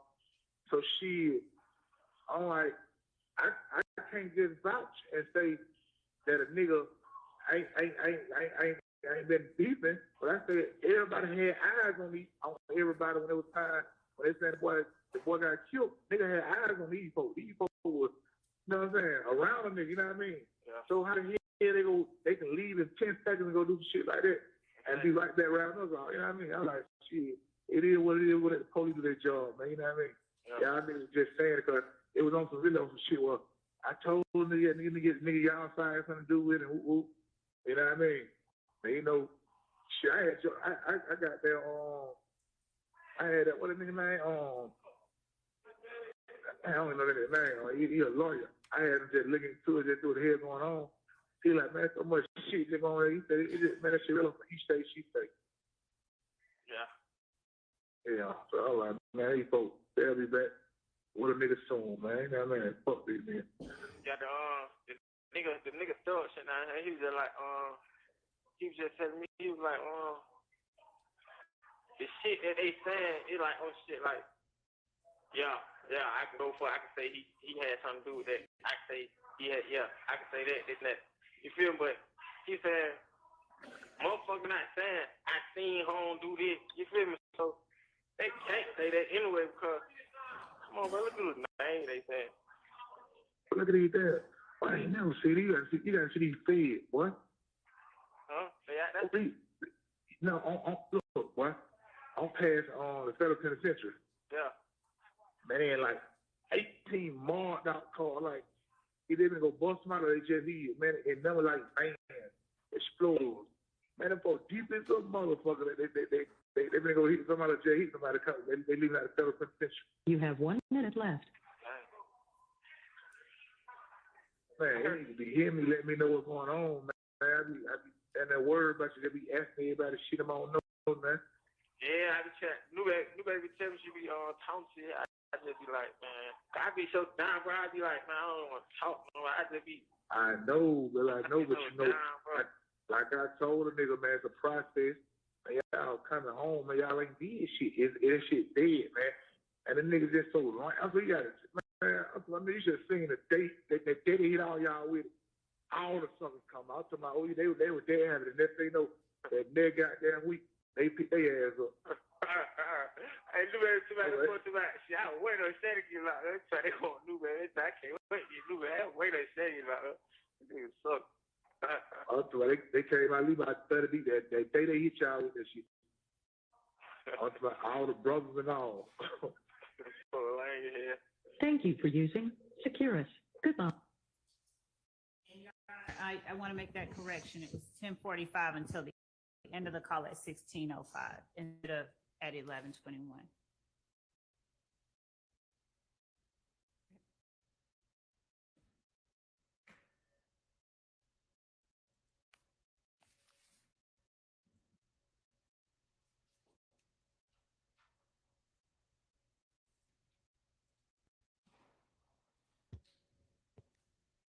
They're talking about the case. I guess it's relevant. Okay.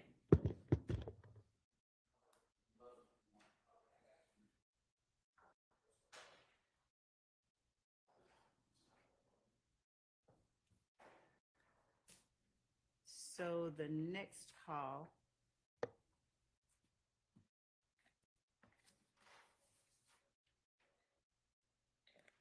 that we're going to play is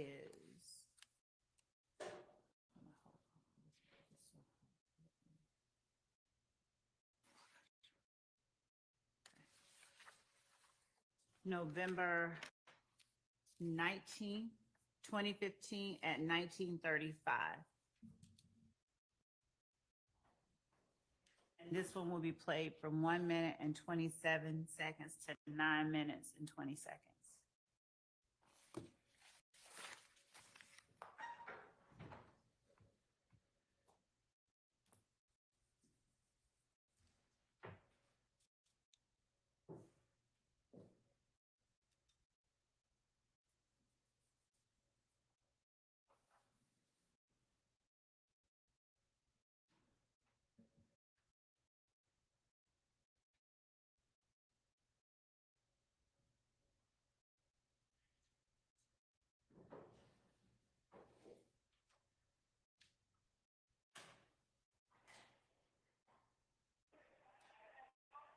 Yeah, I'm gonna just wrote me said D said what's your number. Man, fuck D, bro. Fuck them nigga, bro.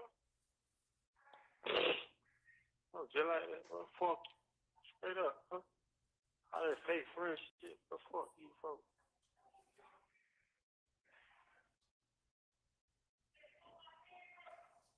Wish I get on tour. Fuck. I wish I get on tour. All these fuck niggas. Fuck all y'all rat ass niggas, man. Fuck that nigga, man. I didn't know to be on the phone. He said, what happened to XD in court because they didn't need more from charge. They didn't need to take on the court. That fuck nigga, you know what's going on. Push ass nigga. Shit like that. What fuck?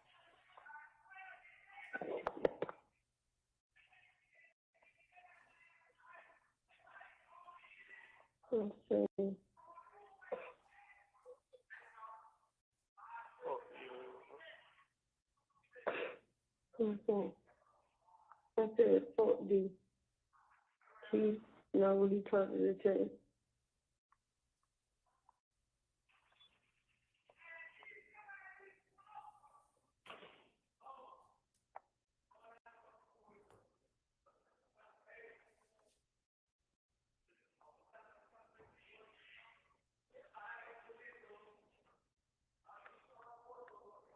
I just said,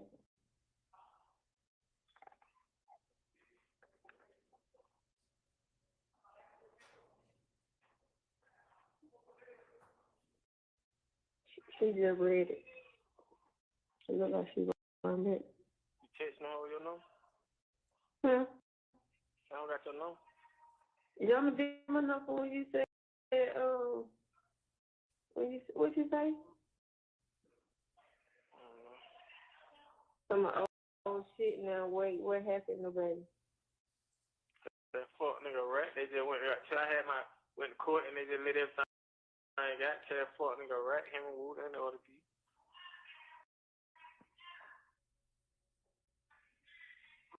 I don't keep going with folks, man. That fuck nigga know what's going on. Bitch, you in love with a rat hoe.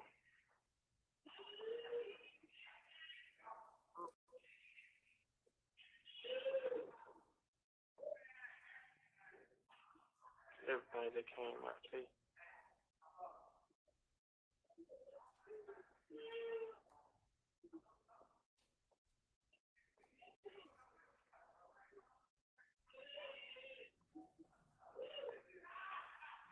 So I don't even qualify for that house arrest, 24-hour house arrest. Her shit. They say I don't qualify for a fucking bond. Huh? Say I don't even qualify for a bond. I can't even get a bond. You said it in court. Yeah. So I can't even get on house arrest. I have a 24-hour house arrest. They still smart no. So my record, my history, bad. Your Honor, just so that I can ease the court's likely concern about this portion from about 450 on, we're not going to include any part about his bond and house arrest. But we're going to keep playing it just to get beyond that point.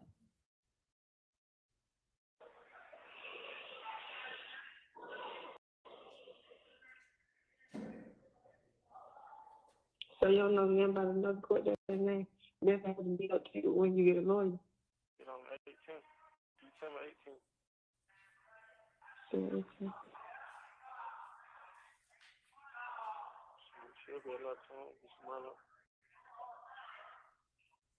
That fuck nigga, boy, I like slap. I want to slap that fuck nigga boy in court, right? Yeah, keep. Did you in court with you? Nah, somebody down. Fake ass private China ass nigga, man. Fake ass lawyer, man. China, I want to slap that fuck nigga, bro. I want some lawyers that get out there eating them folks' ass up.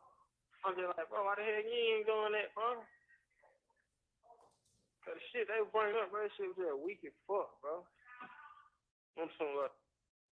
Unless there is an objection, we'd also take out the part about the way that he wants to do his lawyer. But you know, we don't mind playing it, but I wasn't going to play that part, but it doesn't matter to us either way. Is there gonna be objection if they redact that part? Objection on behalf No objection. All right. Thank you. Like, eat their ass up. Man, do not leave her in here. This is not the time right now. Everybody get out. Everybody get out. Mom, can you get out too?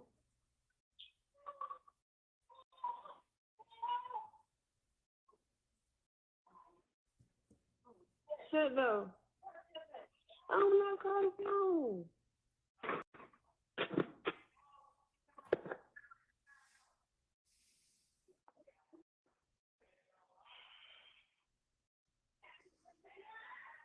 You know what I'm saying? See, that's why I don't pick up my damn phone. People keep telling me that, just shut and keep your head up. He a real one, for real.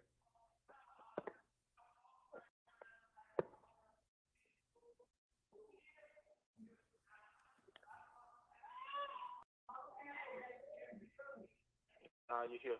Oh, you're real. Man, that shit don't do nothing for a nigga. That shit don't make a nigga feel good. That shit don't do nothing for a nigga.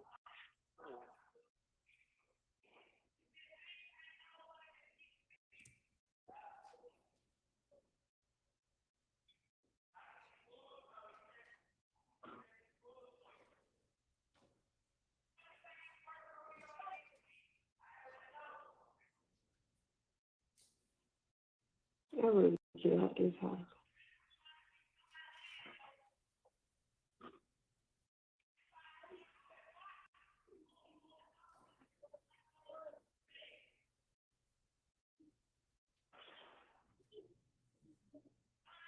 Oh, hell.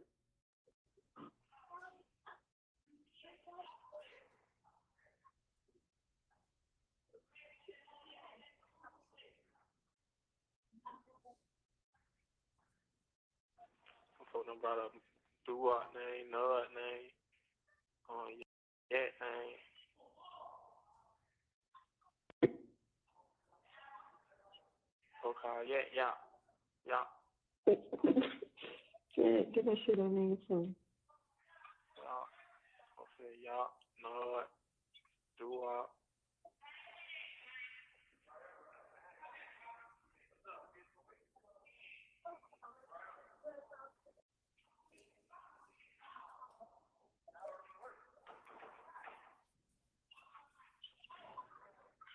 Oh, man. My head hurt, man.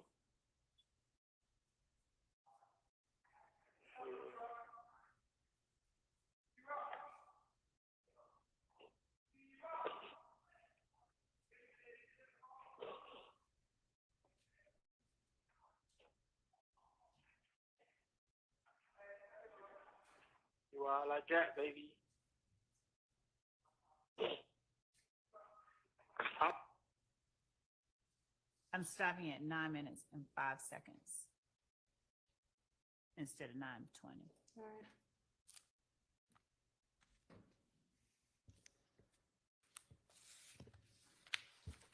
So, Your Honor, from what I hear, Mr. Stillwell is calling someone who lied on him a rat, and that's something I will deal with. I don't have any problem with that. All right. As far as 640, we have a complicated situation. I don't know how the state is going to try to play this, but there's a way to try to play this that would likely mislead the jury. I would hope that the state wouldn't do that. In 640, factually, Your Honor, Mr. Stillwell had been charged with this murder with Mr. Copeland and others. Mr. Stillwell brings up yak and doo-wop. The reality, as people in the criminal justice system and are familiar with Fulton County know, that you have a prelim. And at the prelim, yak and doo-wop came up in the statement, in the testimony about what other people were saying. So it is completely logical that he brought up yak and doo-wop there. However, if the state wanted to mislead the jury and not tell them about a prelim and not tell them about how Yak and Doo-Wop were brought up in the prelim, they could try to twist this into something like Shannon's bringing up people that weren't even charged. But I mean, we're gonna, if we need to have 3 days educating the jury about how the criminal process works in Fulton County and preliminary hearings and all the rest to really complicate matters, to explain that to them, I guess we can. I prefer not to. But he's just recounting what was said at the prelim. So I would object. It seems like a simpler solution is just to take out where he's talking about Yak and Doo-Wop at that time. Judge, June 10th, I believe we are midway, if not further along in the Copeland interview. I believe that it's Mr. Copeland who is bringing up these names that Mr. Schardt is talking about. I don't hear Mr. Stillwell talk about a preliminary hearing. I hear him say they're bringing up. So this conversation is November 19th of 2015, right? Yes. All right. What you said something about June 10th. What are you? Just that prior to that time that Mr. Copeland was the one who was bringing up these names.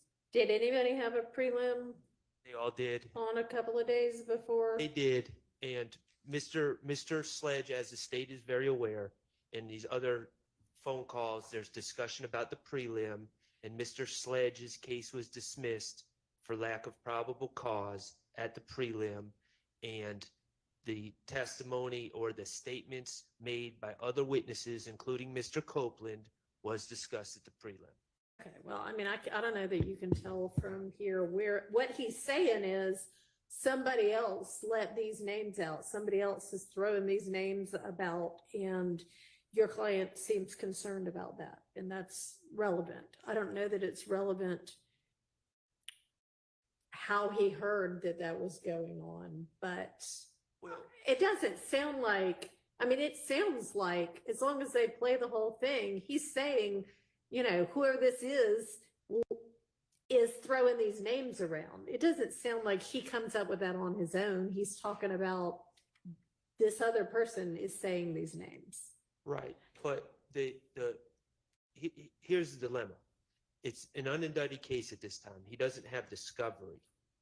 And what I am concerned of is the state saying, oh, wow, probably in closing when I don't have a chance to respond anymore. Oh, wow, what a coincidence. Shannon Stillwell in that jail call is saying Yak and Doo-Wop, even though they weren't charged at this time, that just proves everything. And the reality is those names were thrown around in the prelim days before. All right, well, they may have been thrown around in the prelim. They may have been thrown around in interviews. Apparently, it's a whole lot of gossip that goes through the jail. But Judge, the state needs to make sure that they don't we couldn't do that. mislead the jury during the evidence or in closing with something that you know not to be true. We agree with that. Okay. All right, so it doesn't sound like there's an objection. It just sounds like there's some caution about how this might be used. And I'm telling the state right now, you better not use it in a way you know is not supported. We agree and understand. Okay.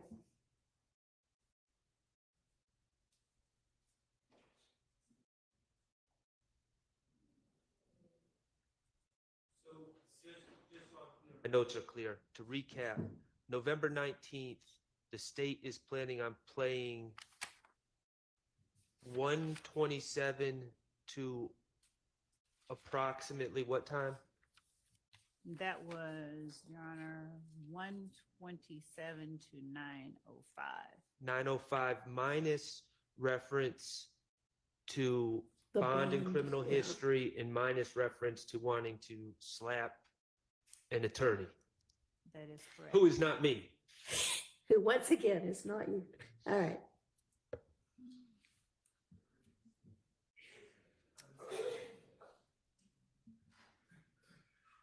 The next call we'll play is November 23rd, 2015 at 16:08 p.m. from 8 minutes and 50 seconds till 16 minutes.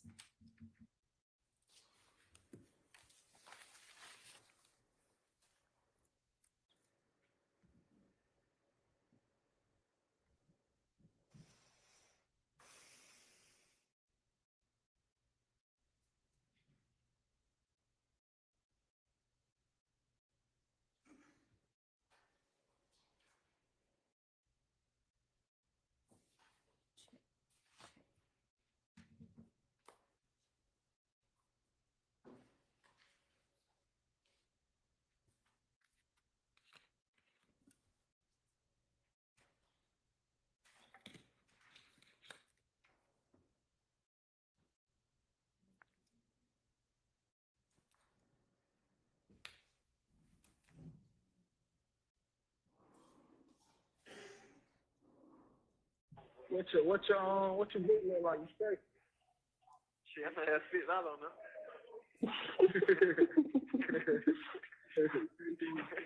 So when y'all go back to court?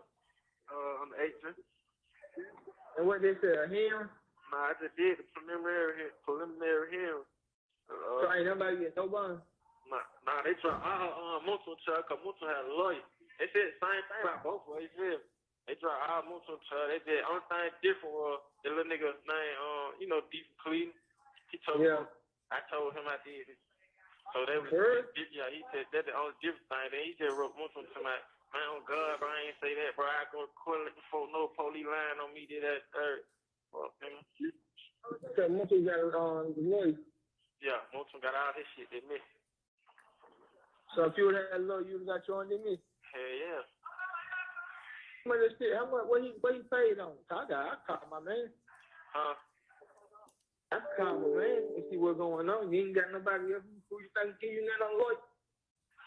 Shit, I ain't called. But Kim just telling me that now to call him my knees on and shit. Who? Kim. I ain't calling it though. Who? Kente. Kente? Yeah. Man, them niggas that be talking, bro. Yeah, that's what I be saying. That's why I ain't really just put no like that fucking stuff was been sent the lawyer down here. That nigga, he keep coming down here, but he just like, shit, dog, keep telling me he ain't got all the money yet. Now, fuck you, ain't got the money yet. Who's saying that? Oh, that was the lawyer. Like, the lawyer keep coming down here, though, but he just like, shit, I won't go and represent you, but he keep saying, dog, saying he ain't got all the money together yet. How much they charge him? This nigga, he ain't telling me the price. He just like, I told Young Thug he gotta give me everything or nothing. It's everything or nothing. That's all he kept saying. So he want all his money at one time. He don't want down. He doing that because of Thug. You feel me? He know home got money, so hey man, I want all my money. You ready? Yeah, that's what I'm saying. Cause most lawyers they do a payment plan, bro. Yeah, exactly. Knew they talked to some lady and she was like 4,000 some shit. 4,000 for it. Start. Man, that nigga I had, he want that money, bro. Yeah, now nigga who beat my brother murder case. You know, I'm cool with him. I don't even want that much. 4,000 start, that's too much. Yeah. I'd probably give him about 2,500. He probably put me on a payment plan like every 2 weeks, probably pay like $350. Right, what? That's cool, no? Mm-hmm. Hold on, sir. Yo, shit. Well, so what you got out of here? What you got now? What you got now? Most of they got now, they got all them aggravated assault shit that they had. Aggravated assault, aggravated battery, all that shit, them gun charges. No, so what part of that truck? That murder charge? Yeah, they just dropped the murder charge out of them. Man, that ain't shit. That's based on just like that. Yeah. That's how he got like, they got like 9 charges apiece. That's what they'll try to do, bro. Drop that murder and stack some on the aggravated assault. Cause they're like 20 years. Get what the lawyer said, he was like, what? Man, listen, he was like, if everything go bad, he was like, you'll be looking at 20, and Mr. Sledge be looking at life without parole. I said, God damn. Who is? Muto, he was saying Muto be looking at life without parole. I said, God damn, why the hell you gonna do that? He like, shit, that man record is fucked up. Then the other choice he's facing. I said, good God. That's what I'm saying. The aggravated assault charge and all that shit. That shit. And that we need to say, this part we would not be keeping in, the part about the sentence and the punishment for those charges. All right, thank you. Because I have from 12:15 to 12:40, there was discussion about likely sentences. According to the lawyer, whomever was advising Mr. Stillwell, apparently, according to him, this lawyer said, if everything goes bad, he's looking at 20 years and Muntuk's looking at life without parole. When you say we're not getting into the sentencing, we're including what Mr. Stillwell is facing, correct? All of the sentencing for all of the charges, this portion that mentions sentencing, we would redact. Okay. Okay.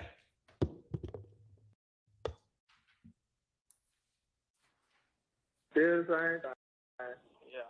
But murder, they just make niggas say, woof, these ain't got shit. They got to fight that red stuff.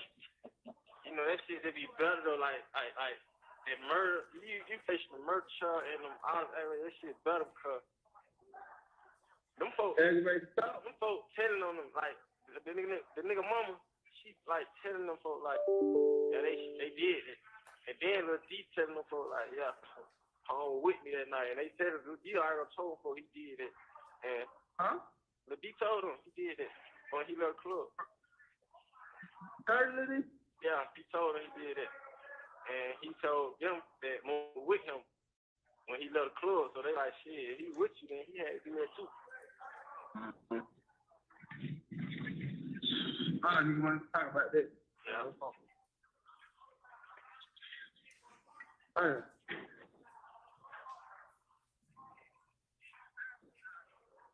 No. He take pictures.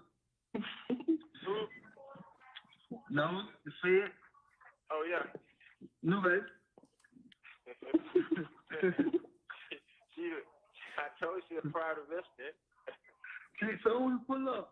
See, y'all talk. Damn, hey, how you doing? I'm not gonna do it like that. Give her an oh, Lord. She gonna say it. Why they? She gonna let me go down.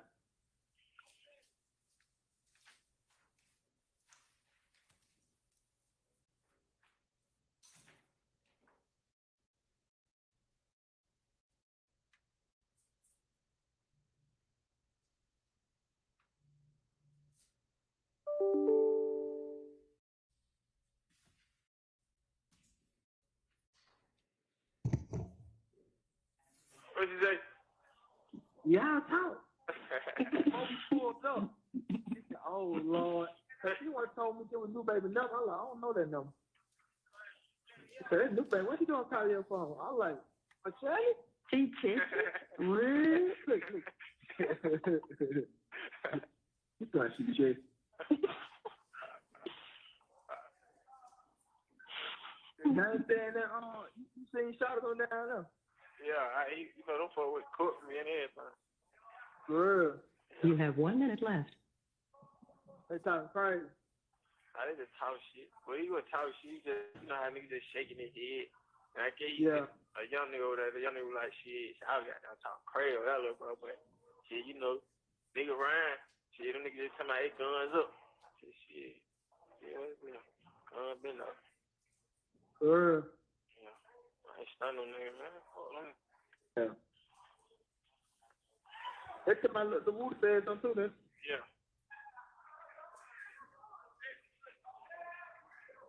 Nigga say anything, try to say they ass, but. Yeah. So you know, that shit be having me down, but I just really be shaking that shit. No, I'm saying that shit be crazy. You be with a nigga 388, 188, whatever. 2 years, 5 years, and situation pop up and you're like, boy, he did. That be fun. That one be me, bro. Exactly. The nigga sit right there. Thank you for using Securus. Goodbye.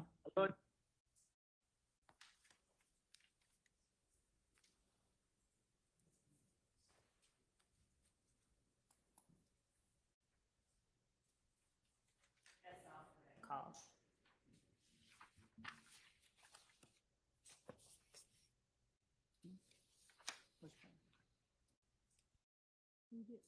Oh, wait.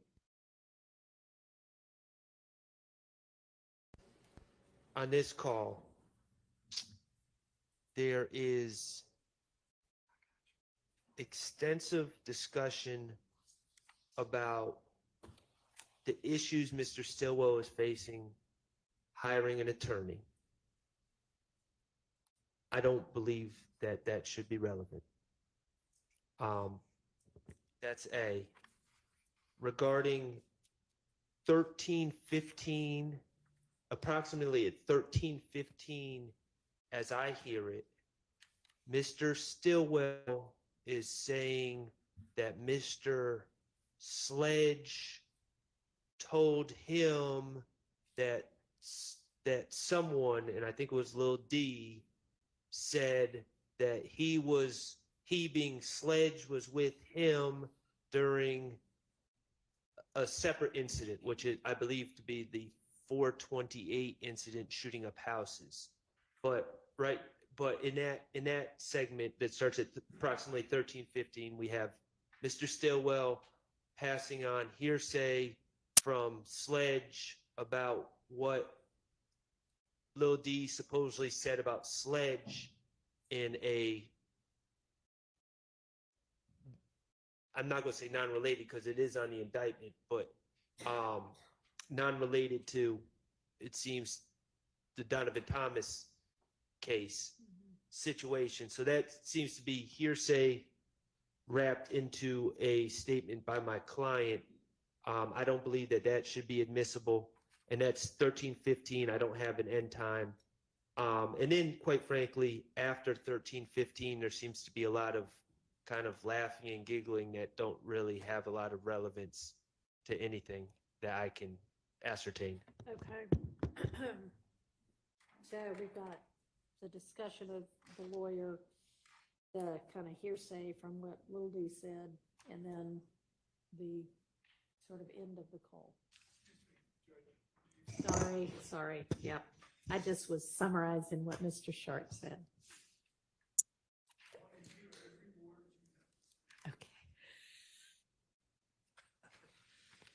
What I heard in the court summary was the discussion of the lawyer, the summary of what Woody said, and then the end of the call. Right. Okay.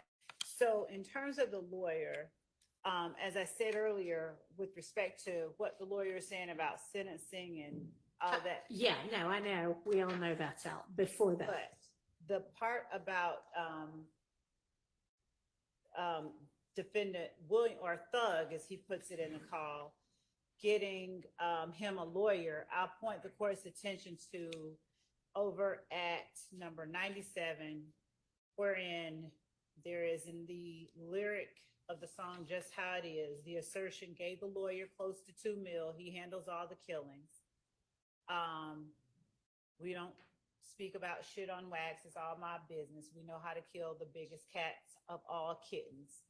And so our assertion would be, considering that Mr. Stillwell is discussing a lawyer who has been sent down there to talk to him by defendant Williams, and that he wants all his money up front, that could be, their inference could be made by a jury reasonably assessing the evidence that this is part of the proof for that particular overt act. It's not just in a vacuum discussion or negotiation with the lawyer. It's who's providing him the lawyer, what it is the lawyer is asserting that he wants. Okay.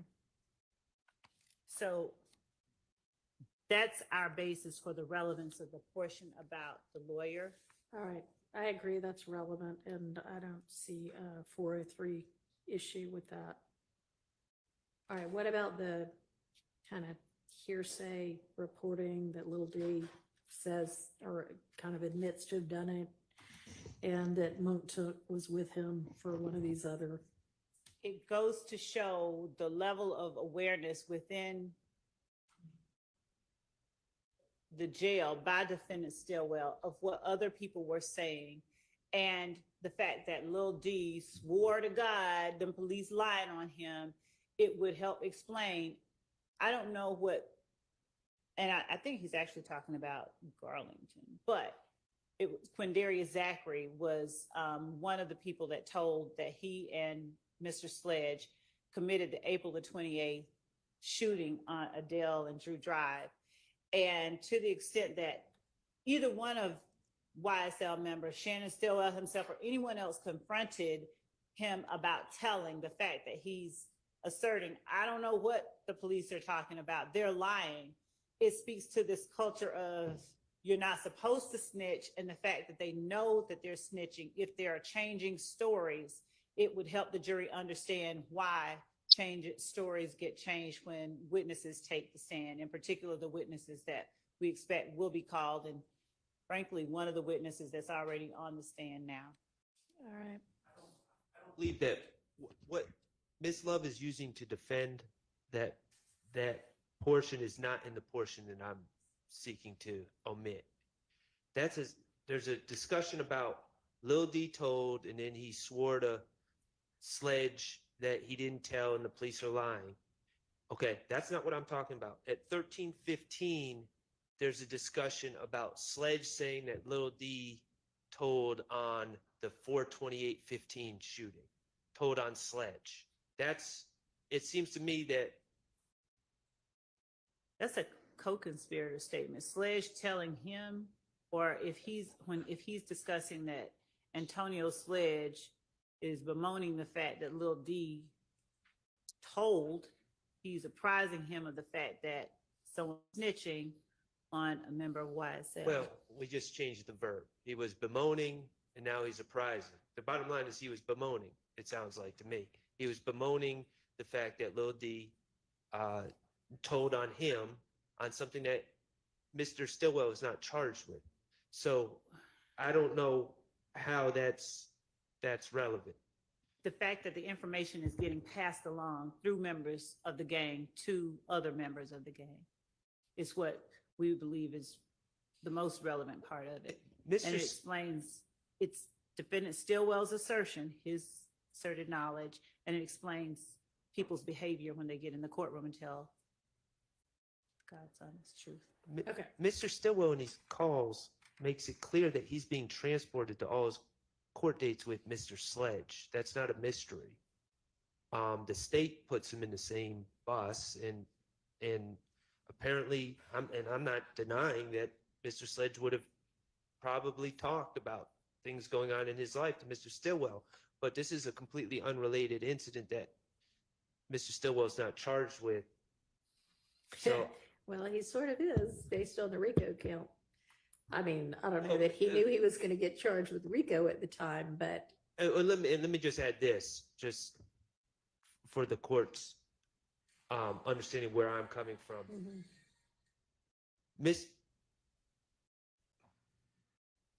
Mr. okay, do not come back in here with that if that's going to go off again. Mr. Stillwell, Mr. Sledge and Mr. Garlington pled guilty to this Right. incident. So, Okay, and Stillwell, Mr. Sledge and Mr. Zachary, I should have said, pled guilty, and Mr. Garlington. right. And so how is it a co-conspirator statement, I guess, is, I think, the gist of, are you just saying relevance, or are you saying something beyond that?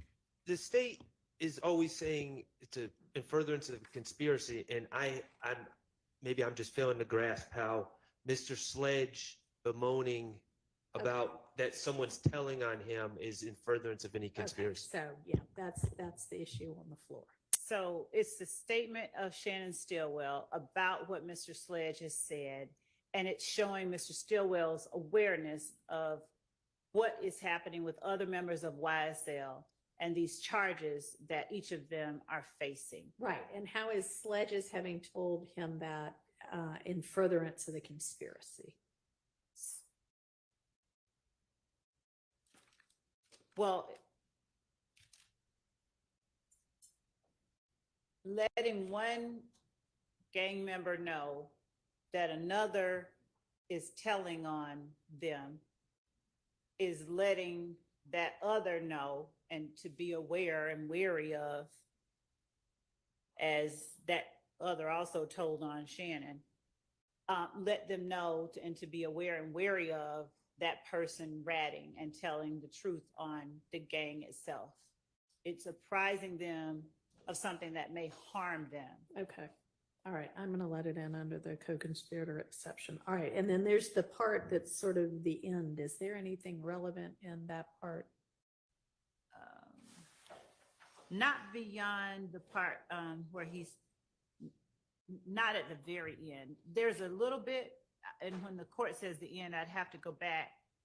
I think I played it. Well, I already. guess everything after that little part is about the, what Sledge says about Lil D saying.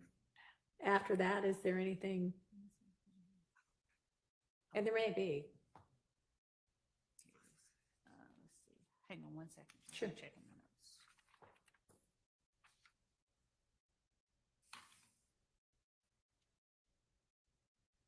This is it right here.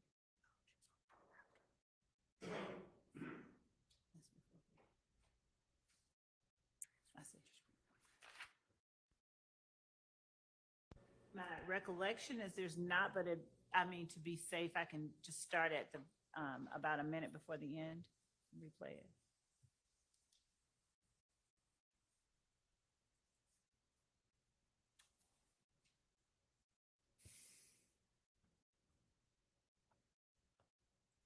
I would ask if we could start at 14 minutes, because I believe there may be something.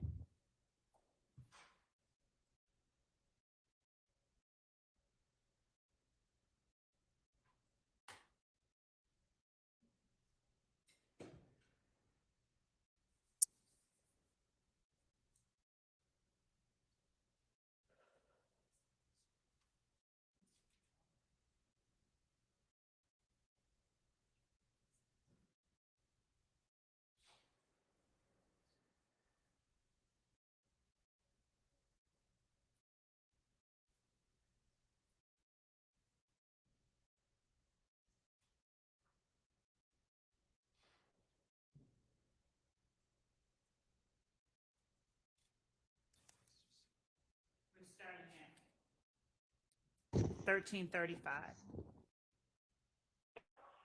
When he left the club, so they like, shit, he with you, then he had to do that too. I don't even want to talk about that. Yeah.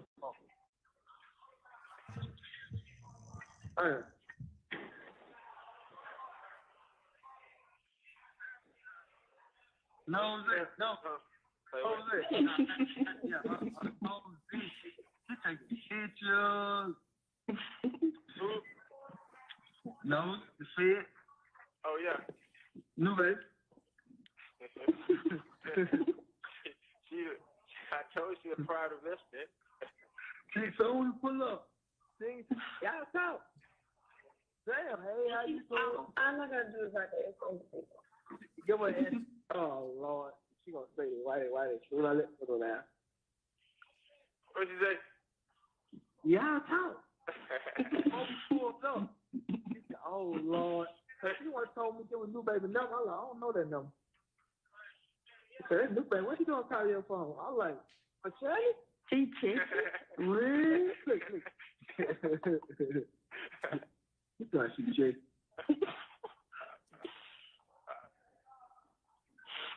Now you saying that, you seen Schardt go down there? Yeah, them folks would cook me and everything. Girl. You have 1 minute left. They talking crazy. They just talk shit. Well, he would talk shit. He just like, you know how niggas just shaking his head. And I gave you a young nigga over there. The young nigga was like, shit, I got down talking crazy with that little bro. But shit, nigga Ryan, shit, them niggas just talking about 8 guns up. Shit. Yeah, guns been up. Yeah. I ain't stunning on nigga, man. Fuck them. Yeah. They took my the Woody says something too, man. Yeah.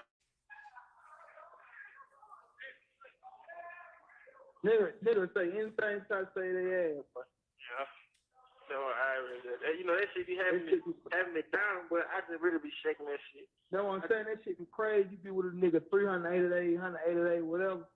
2 years, 5 years, and situation pop up, and you're like, boy, he did. That be fun. That's what I'm talking about, bro. Exactly. The nigga sit right there. Thank you for using Securus. Goodbye. Hello, this is a prepaid collect call. So to answer the court's question regarding the portion after that snippet, there's a minute of between 14 minutes and 15 seconds and 15 minutes and 15 seconds that we do not need to play. Starting at about 15:15 and going down, we think that that portion is necessary to play. It entails a couple of things. They're talking about Woody telling, they're talking about,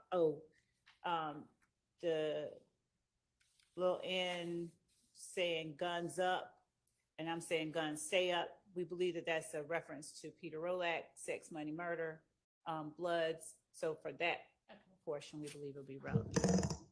I mean, those seem relevant. That other part in between, you can redact out. Yeah, I don't know what the state's talking about with the guns way up thing, but I would ask that the last minute be played.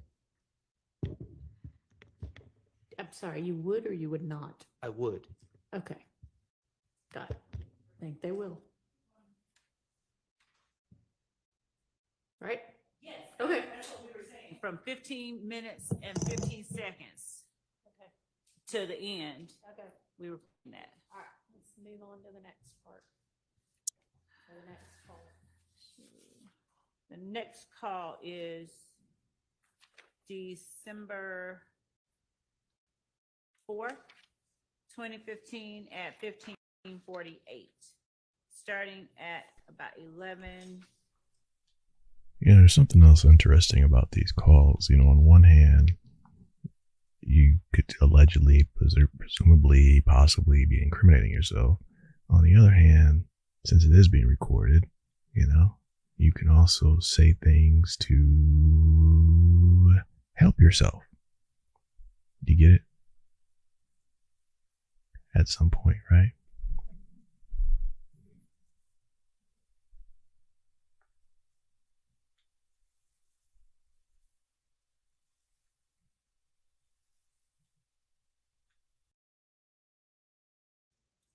.57, but just we'll start at 11:30 to be safe to give context.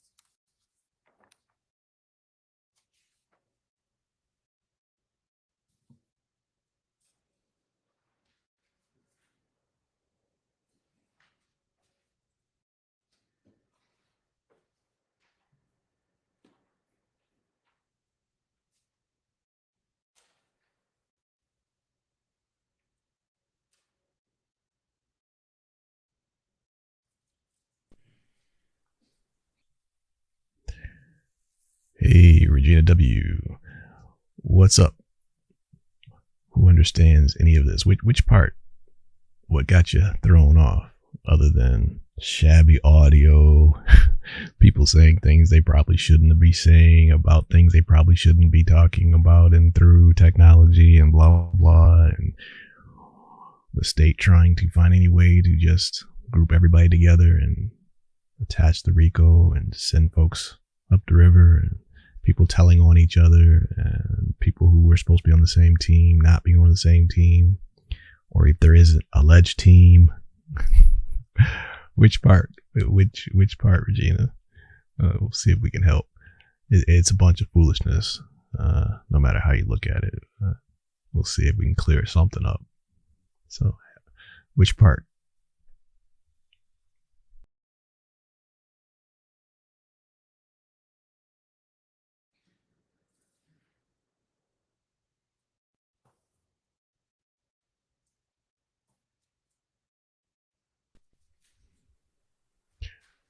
Okay, so the last call, again, so it's Shannon Stillwell.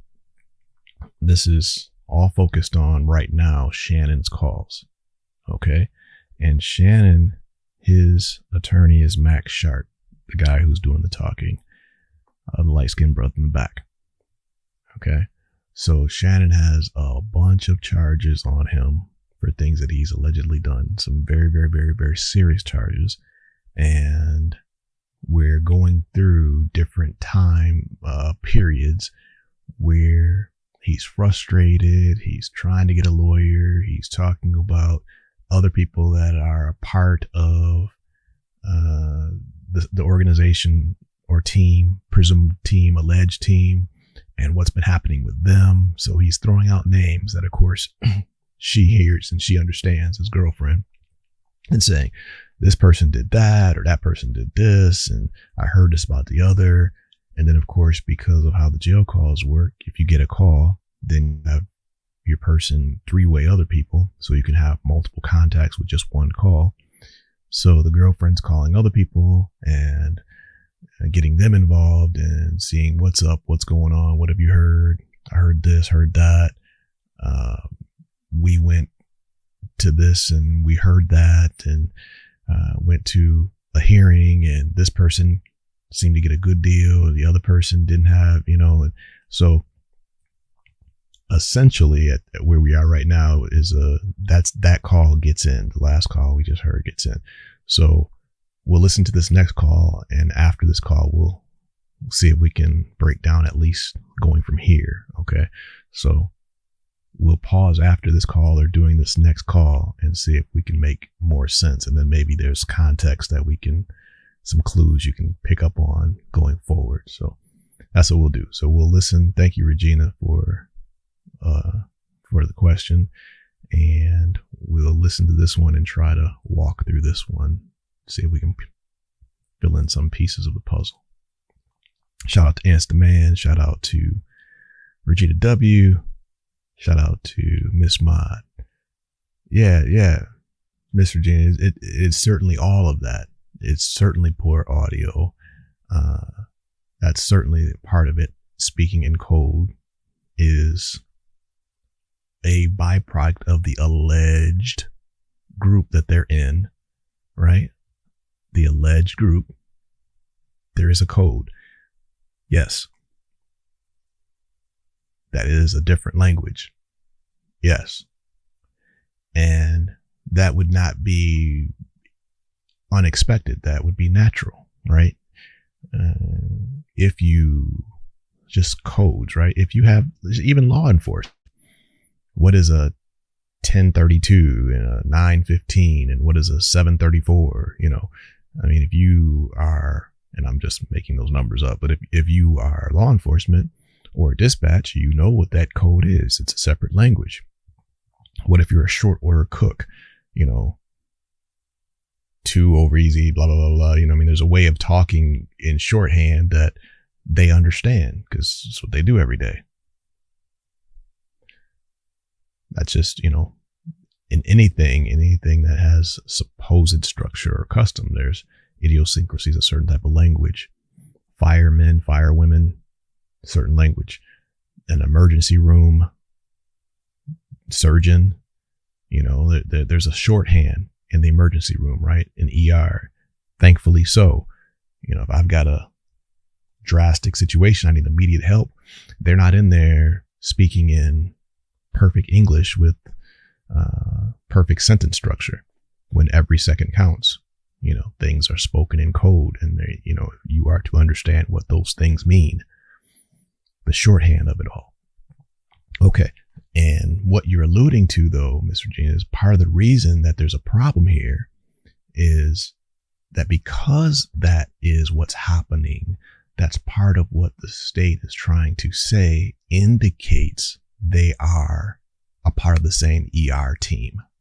They are all short order cooks. They are all firemen. They all are firewomen. They all are. You see what I'm saying? That's part of why she's saying, they're all together. That's why they talk this way, because there is something that's happening. And I think that's good that, that there is some confusion for the outsider, right? That says you're an outsider. We're not supposed to understand all this stuff. But then I see, the question of Miss Mod says, the jury might be lost too, right? From all of this. Absolutely. Absolutely. But is that the state's point? Does the state care if they understand? They want to be able to explain it how they want to be able to explain it. And one of the key things they're going to say is you couldn't understand it because they are speaking a language of this organization that we're alleging that they're a part of. And that's why they understand it. You don't, which proves they're into something. That's why they can understand each other.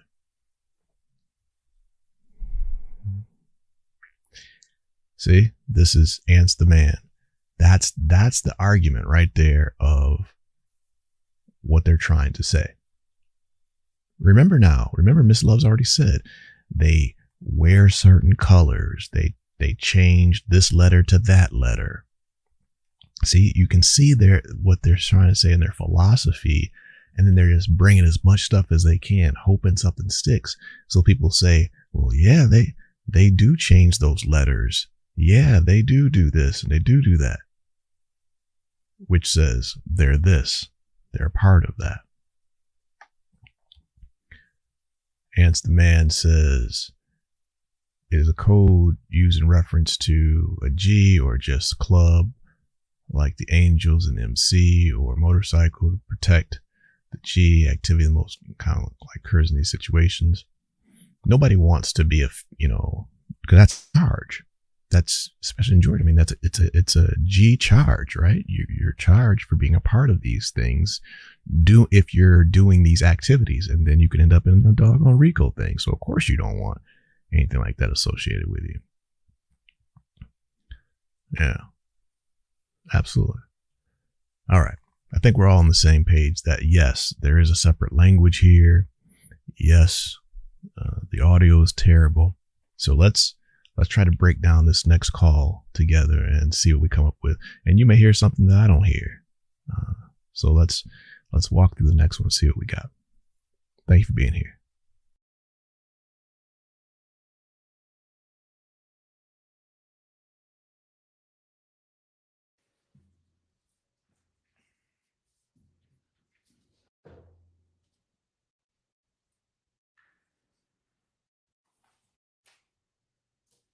Saying no 2 weeks, we don't wait on no $300, man.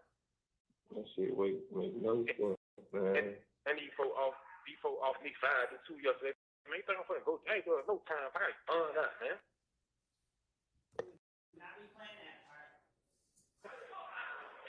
What the fuck? Man, like, fuck out that jail, man. Then these niggas with their fuck shit yesterday at court. Nigga trying to jump me, man. Fuck these niggas, man. Oh, I said, fuck a YSL. I ain't finna go and fight no fucking YSL. YSL won't even burn their ass. I want to fight for their ass, too. This is not my client. So I swear I'm finna go in there and get big shell Carol ass, bro. Straight up, I'm telling through the gas bone, everything, bro. I'm like, nigga, what's up, then, nigga? Nigga, I'm the fuck. What you talking about, nigga? Is it ever going to be? No, it's not. In the beginning of the jail calls, it says who the calls. Wow. Again, this is another call that the state was going to get in, and Brother Schardt saying that's not even my client. This is another one. Unbelievable. What if this was your son or your daughter on trial? They're bringing in stuff, and Schartt's like, this ain't even my guy. Well, anyways, what I just heard of whoever these people are, right? Essentially, though, the YSL is certainly mentioned in this one, though. So whoever these people are talking, homeboy, what I'm hearing is he's highly irritated that they're putting these charges on him, and whoever the YSL people are, they're not coming to his defense. So skip them. That's the essence of what I just heard. That my man's basically like, yo, I'm not going to be, going through all this, and they not even having my back right now. Skip them. And he's saying skip YSL. And then there's somebody else who agrees, and they're like, yeah, skip them. Okay. And then Brother Schart's like, it's not even my guy. Weird. So again, we're trying to just help interpret some of this stuff. If you hear something I didn't hear or you hear it differently, let us know and we'll be able to piece it together. But I guess that's just a trial run because we're not even dealing with this one. Presumably, we'll find out. These are from a gentleman named DJ. I don't know why the state believes it's my client. It's not, though. We'll verify before we would speak to Mr. Schardt. So we'll pass on. We'll hold on this one. Okay. My stance isn't changing. It's verified. We understand his position. I like Schardt's tone right there. I like Schardt. Be tough. Because Schardt said, he said it before every call, it says who's in there. So all you gotta do is read it, let alone listen to it. So basically he's saying, no, I don't need to take more time. I'm telling you it's verified. It's not my guy. So you can take all the time you want. I'm not changing what I just said. It's not my guy. And I think he has every right to say that because they would have played this junk in front of the jury. And then, oh, my bad. My bad, Your Honor. My bad. I guess it wasn't him. But of course the prosecution would want that in because we certainly heard YSL that time, right? We didn't hear Shiny G and all that other stuff. We didn't hear all that. This time we heard YSL. So that's getting a lot closer for sure.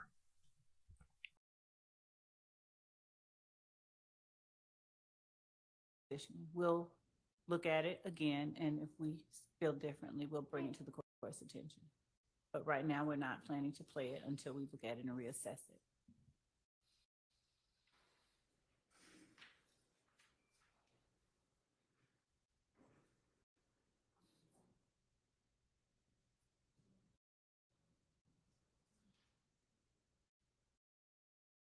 All right, was there another one? There it is. This would be December 4th, 2017 at 17:31. Do you mean 2015? No. You said that before. Is there one of them that's from 2017? Yes. Okay.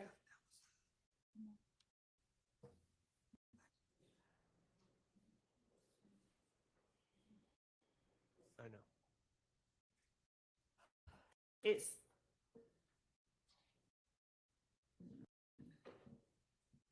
let me make sure we didn't label that wrong.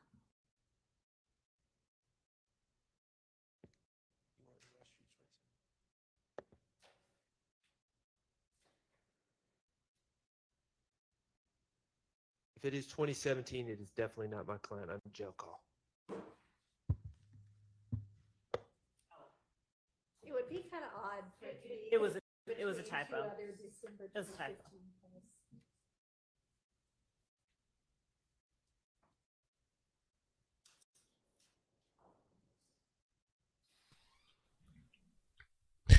And while we have a moment, brothers and sisters, let's not forget these guys still make jail calls even to this day. They're still locked up. They still call people. Those calls are still being recorded.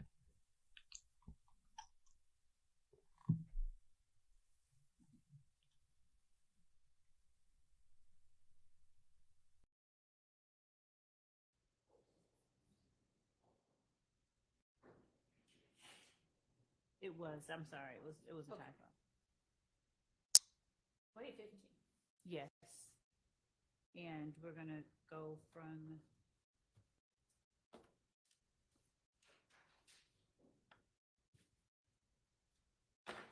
(8 minutes and 10 seconds to 8 minutes and 30 seconds. It is, for the court, it is December 4th, 2015 at 17:31. And it is going to be from approximately 8 minutes and 10 seconds to 8 minutes and 30 seconds.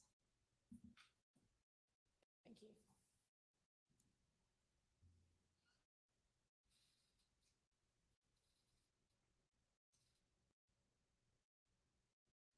That shit on there. Stop, shit. But I still want to add one question though, babe. Is y'all fucking with Who? you? You know what I'm talking about. For me, baby? No. Who? Oh. Hey. You to my, him. Mm-hmm. Okay, so what you got so far is the girlfriend's asking if so-and-so's still messing with you. And he's like, well, who? And she don't want to say the name directly for whatever reason. Maybe getting smarter. No disrespect, but so she doesn't want to just come out and say the name. So he's trying to figure out, well, who? But that's the question so far. Who is somebody still messing with you? That's where we're at so far. Yeah, you want to pay for everything.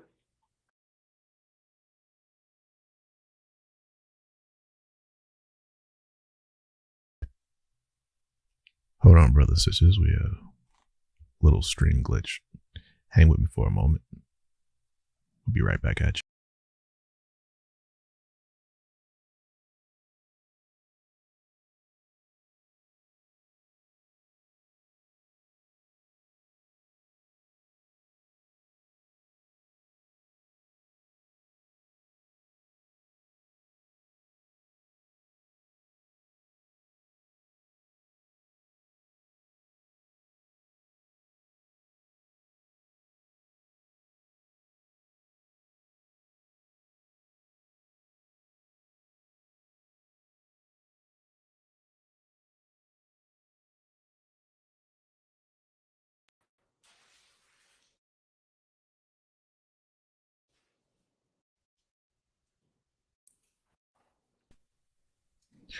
We have to see if we're in the right spot. We may have to toggle ahead. We'll find out real soon.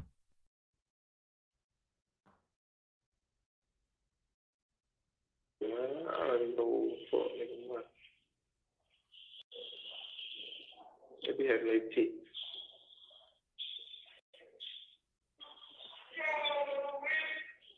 Hold on, lights, right?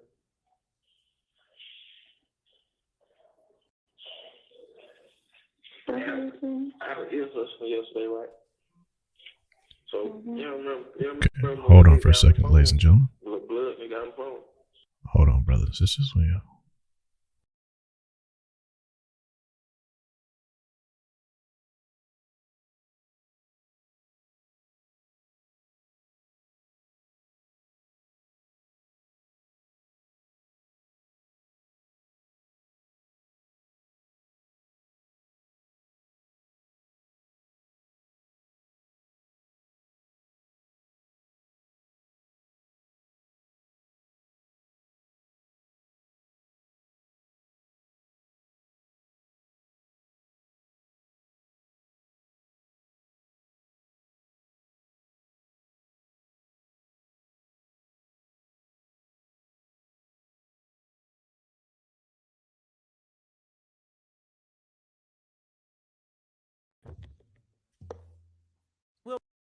We'll verify before we speak to Mr. Schardt. So we'll pass on, we'll hold on this one. Okay. My stance isn't changing. It's verified. We understand his position. We'll look at it again, and if we feel differently, we'll bring it to the court's attention. But right now, we're not planning to play it until we look at it and reassess it.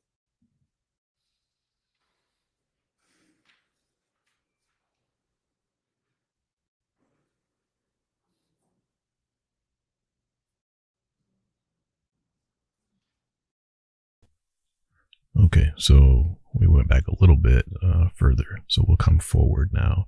But yeah, Ants the Man says you would think he would be advised about using the phone from his lawyers unless he assumed that the language they use on the phone was private enough to conceal the real intent.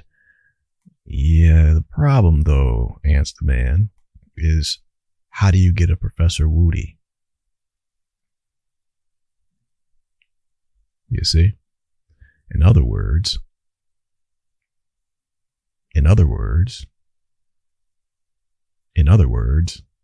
exactly. So even if you had a language that nobody understood except the people that are connected to you. But then the state gives one of you immunity and you plead out to a lesser charge, let's say, or whatever the case is. And now you're in that room and they give you a cheat sheet and say, translate this for me. When you guys say this, what does this mean? When you say this, what does this mean? When you say that, what does that mean? So now they got the code.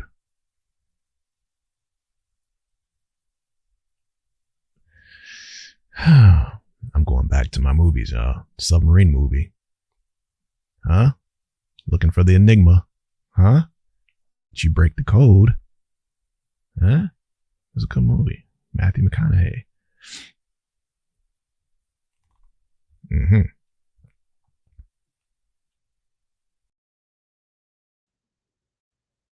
All right, was there another one?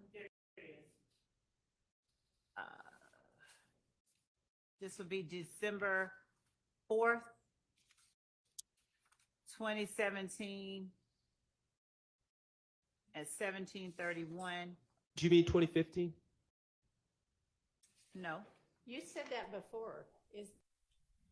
That's a great one right there. The Donnie Brasco, Al Pacino, and Johnny Depp. Great one, Aston, man. My guy. Appreciate that. Good movie. Donnie Brasco. And then look what they gave him at the very end of that. Remember the check was like for $500 or something like that. After all of that, took the quick picture. Mispronounced his name. And that was that. Wow. Yeah. Okay, but in the movie Donnie Brasco, Ants the Man, as you know, by bringing it up, you know, what was it? Even he got into that moment when he even said to his wife, you know, that there are people's lives who are on, you know, are in jeopardy. Right? He says, this guy Lefty vouched for me. He's trying to explain it to his wife. Like he was that far in where he knew that Lefty, played by Al Pacino, right? I mean, if I am found out, if they find out who I really am, do you know what they're going to do to this guy?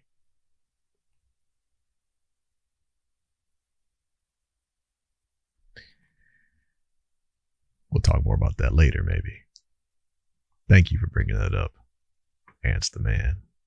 Anytime you want to talk movies, this is the place.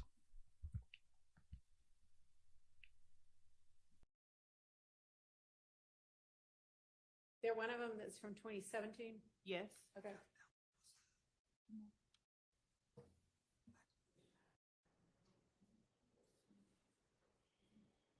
I know. It's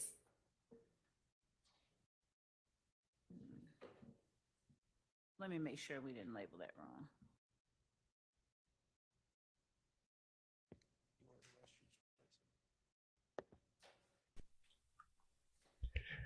He says, you lost a screwdriver in the radio? How about that? What is it? He's a jewel guy. Mm-hmm. Yeah. Anybody ask about me? Lefty. Anybody ask anywhere? Mulberry Street. Lefty from Mulberry Street. Okay. More later. Let's go. Okay.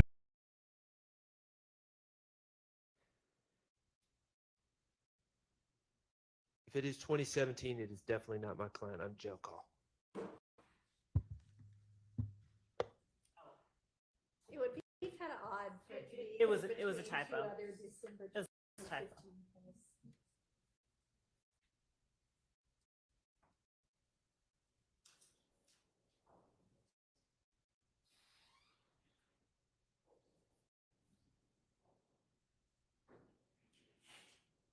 It was. I'm sorry. It was a typo. 2015. Yes. And we're gonna go from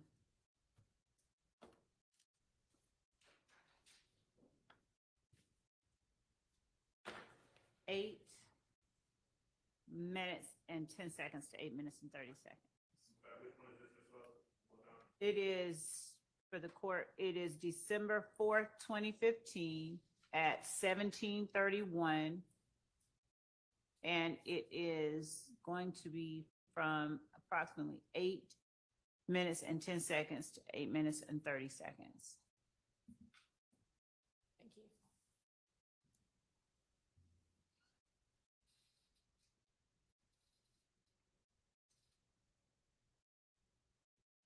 That shit on there. Stop, shit. Yeah. But I still want to add one question though, babe. Is Schardt fucking with Who? you? You know what I'm talking about. For me, babe? No. Who? Oh. You to my, him? Mm-hmm. Yeah, he want to pay for everything. Oh. Okay. All right. Correction. Sorry about the delay, Miss Regina W. I know we were doing the movie talk. Sorry about the delay. Okay, so now we're back on track, and it wasn't messing with you in that way. It was messing with you like, is he dealing with you? Okay, so correction on that. She's asking, is homeboy dealing with you? Is he helping you? So the effing it with you is the other way of looking at it. You know, when people say, are they messing with you? It's not to harm you. It means, are they dealing with you? And he says, yes, he's the one who paid for.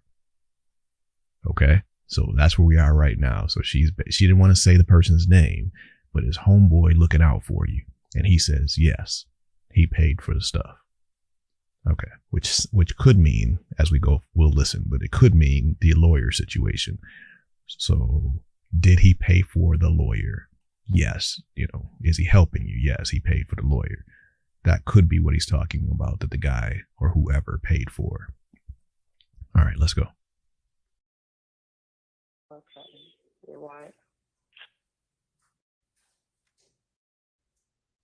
Judge, that's a short snippet of the call. We believe that the him that he's referring to is the same person that he referred to as providing or sending down the lawyer earlier. That would be our argument for it. If there's an argument that we need to play additional portions of the conversation by Mr. Schardt. I mean, is there some context either within this call or what's going on today or something that leads y'all to believe that? The only context, Your Honor, is that prior to that exchange, and I'm not representing that it's immediately prior, but it is prior in the fact that my notes, one note before this is Shannon says he had talked to Kente. Kente, as it has come out, I believe it's come out in this case, is the owner of Club Lacura, Lacura, which is on Metropolitan Avenue. So that was, I'm just saying, on my notes, that's the note right before they say, is Shorty effing with you? So I know what the state's trying to insinuate, that Shorty is Jeffrey Williams, but no, there's no context that suggests it's Jeffrey Williams. And what I'm saying is, according to my notes, there is some context that suggests it is someone else. I'd like to play 7 minutes and 29 seconds.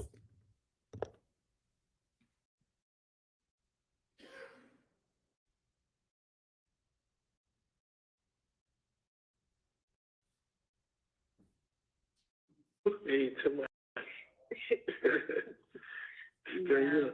Yeah. I love you, boy. Man, come on, man. You know what's up. Don't nobody know what's up. You know what's up.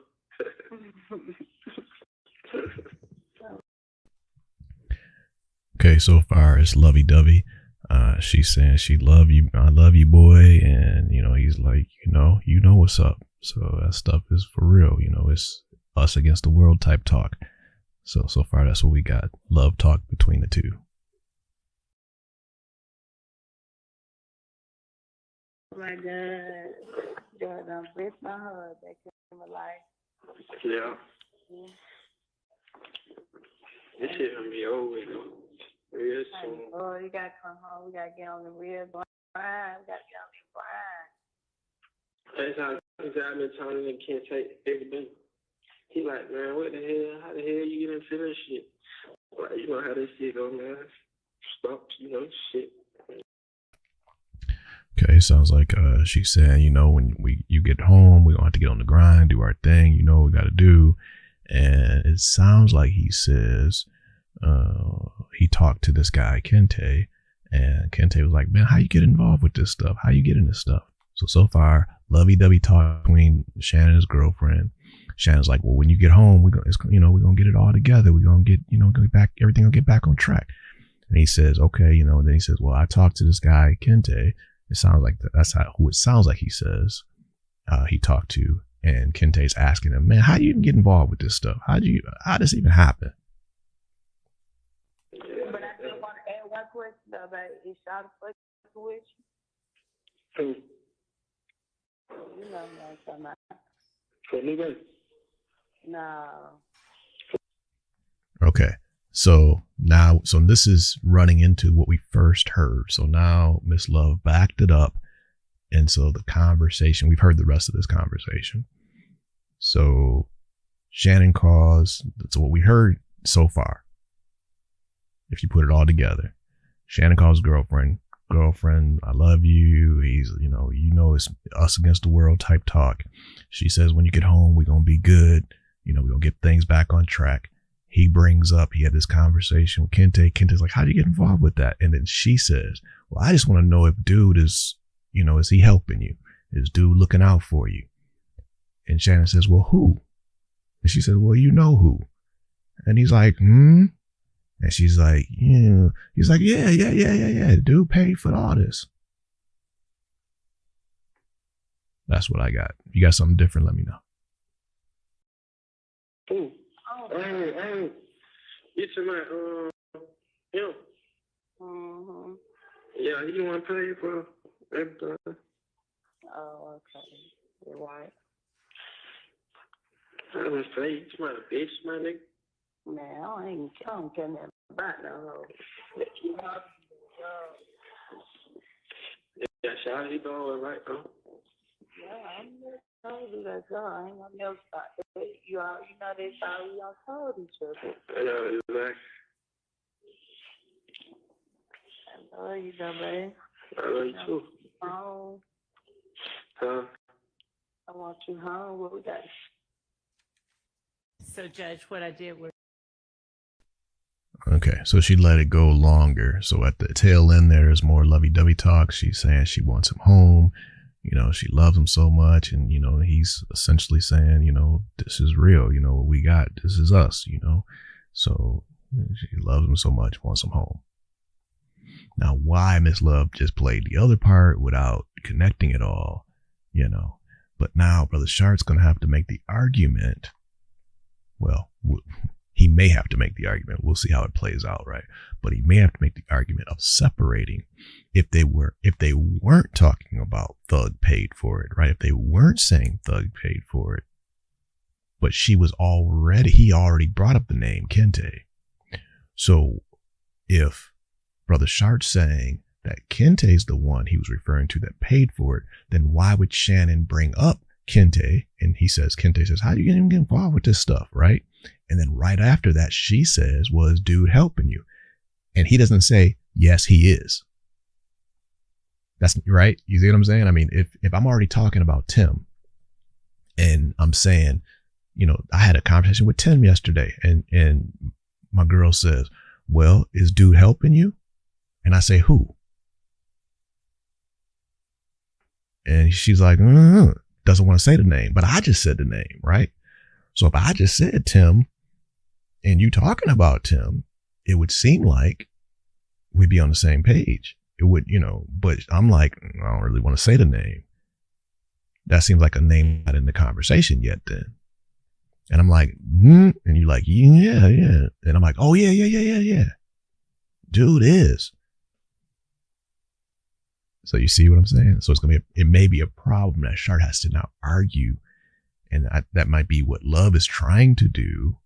We'll see if she can clearly articulate that there's a breach. It would seem like there's a logical breach there, where if you're still talking about Kente, why the hesitation? So what the state's trying to insert is the mystery man being Thug. But that's weak as all get out, right? Because that mystery man could be anybody, right? So do you still bring a case like that where, okay, so it's not really the guy that you think he's talking about, but that doesn't mean he's certainly talking about, Jeffrey, right? You still don't have them saying Jeffrey's name. Now, does it sound like it might be a different person? Could be. But that still doesn't, how does that indict YSL? Or if there is a YSL, that's a whatever. So let's see, because this is interesting. But I hope that we at least translated that up to par so that we can at least understand the forthcoming argument. Let us know. Regina, let us know if we're doing pretty good as far as at least understanding what they're about to argue about. And then we'll see what Speedy does, whether she just shuts it down or we actually get a good argument. They're talking about somebody else when they start that conversation. At first he's like, oh, who do you mean? Oh, you mean him. So you're not talking about the person they were talking about a minute ago. Now, Shucks. Speedy caught it. But why is Speedy making the argument? You understand what I'm saying? Speedy caught what we were just talking about. So give her credit. Okay, we give her credit. Speedy caught what we just said. There's a disconnect. But again, why is Speedy the one making the argument? Why is she helping?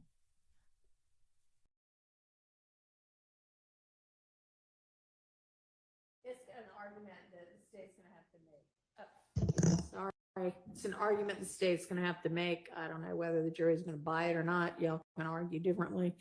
But I think it's certainly a reasonable inference. So I'm going to permit that. Thank you. The next call, the last call that we have outside of. Okay, so just coming full circle right there. You're good, Regina. You're good. We're going through it together. But so to come full circle, the judge said what we said, that there was a disconnect as to who he's referring to. And the state will have to try to prove that person is Young Thug. So, it's kind of weak. But Brother Schardt didn't even get a chance to make the argument because Speedy Whitaker just jumped in front of the whole thing. So it gets admitted. So, if you're a jury, let's just, just like we're all agreeing. If you're sitting on the jury, you don't understand what the heck this is. What is this? And it's going to still be played, in this terrible audio environment, right? So, it's just bad. But again, the state's used to sending people to prison with this audio system. Maybe it's all intentional, gives them a chance to interpret it the way they want to interpret it, especially if you don't have high-powered attorneys on the defense side. If you don't have cameras in the courtroom, they can play these shabby recordings and then just claim they say whatever they want them to say.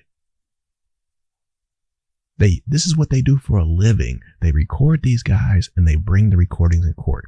They record these guys, bring the recordings in court. They record these guys, bring these, and the jails are full.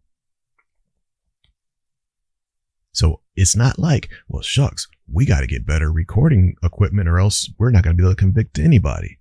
The jails are overflowing using this strategy. Rhodes.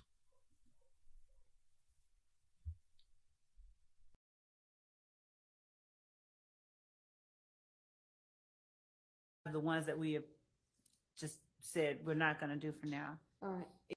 is the December 7th, 2015 call at 16:55 from 13:30 to 1600.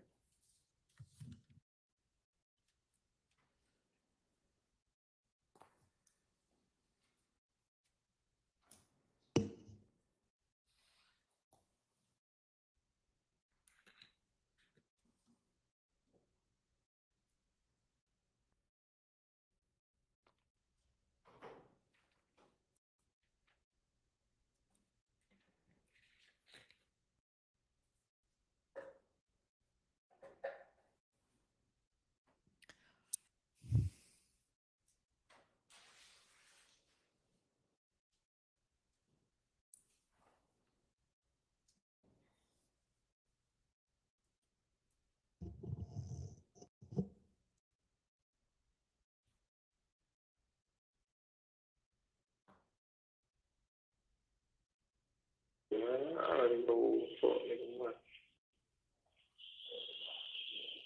They be having their tits.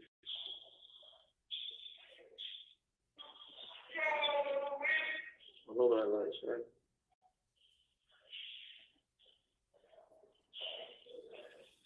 I have an ear hustle yesterday, right? So you remember when the nigga got on the phone? The blood nigga got on the phone. You remember when the blood nigga got on the phone? He when we called Bull, Joe Shot, all them niggas. Oh, okay. Well, yesterday, yeah. All right. So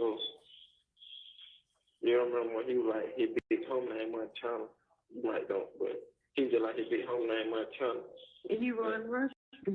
Yeah. I'm not thinking this nigga Montana is the same guy I got rolled with, like you ask me who just at Willow with me, like that Bull just be like, Bull, what the hell? Like, anyway, he was just like running behind me at Willow, like, you feel me?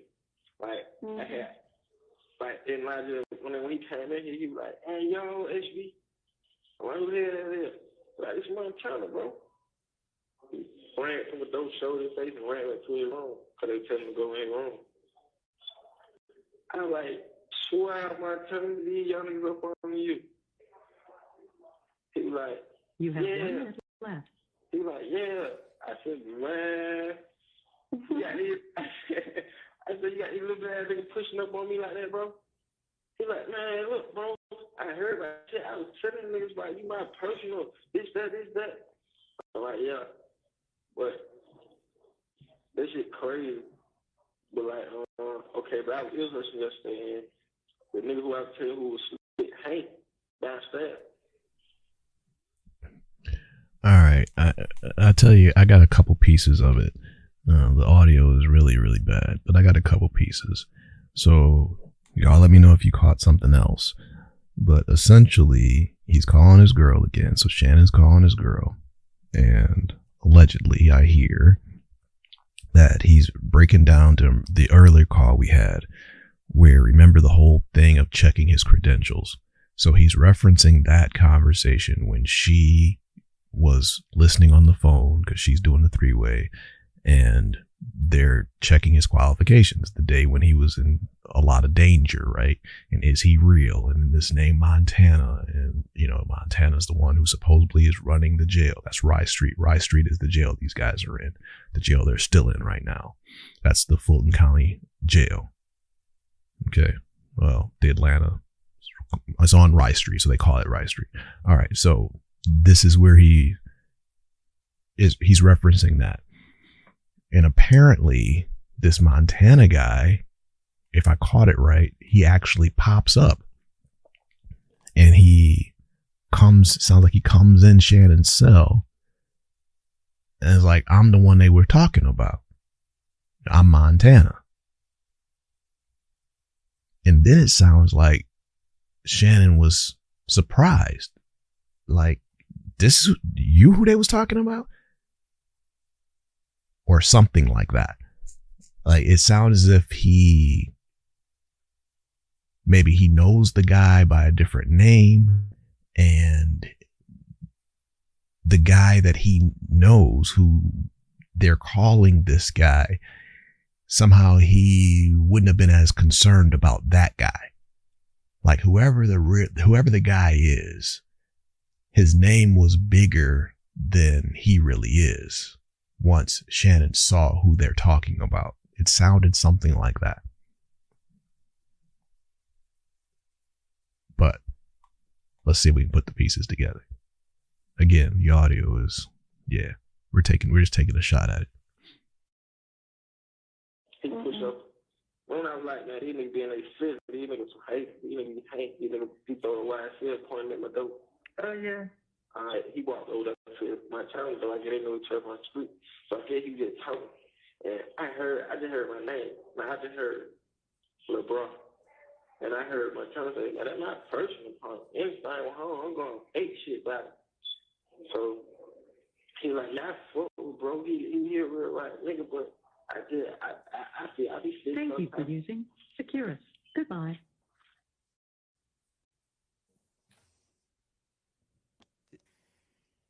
This just seems like a recap of the whole Montana situation. They're just rehashing the jail call that the state's already going to be playing.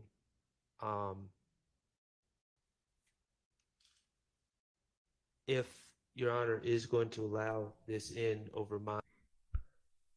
Now, before going any further, I think Schardt, just leave it right there. Those are the magic words for Speedy Whitaker. Most people cannot understand what just was said. So if he leaves it at that, if he leaves it at judge, it's just cumulative. It's a waste of time. That might be all he needs to say to this judge. He may not need to explain anything else. And in fact, if he explains certain things, it may be like the state doesn't know what the guy said either. And if he explains it, then they might come up with an argument that makes sense why they should keep it in. We'll see. But I think he's already on the strongest grounds by just saying, we'll save time, Your Honor. It's cumulative. We already heard this. We don't need to hear it again. And just leave it at that. Let's see.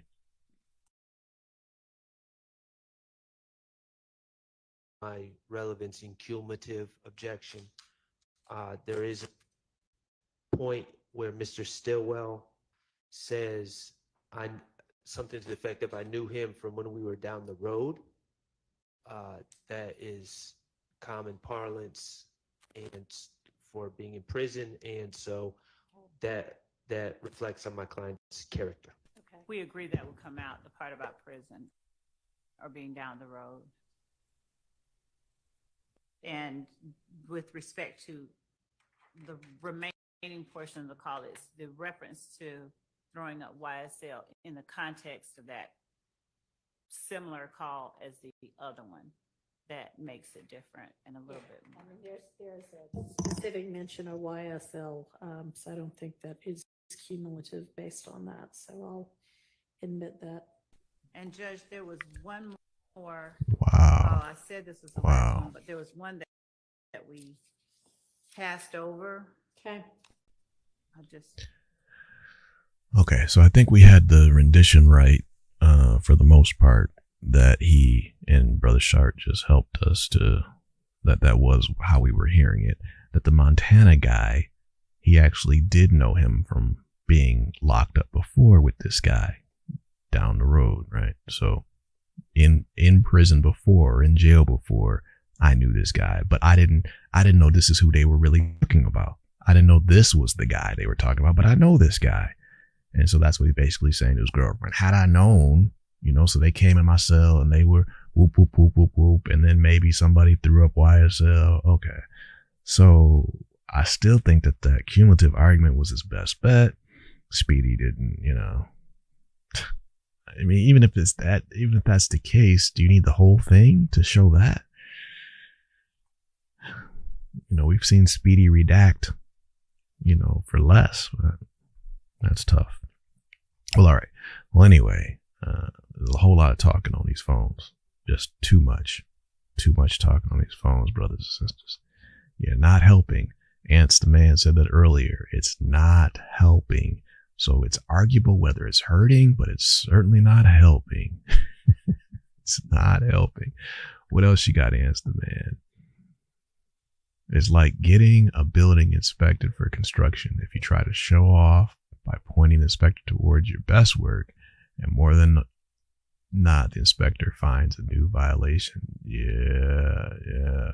If you leave the inspector alone, he wouldn't have found the violation.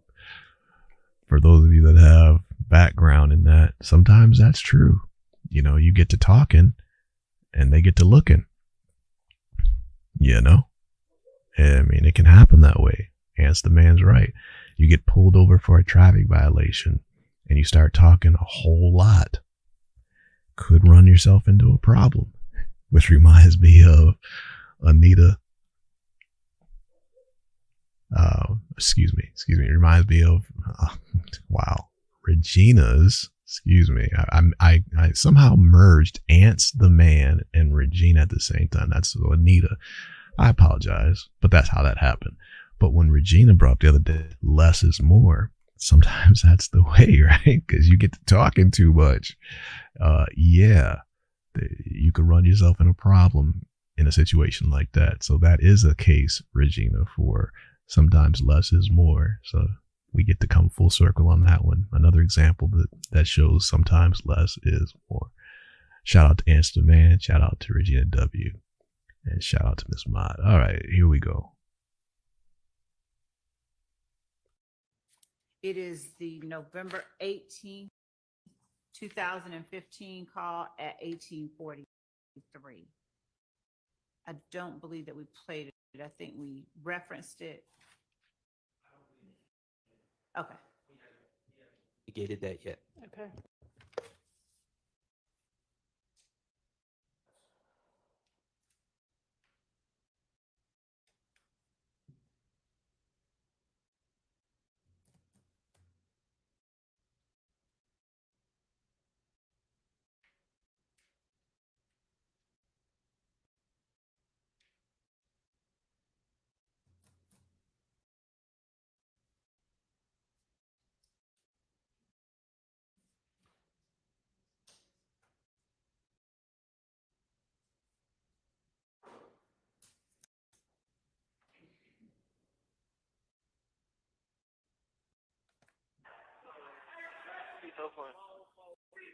You. You neighborhood rolling sister, cuz?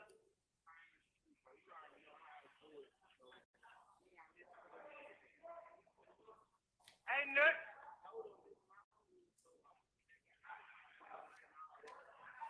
You rolling sister neighborhood? Your neighborhood rolling sister crib, cuz? Huh?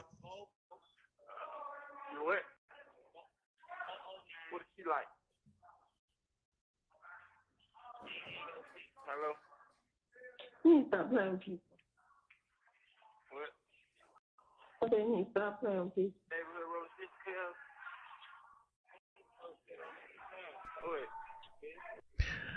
All right, what I'm hearing right now, brothers and sisters, and again, if you hear something different, this is not our expertise.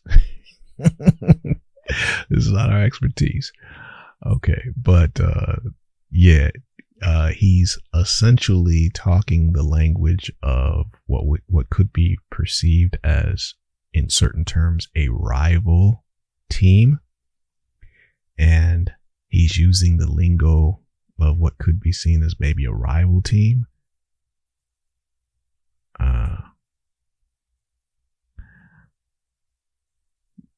And the girlfriend recognizes that the guy he's saying it to, he's teasing the guy. How about that? He's teasing the guy. And so that's why she's like, leave him alone. Stop playing. You playing too much. Because she knows what he's saying. Because that is lingo. What he's saying is things that guys say that belong to a certain thing. Or words similar to that. Okay? Identifiers, right? Identifiers. Yeah. Super simple thing. If I were to say, do you really like the Dallas Cowgirls? Do you like Dallas Cowgirls? You really like, have you been to the game? Did you see they got three new dancers on the Dallas girl team? You know, have you seen them lately?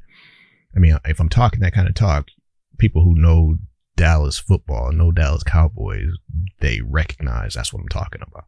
And so if they're a big fan of that, that's a, you know, we know what we're talking about.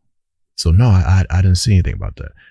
But if you don't know about them, then I'm just talking.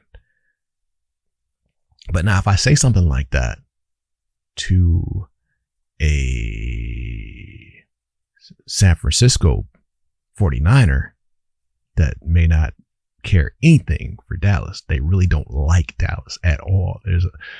They don't like Dallas. Their parents didn't like Dallas football. Their grandparents didn't like Dallas football.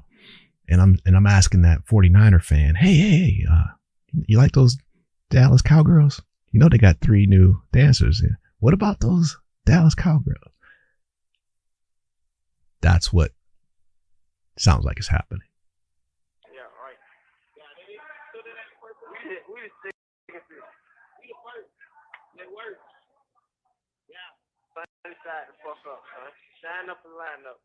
Trade up and lay up. Yeah. Oh, yeah. You know, it's always a shine to the line, though, you know? Shine to the line, my dude. Yeah, shit. Oh.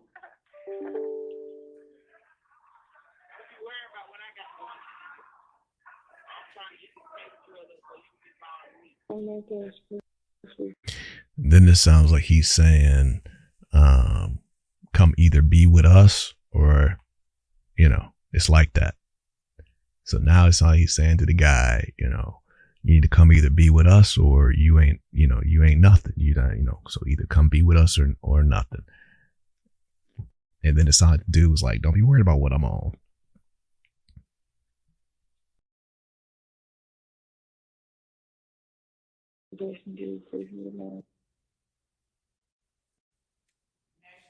We went to 434, but it was really 428 that the call stopped at, and that was just from about 320 to 428.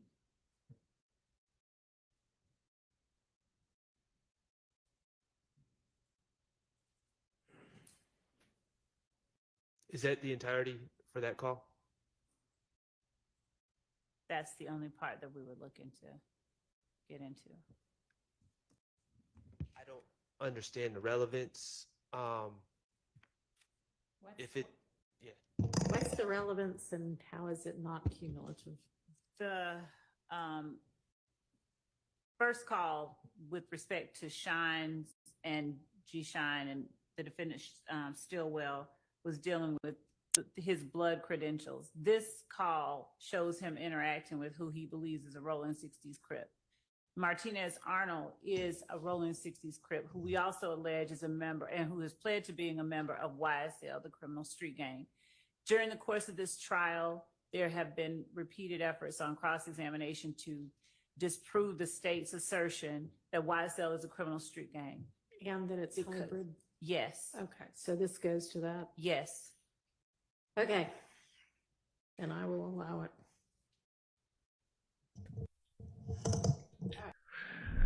All right. Well, okay. So everything I said seems to be accurate so far as to what's happening there. So yesterday we brought up purple team and orange team, right? Purple team, orange team, hypothetical teams. So Shannon, let's say he's part of the purple team. So Shannon sees a guy and he's teasing him about his orange status. And that's the conversation. The girlfriend's like, leave him alone, you know, blah, blah, blah. And then he says also, you know, be part of the purple team or you ain't nothing. You ain't part of the purple team. So he's teasing him about it, but it doesn't turn aggressive, right? It didn't become a major situation, which we know in jail, those become major situations, right? So that is your prosecution's argument. You see, Your Honor, YSL has members of the purple team and the orange team, and they all come together as YSL. Because you see right here, there's a purple team member conversating with an Orange Team member, and they kind of joked back and forth, but it didn't turn into a prison riot, did it? Because they all can come together as Dallas Cowboys or New Orleans Saints or something. Can you dig it? Yeah, I mean, it's a stretch, man. It's such a stretch. This is, if it takes that long for us to even interpret what the heck the argument is, you got to go through all these tunnels and caverns to even get to what they're trying to say. Isn't that a problem? But as far as interpretation is concerned, I think that's what we've got so far. That's what the point of the call was. That this guy understands other members and what would seem to be a rival, but yet they still have communication. Okay. All right. Thanks, Answer Man. We're trying to break it down a little bit. Still think it's a bad argument. I'm gonna lose. I'm gonna spend the rest of my life in prison over arguments like this. But again, that RICO thing, golly, it just allows them to not have it all together. Just be able to bring this and bring that and attach here and attach there. Wow. This RICO may save the state. This RICO may cover, it's like spell check or something, right? I mean, just cover up that, make sure you run spell check before you turn your paper in. You find out you got 55, spelling errors and grammatical errors. Like, whew, boy, glad I had that. It's like a balloon coverage, just insurance coverage or something. I mean, good Lord, just kind of cover up a whole lot of filth because they can just connect these little pieces. Man. That's it for these. Sorry, Mr. Harvey. That's it for this set of jail calls. Yes, for Mr. Okay. Stillwell. For Mr. Stillwell. All right, let's take a break. Not quite sure what we're going to tackle next, but something. All right, let's take 15 minutes. All right, brothers and sisters, we shouldn't have to take the 15 minutes. Give us a second. We should be pretty much ready to get back going here due to our wonderful analysis breaks. So, no, I don't think we're... Hang tight. We might be right back at you, brothers and sisters. Okay, we're right back at it. Appreciate you being here. Shout out to Instant Man, GNW. Appreciate you. We're going to be right back on here. Cool. All right, let's get it. Back to work.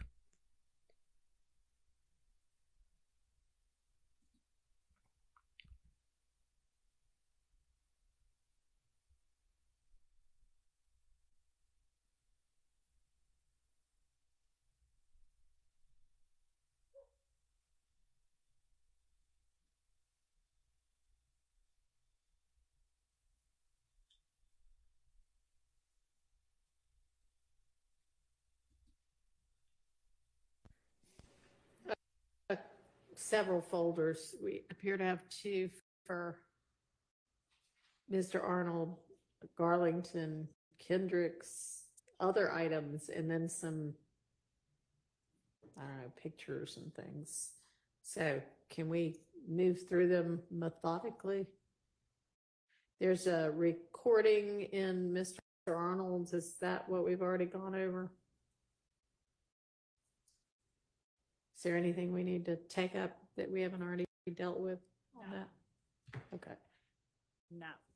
Not with that I believe. Okay. How about in Mr. Garlington's folder? Is that his statement?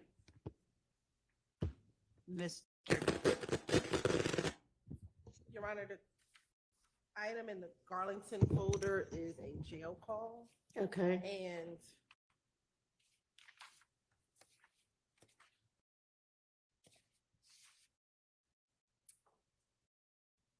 make sure. At this time, I don't believe that jail call will be able to come in. Okay, so state does not intend to use that. All right.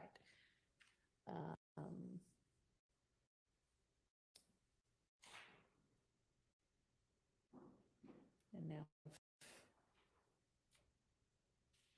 lost my place.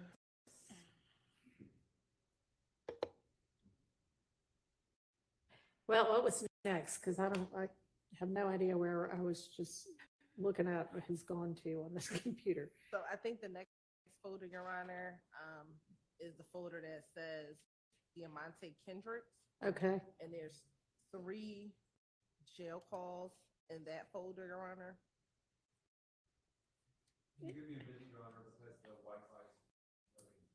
Maybe that's what happened to me too. It just went poof.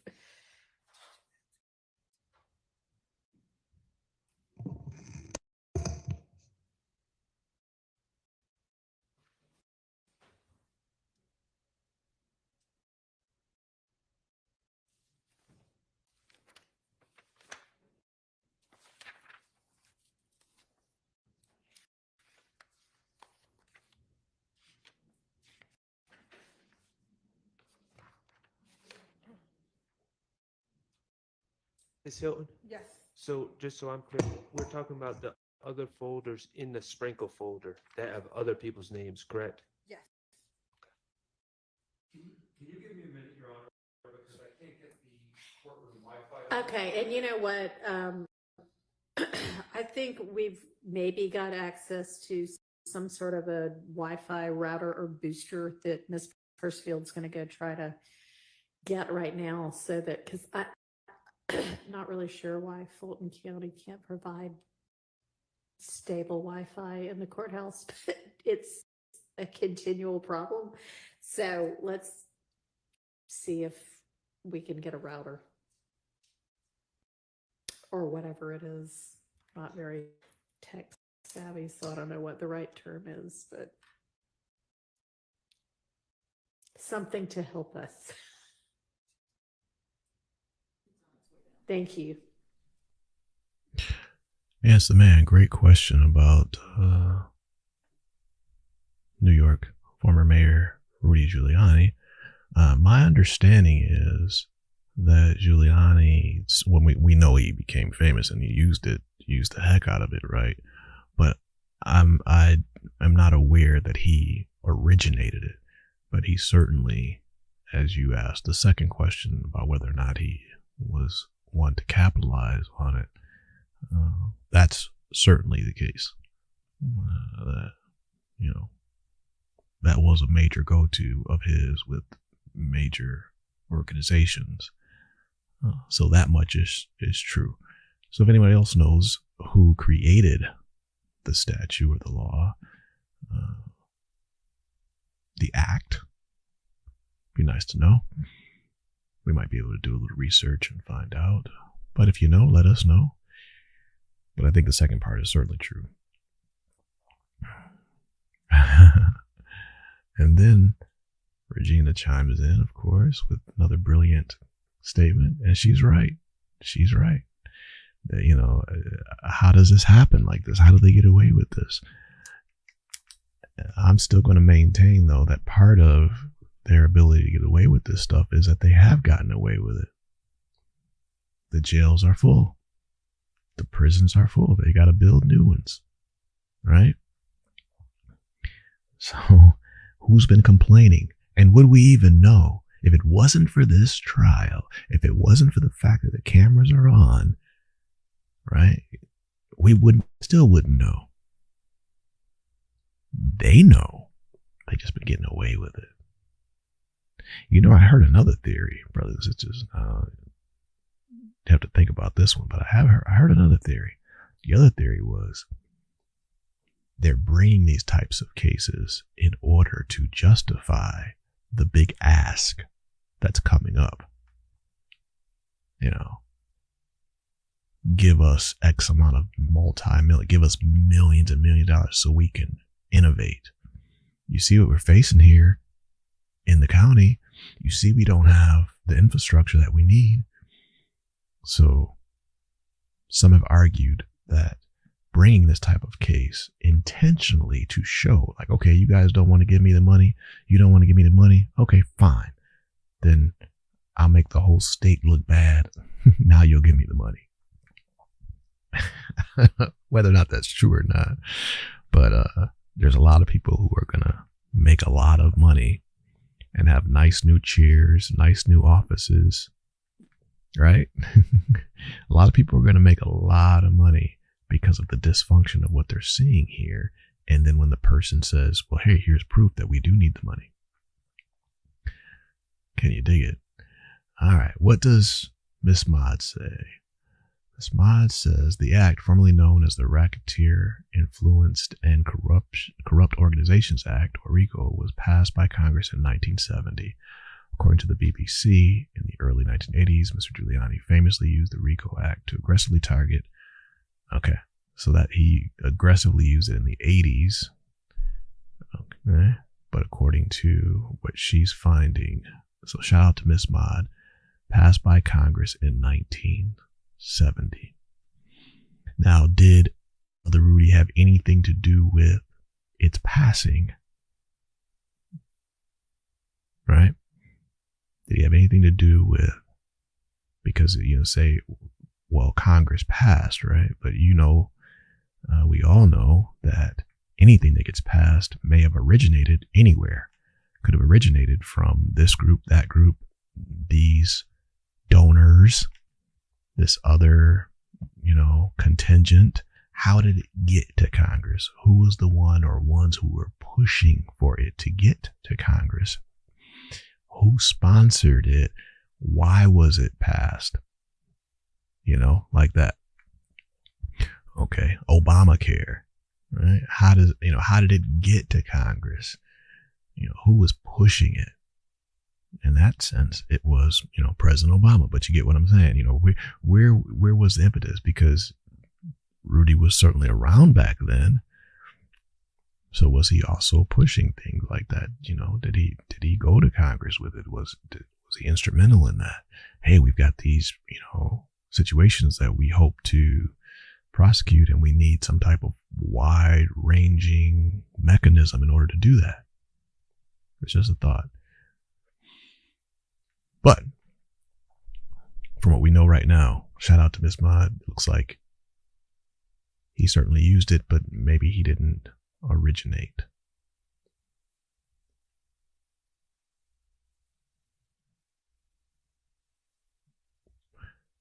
She further says the Racketeer, Influence, and Corrupt Organizations Act, RICO, was an article of the federal legislation enacted as Title IX of the Organized Crime Control Act of 1970, designed to combat. I think we already covered that. We were saying who brought that, who was behind that. Who was behind that? Like if we go back to some of the things that have happened in schools where somebody comes in, interpret what I'm saying. Somebody comes in there and does something terrible in a school, right? They do something terrible. And then from that, now there's a parent organization that now pushes for something. And now it gets all the way to Congress and it's named after that school where that thing happened. That kind of stuff. We're just trying to find out if Rudy gets any credit. Was Rudy anywhere a part of how it got to that level? So that we can answer the man, whether or not, answer the man's original question, whether or not Rudy had, whether he started it.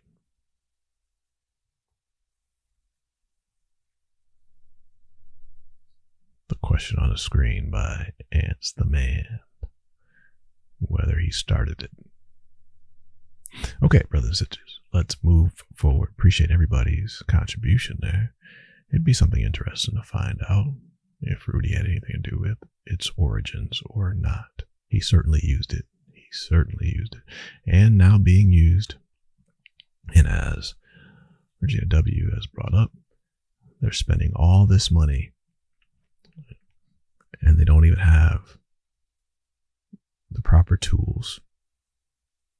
It's really sad. Really sad. I wouldn't want to lose my freedom over shabby stuff like this. Can't even understand what people are saying. You got evidence, and again, how insulting is that? You're bringing evidence that you know good and well people can't even understand. And what is that?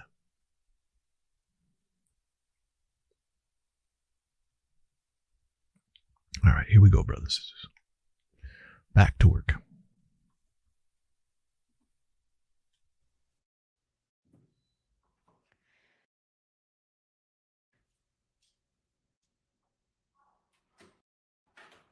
All right. Now, there are two different Arnold folders. Do they contain two different things? Yes, Your Honor. Okay. One folder is the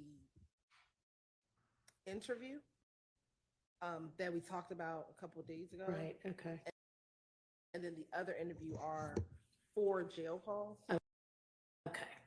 All right. That will more than likely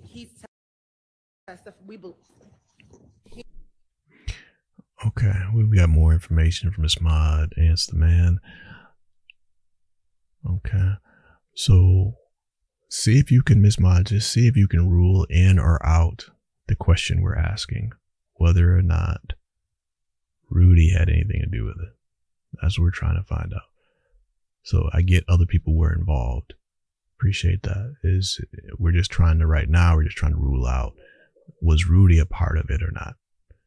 Did he just use it later, or was he a part of, did he have anything to do with these people who also were leading or helping to create or what have you? Was he a part?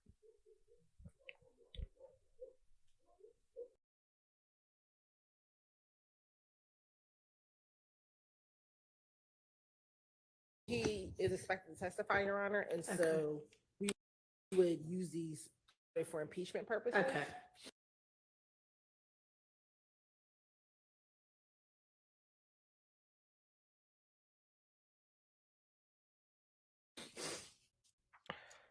All right, so we probably don't need to take those up right now.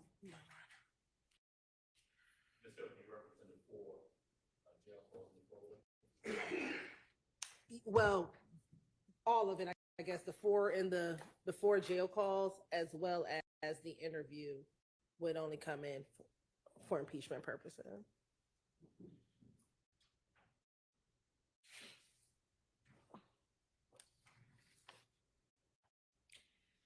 All right, what's in the other items folder?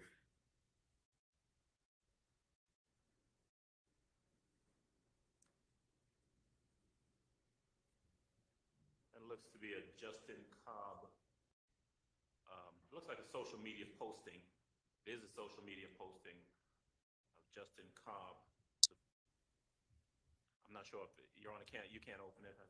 I could open that, or I can see a little thumbnail of that one. Is that something the state's gonna be using? Could you put it up on Zoom maybe? I don't know. Is it working for y'all? As of right now, yes, Your Honor. Okay.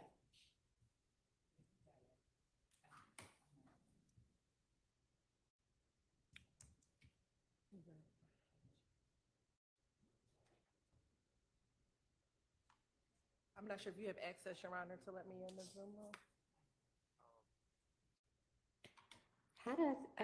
Is it like exclude people once Wi-Fi goes out or something? Or sometime at lunch, it'll kick me out at lunchtime. Don't know why. Okay.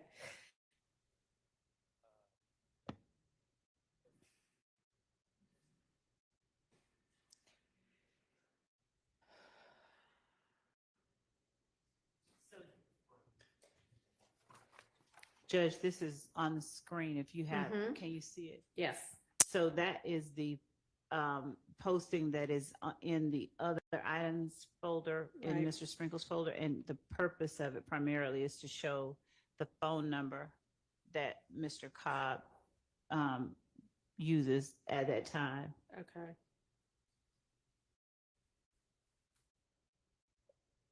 And any objection to that? So, and maybe I need a bit more clarification. I understand it's a posting ostensibly by I don't know if it's by Mr. Cobb or not. And if they're indicating that he is the one who's posting that phone number, and how if there's information to verify that, separate and apart from this posting. We would be having the person who found the post and who can talk about what they saw in the post, in the social media pages that they were looking in, to provide a foundation for it, like we would any other social media posting. Whether the jury believed that we have that right would be a matter for, I guess, argument, but we believe that based on what we were able to find, that this is Mr. Cobb's phone number. I think Mike Sprinkle is the one that actually found that posting. And he's free _ doo-wop.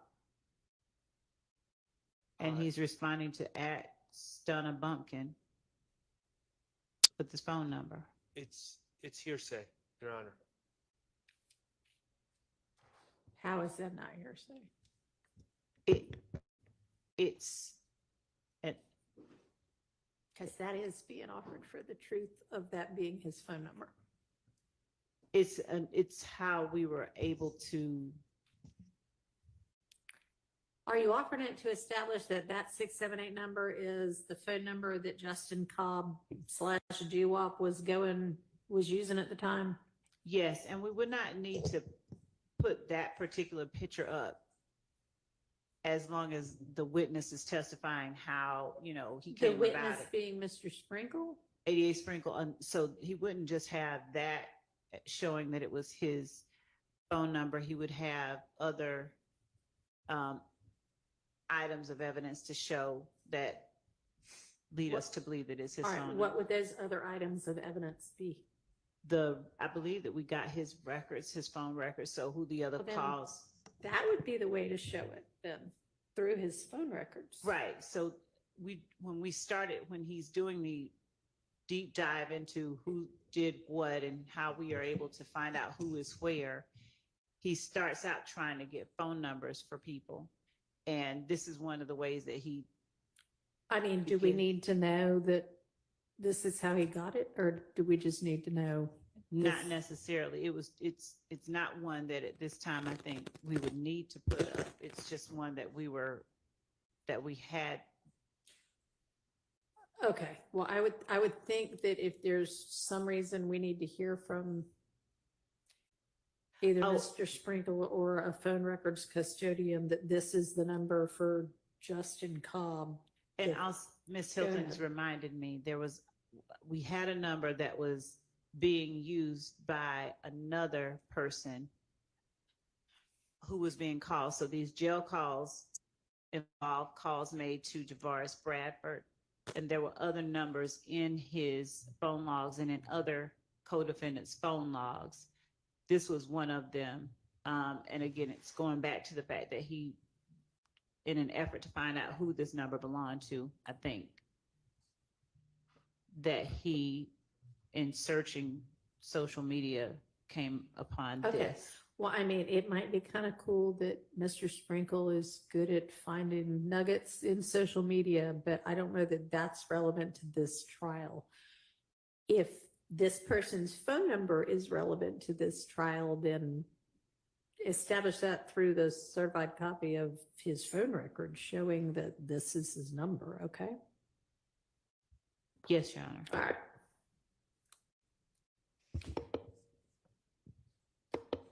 All right, Mr. Weinstein, were you able to do what you needed so that we can go over Mr. Kendrick's jail calls?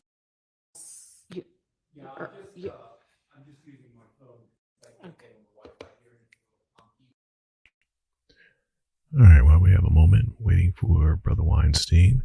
Again, shout out to Miss Mod. Okay, Ant's the man. If you get a chance, check out the chat. We've got several messages there that give us a good rundown on what Miss Mod found in relationship to your question.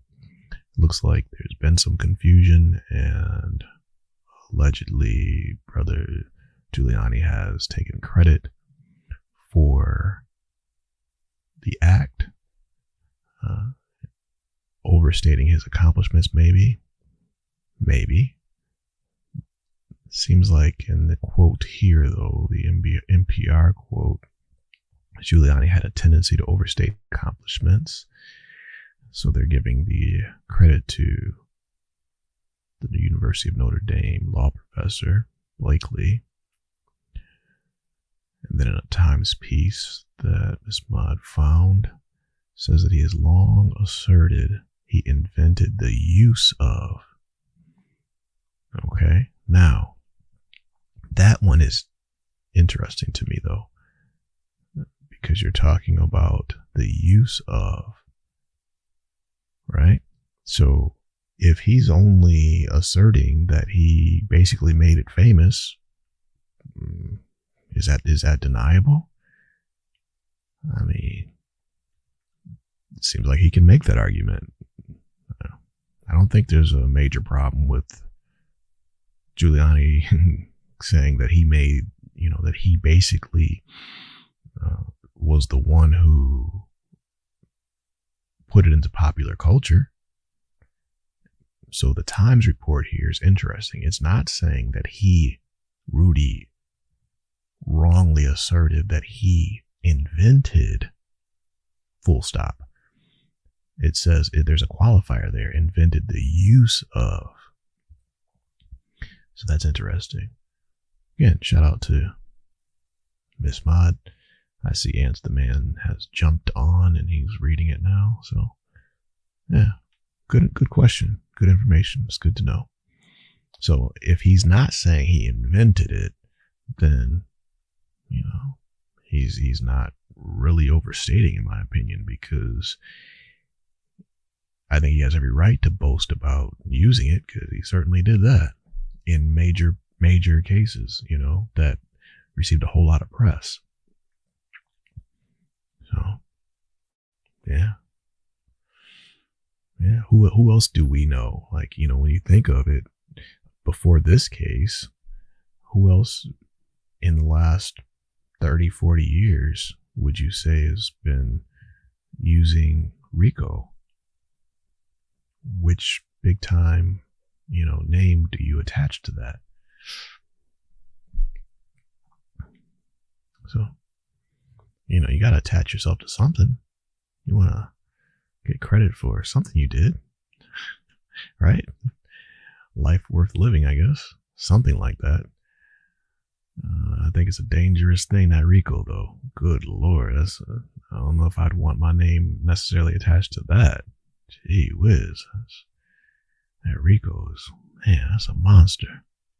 That's a monster. I hope he's okay. Remember, we're covering the DNC convention, and at the RNC convention, he took a fall.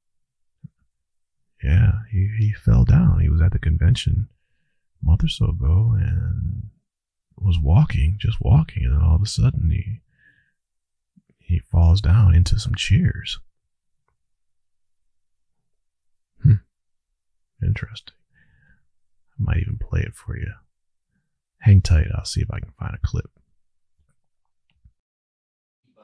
Okay. Okay, no problem. All right. How about the other, like, what look like maybe individual pieces of evidence? There's I don't know, the one that's labeled CKNQKS, whatever, that's a picture of somebody standing by a car.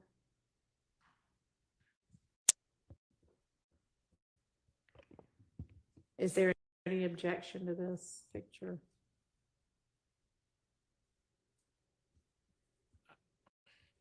I think first we'd like to know from the state what it is they believe it purports to show, how it's relevant. Okay. We can respond. Your Honor, I believe this is a picture of Javoris Bradford, who is one of the individuals that we alleged. All right, brothers and sisters, slight segue. Let's check this out right quick. So we did find Brother Giuliani at the RNC. He fell. There he is. Like, what the heck?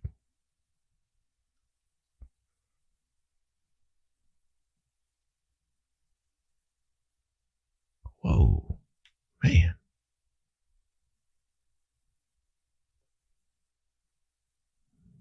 Rudy, Rudy, Rudy.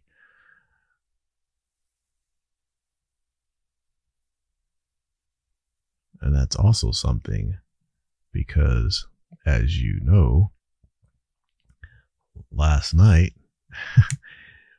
when the roll call was given, homeboy who played in the movie Rudy, right? He actually was one of the ones that announced the delegates for the state, for that state. And then they chanted, Rudy, Rudy. So how apropos. So now go from the actor Rudy, from the movie, from last night at the convention, all the way to the real Rudy in the other convention, all during a YSL trial. It must be the Rhodes universe.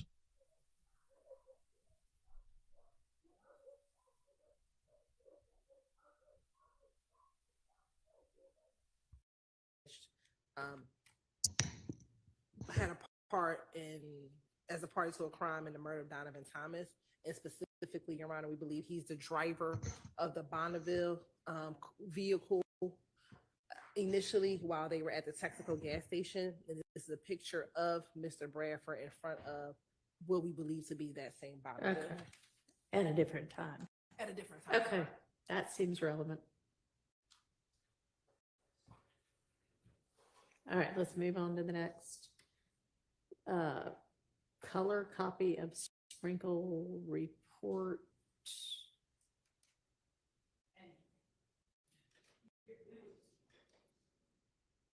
Y'all already used that. sprinkle That's just right. given that to them for, okay. Right. Very good. All right, then I guess we've got some more images, maybe? The next few are again of Mr. Bradford at different times with that same Bonneville, just in case there was. Okay. Is that what all four of those ones, next ones are? Except for IMG _03901, that is not. Okay. That one is the Infinity after it was sold at auction to the person, Okay. the next owner of it. All right, and then is the last thing just a duplicate of that? One's a distant shot and one's a close up, Your Honor. Okay. All right, any objection to any of those? I don't believe on behalf of Mr. Woody. All right, No, Your Honor. okay, And of course, for the record, Your Honor, we would take off the comments off of. thank you.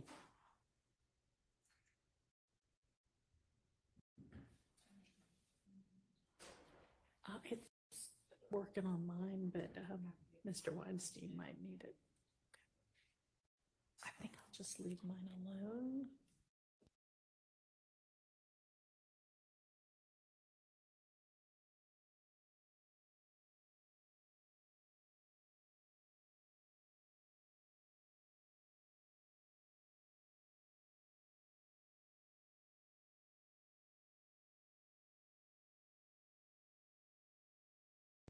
Our new Wi-Fi router passcode, just let Ms. Persfield know.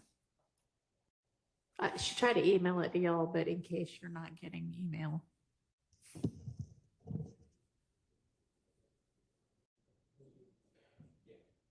Okay, Your Honor, we're ready, but I believe the issue with Mr. Hendrick's jail calls, it's only the first call, and Mr. Adams can speak. Okay, perfect. Thank you, Judge. So we've got what appears to be three calls, jail calls here for Mr. Kendrick. The first one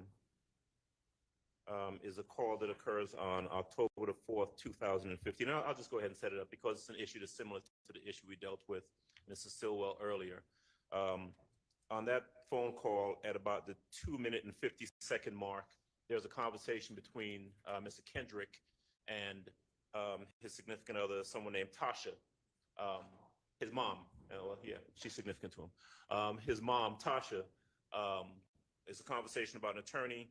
I believe my recollection if my recollection is correct, Mr. Kendrick says something to the effect of, I've got a lawyer or getting a lawyer, and Tasha says something to the effect of, Thug is working on an attorney for you. So, number one, same objection as before.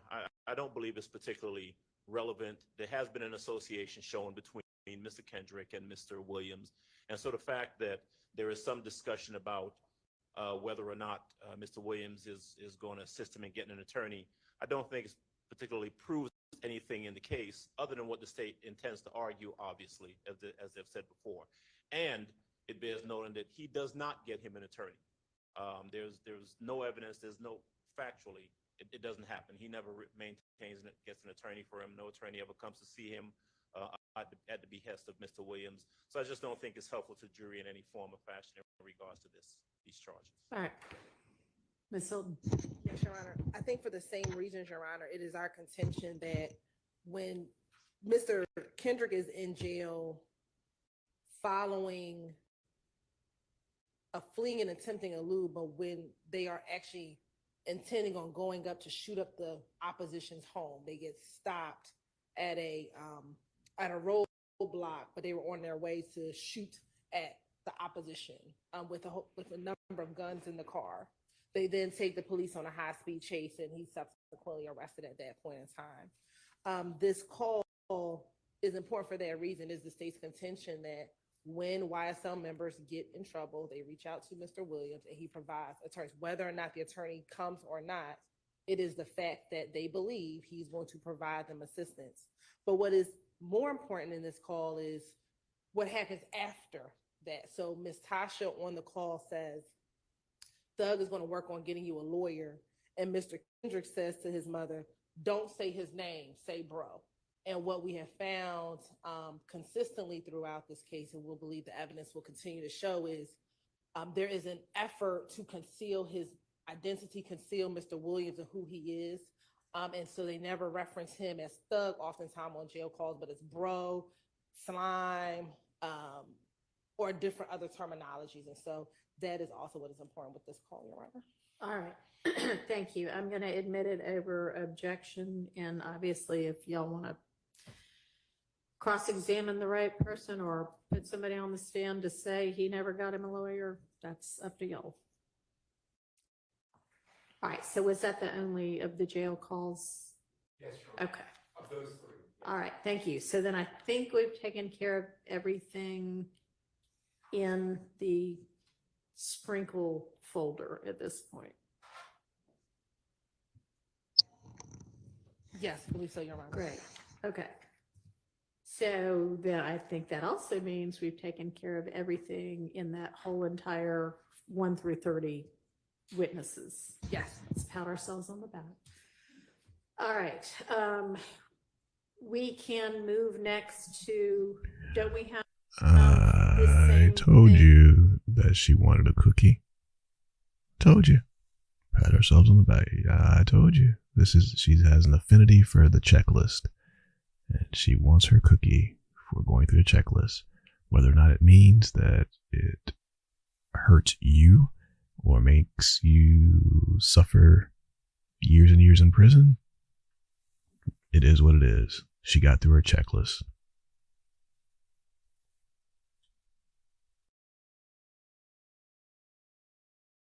for 31 through 60. We can move to that, or we can move to the wiretaps, or if there's something more pressing, y'all tell me. But we're not going to waste this time we have without the jury getting stuff done. 31 through 60 would be more pressing before the wiretaps. Okay.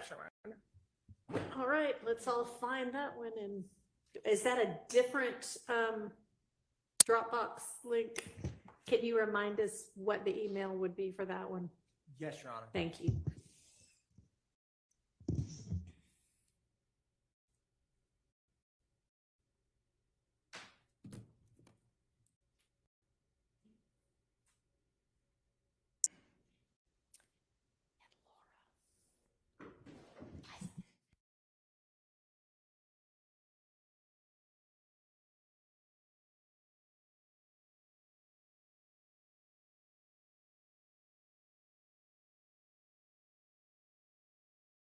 The initial email was August 12th, Monday, August 12th. Okay, thanks.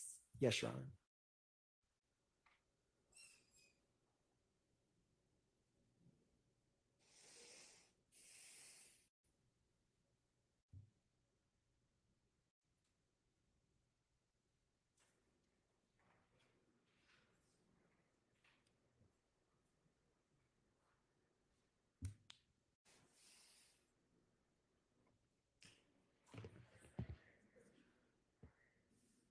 Your Honor, for the box 31 through 60, Mr. Ryan has 31 through 35, and that's the one we're discussing with the state in the background. Okay, So we're still working on that. okay, so 31 through 35 set aside for now. Okay, Working on that. all right, that's fine. Okay, thank you.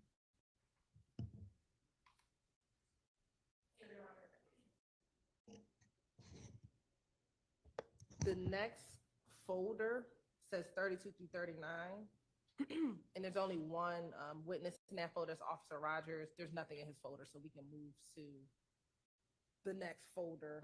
Okay, I don't actually, I'm still waiting on the email, but So am I.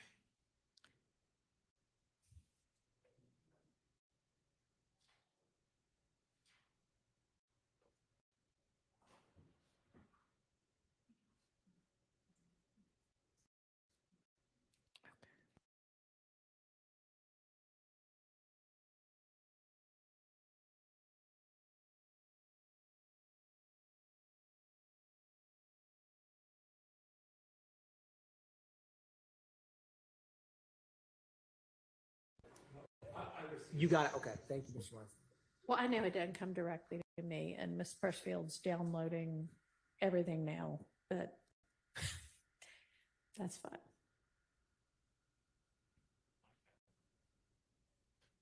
August 12th from Atkins. It hasn't come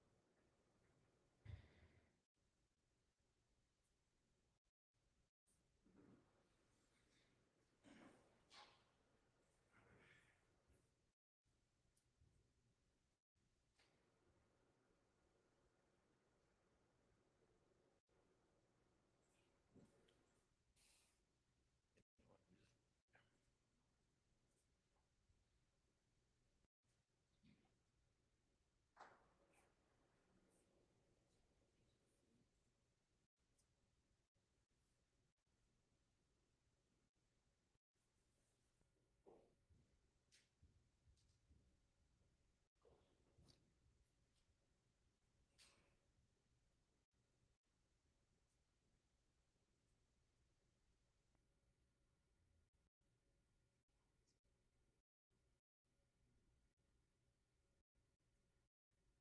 All right.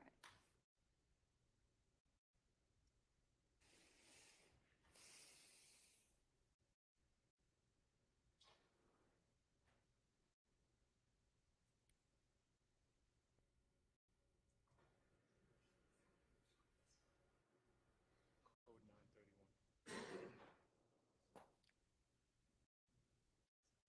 Okay, go ahead. So we can start where it says counts 3 through 7, Your Honor, that folder. Acts 88 through 90, armed robbery, DeWan Maynard.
Everybody ready?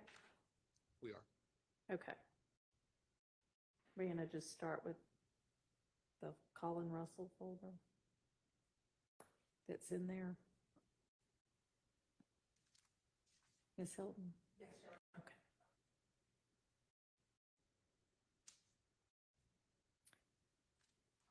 And are these videos or just images?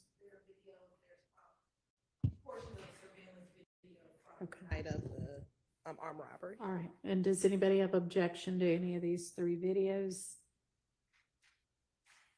Not for Mr. Huey, Your Honor, as it relates to these videos. I assume that it's going to, proper foundation will be laid to get them admitted. Anybody else? Nothing on behalf of Mr. Williams. All right. Nope. Nope. Okay. And then that last one looks like it's maybe a cell phone. Is that a video of something being shown on a cell phone or what's that? Yeah, let's look at that. Yeah,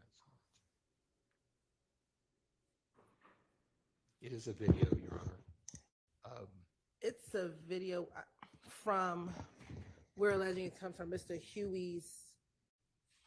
It's someone taking a video of Mr. Huey's Instagram page. Okay. So we will lay the proper foundation to get it in. Okay. Any objection, assuming proper foundation? Understood. Nope. Objection, assuming proper foundation. All right. Let's see what's in our next folder. Joel Himes.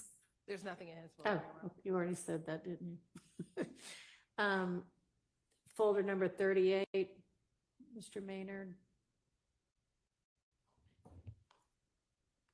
A lot of images. Everybody take a second and look at those and let me know if there's any objection to any of that.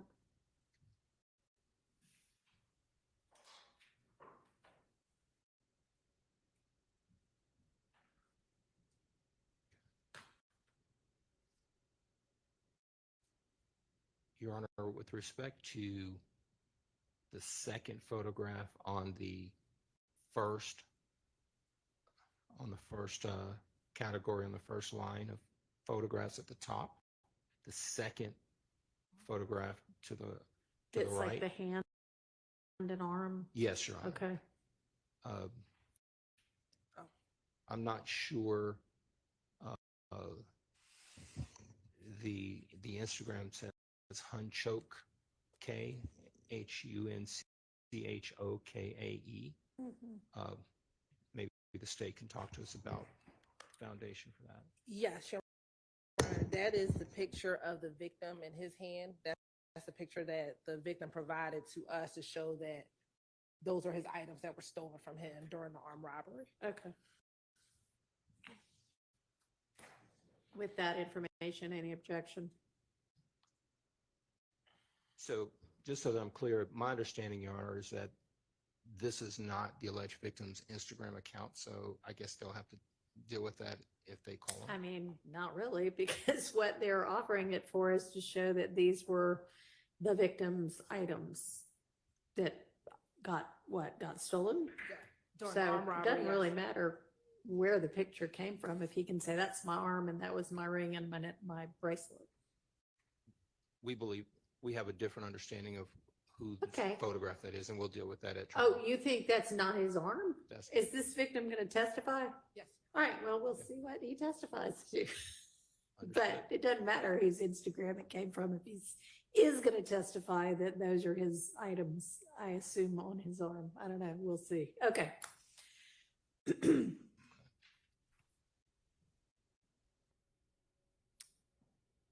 All right, any of the others?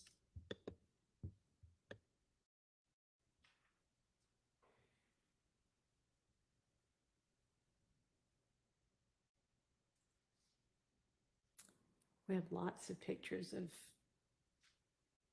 I guess a lot of jewelry got stolen, maybe? Yeah. Your Honor, I don't know. Obviously, the state has to present their case as they see fit with respect to all of these photographs. However, I do think a proper foundation would need to be laid for several of these photographs. So there may be some real-time objections as it relates to them, Judge. Okay. Understood. All right, other than that, then I guess we can move to the next folder. Mr. Jenkins, that's also empty. Okay, Officer Suk. Yes. So he's a crime scene check. He was the responding officer, Your Honor, Responding so we, officer. in order to cut down witnesses, we're gonna bring in the crime Alright. scene photos from him. All right, any objection on any of that? Subject to foundation. All right. Then we've got Officer Francis. And what have we got there? Any objection on any of that? It just appears to be more photographs of the same that were contained in another folder. Yes, Your Honor, we put them in, we put the items in places where either of those witnesses could Okay. introduce the All right. evidence. All right, and then we've got Officer Greer. Your Honor, I believe that this particular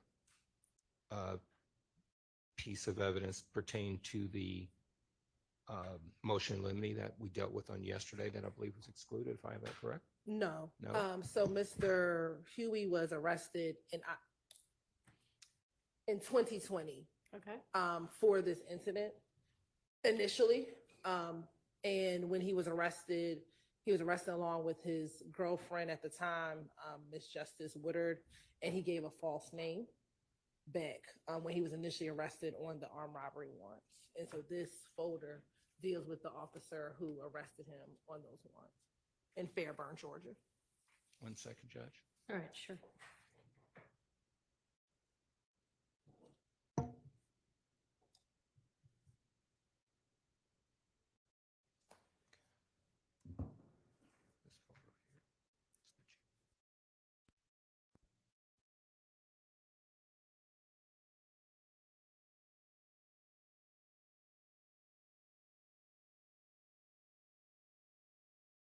folder here. Mr. Huey has 2 armed robberies. This is the 2019 armed robbery. He was arrested in Fairburn and gave a false name on the 2019 armed robbery. I'm sorry. Judge, Yes. I do have a question for the state concerning the video that is in this particular folder. I don't believe this video pertains to Mr. Huey's arrest. All right. Says female search. There's That's 2 the- videos, Your Honor. I think Go ahead. on the 9th they both were searched. So I think it's just a body cam for both of. Are you planning to show the search of the girlfriend? No, Your Honor. Okay. Is that the only one you had objection to? This is not the girlfriend of Mr. Huey, according to this particular piece of evidence that, in other words, this person that's being arrested is not associated with the arrest of Mr. Huey. That's our position. The one that says female search or the other one? That is correct, Judge. Which one? Oh. The one that says, the one Okay. that says female search. All right, well, they don't plan to use it anyway? Correct. Okay. Okay, so that's excluded. All right. Okay, thank you. 1 second here.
Thank you. All right, so then we've got the AT&T records custodian. There gonna be any issues for that witness? Just subject to foundation, Judge. All right, and then we have Ms. Latner's again, and within her folder, we've got, I guess these are new things that we didn't look at in that first time around earlier today. Yes, Your Honor. Okay. In order to try to reduce the amount of time Ms. Letters comes back, when she comes up at this particular Sure. time, we're going to try to enter in a few different CADs. Okay. 911 calls. All right, and has everybody looked at those? So if you've got any kind of objections like we had this morning, you can raise them. Although I've got to say, pretty much all of those things we went over this morning are kind of evidence 101 that you'll ought to be able to agree to. Not saying you have to, but any chance y'all might take this next group and see if there are actually some legitimate objections to those? Because we know it's all hearsay, but if we also know it's clearly covered by an exception, maybe we should not make those objections. Your Honor, the state's more than happy to meet with any defense counsel, or we can talk after court, or they can email me and we can, before tomorrow, at least speak with one another and hopefully come to some agreement. I mean, that would be great if y'all could at least try. And certainly there were a couple where, okay, this is not sure. Is this something based on the CAD that an officer's saying, or is this what the caller's saying? Those are legitimate. But I mean, a caller calling 20 seconds after a shooting saying, here I am, and I just woke up to hear all these shots. That's coming in, because there is a clear hearsay exception to that. So just see what y'all can do on that. And if you feel the need to go ahead and put forth the objection to each of them, then that's fine. We'll go through it. But, I know everybody's talking about how long this case has taken, and we could cut it a little bit shorter if we didn't do things like that. So I will let y'all talk about those over the evening. And we will circle back on Ms. Latner.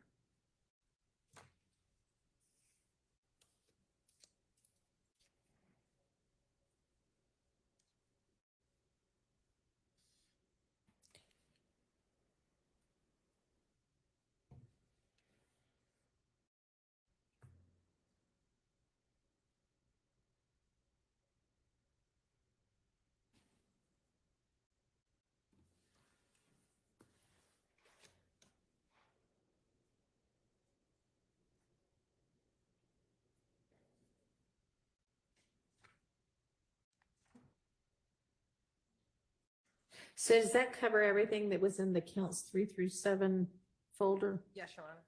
All right.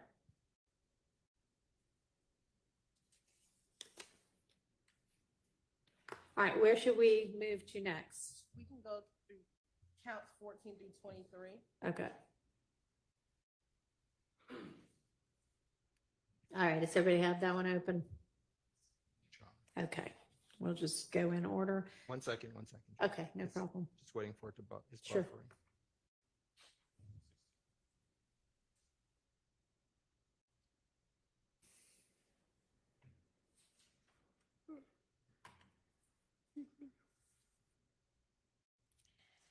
Okay, Judge, we're ready. Okay, The first folder doesn't have anything in there, Your Honor. all right. Are y'all ready, Ms. Westmoreland? Are you still? Okay, so we are now looking at the counts 14 through 23 folder. All right, and we're moving to item 45 in there, or the one labeled 45. Okay. And that is an audio call between certain people. Yes, Your Honor. So this is a jail call that we litigated last 45 Tiana Stanley. 45 Tiana, Tianna Stanley, Stanley. Okay. Your Honor, this is a jail call between the victim in this case, Gary Holloman, who is now deceased, a co-conspirator, Tanquarius Mender, and Tanquarius Mender's mother, Tiana Stanley. We did litigate this, I believe, in October of last year, and it was admitted based upon that litigation. Okay. Anything else on that? Your Honor, it was, just for the record, the court admitted it under 807 residual hearsay exception. Interesting. And it was admitted over our objection, my objection.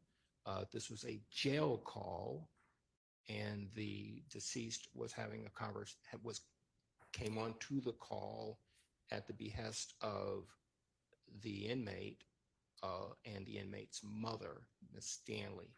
And that person came onto the call, had a conversation on a recorded jail call, and our position was that there was no establishment that the deceased, Mr. Holloman, had a very close relationship with either Tiana Stanley or with the inmate, and we objected on that basis. We did not believe that a jail call was a trusted conversation, that it was done on a public recording that was subject to a public airing, and that there was no establishment by the government that there was this trusted, close relationship that is typically required in an 807 setting, and that and for those reasons, as the court is aware, 807 residual hearsay is like the Hail Mary of letting evidence in when there's no other recourse, no other way that it can come in, so forth and so on. Kind of happens sometimes when people die. All right, is there an order that I can look at? Yes, Your Honor. So this has not come in to the trial itself at all yet, is that right? It has not, and there is an order, Your Honor, and we can forward that to you. And also, Your Honor, just from the standpoint of Mender, who's on this indictment as well. Okay. So we would argue that, well, it was admitted under the 807 exception to the hearsay. We obviously don't believe that it would be anything that would come in under any type of co-conspirator theory or anything of that nature as it relates to Mender, who is on the indictment. It's not furthering any conspiracy or anything of that nature. If the state were saying, hey, it should come in because Mender's a co-conspirator or something of that nature. So it only came in under the 807 basis. All right, was that an argument that was made and addressed? No, Your Honor, we addressed it solely under residual hearsay. Okay, well, if y'all can, if you want to just like let me know the date of the order, y'all gave me that binder full of motions and orders, so I can find it not during court time. I can do that this evening and let y'all know. And I'll tell you, Your Honor, the order, because there were several things we argued during that hearing. There was a 911 call, there was a body cam video, and it was this jail call, Your Honor. And the court excluded the body cam video. And I believe the order primarily addresses the body cam video and not necessarily the 911 and this jail call. Do I then need to look at the transcript? Yes. Okay. Do you know what date that was? It was November, I think it was November 3rd, but I'll pull it up just so I make sure.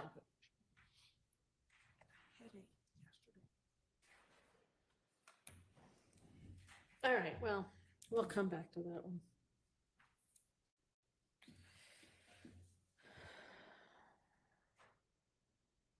November 3rd of 23. I printed the order for yesterday. So Okay.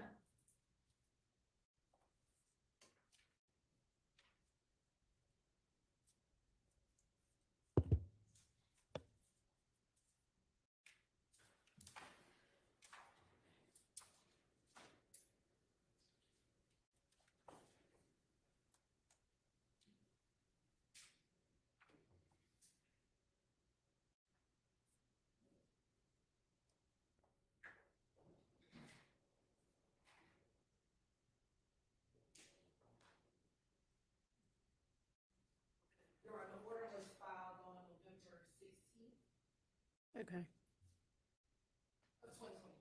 All right.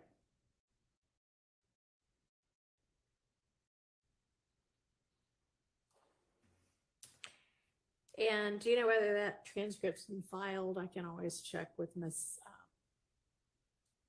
I'm blanking on her last name, Christina Weaver. Okay, it's fine. I'll just check with her. All right, so let's just move to the next folder, I guess.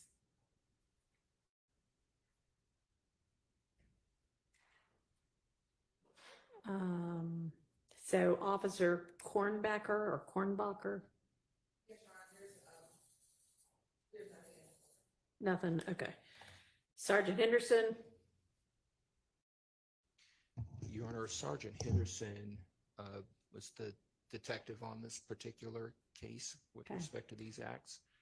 And the court has excluded his participation with respect. He had two primary roles with respect to these particular acts. One was to do the photographic lineup, and Right, the and other was to can't conduct be the in, interviews. yeah. So I think that subject to that ruling are in this particular folder basically All right, photographs. let me just ask the state, what all do you intend to use from this folder?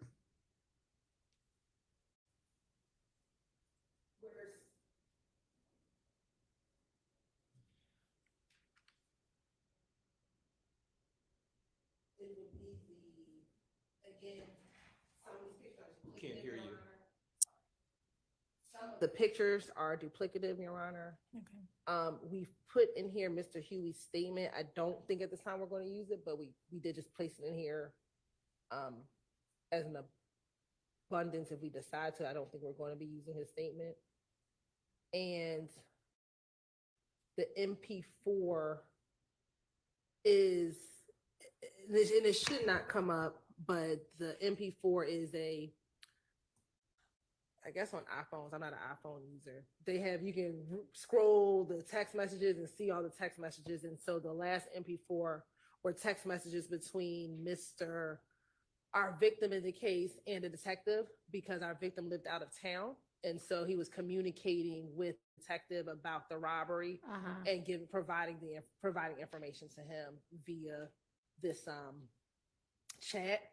Yeah. So potentially can come in as impeachment depending on what happens with my victim. If my victim says something inconsistent. This is not the dead victim. This is No, a different sorry. victim. Sorry, totally different victim. I apologize. This is not Mr. Holloman. This is Mr. Maynard. No, this is Mr. Maynard. So this Maynard. shouldn't be in this folder. This actually should have been in another folder. All right, so. Okay. This video is from the 2019 armed robbery. Okay, it's just in the wrong folder, but that victim is going to come testify and you might need to use the text as impeachment. Okay.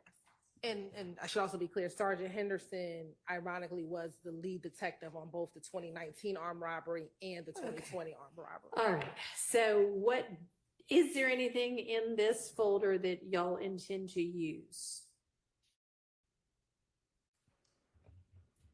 I mean, obviously that is just accidentally in there and you'll use it as to a different topic, but how about with regard to the, I guess, armed robbery of Holloman? No, there's nothing in this folder that we intend to use. All right.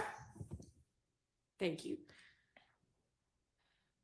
All right, so then we've got Investigator Belknap. That folder's empty. Yes, Sharon, and I just realized when Mr.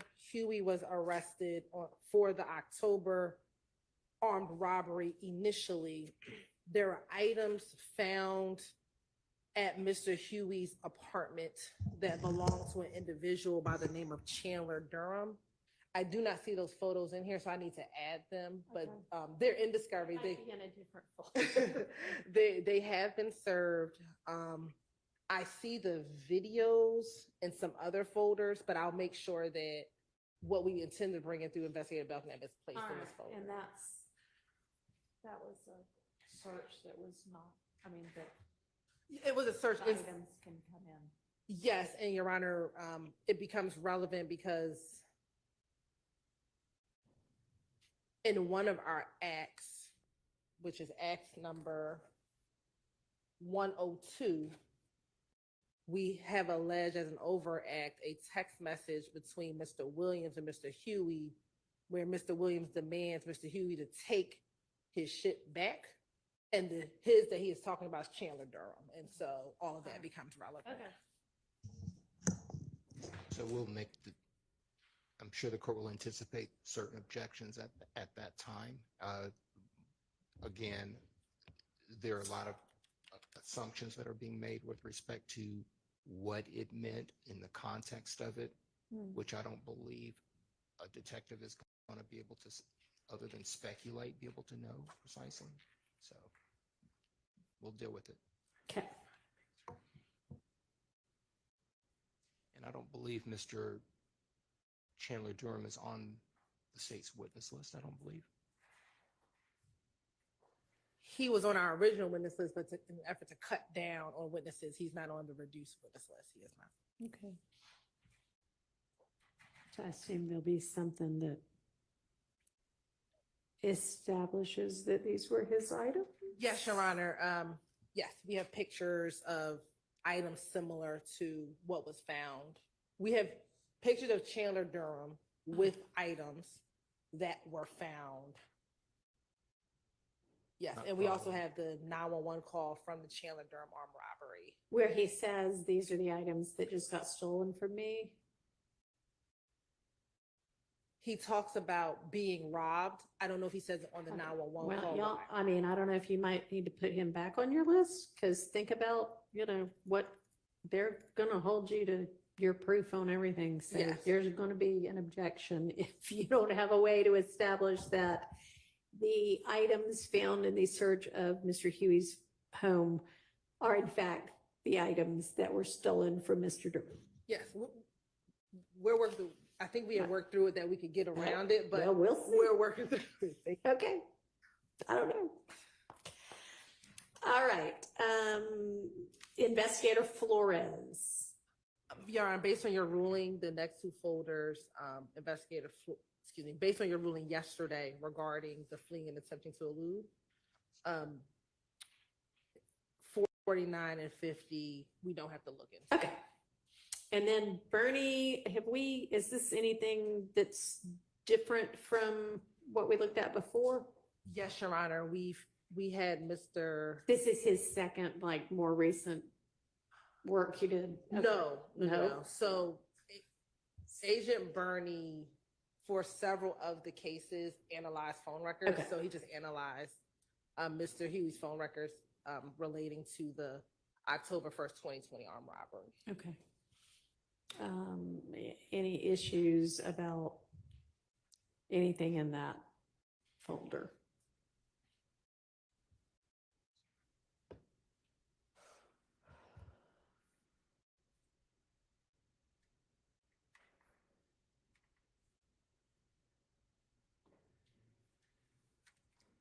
Mr. Matthews? We're good. No objection. Okay. Thank you. Yes.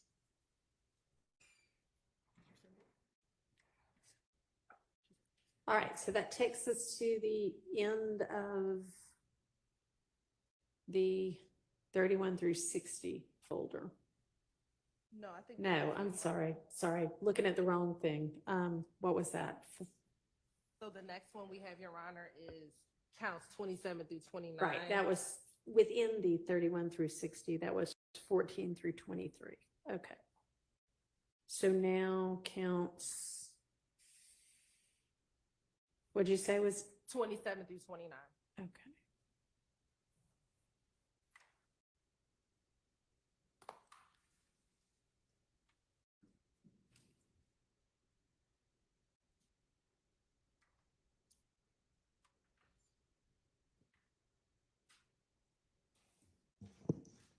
All right, we've got several items in the Smith folder.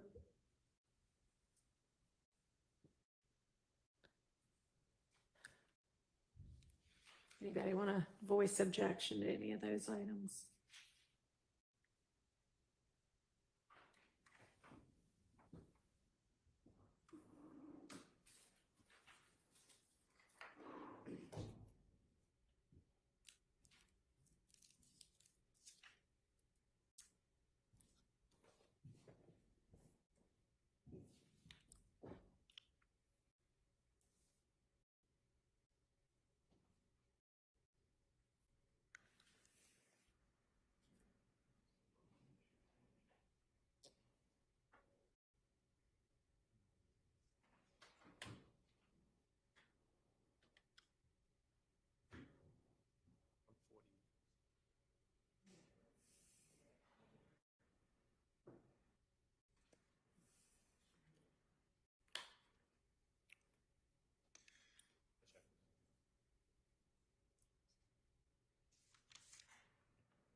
Your Honor, Yes, sir. I'm having a tough time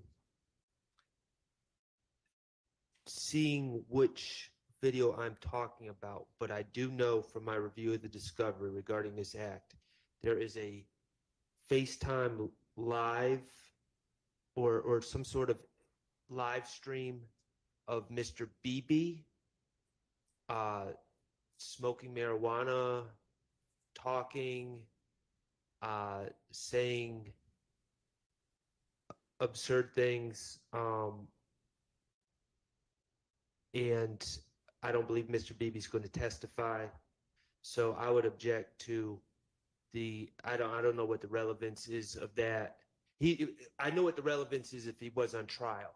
He's wearing a chain that allegedly belonged to quote unquote trap commander, whose government name escapes me for the moment, but he was the alleged victim of this armed robbery, and he was the person with the chain. But I think a still shot from that Okay. live stream could serve the state's needs in that respect. All right.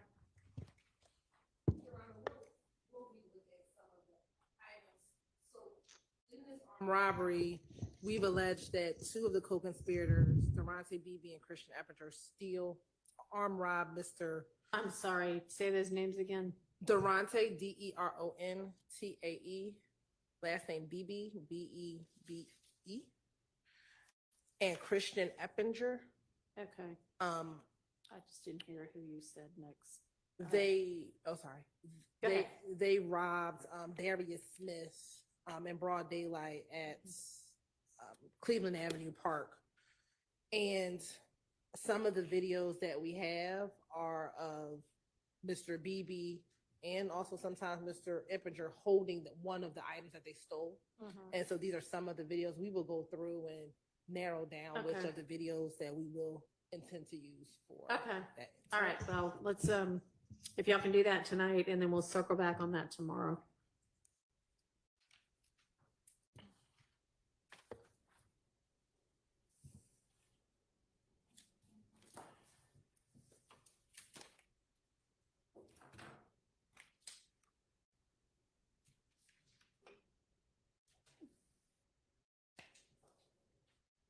Your Honor, there is another video, and I know I've heard it, I've seen it, but when I was going back through this folder, I don't see it in here, where Mr. Eppinger is essentially bragging about the armed robbery.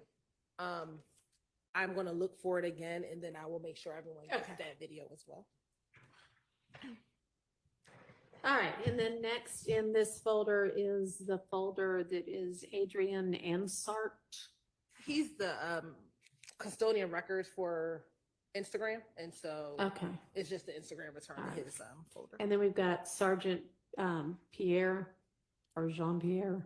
Yes, Your Honor, he is the lead detective. Okay, assume that. So there, I see photographs. Would those be like crime scene-ish things? Yes, Your Honor. And then social media, is there anything we need to look at within that? Anything objectionable? That will be some of the we're going to reduce down tonight. Okay, all right, we'll come back to that also.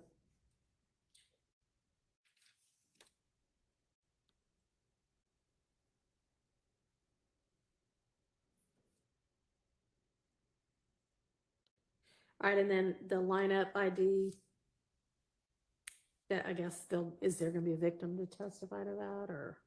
Yes, the victim Okay. will be present, Your Honor. All right. And those ought to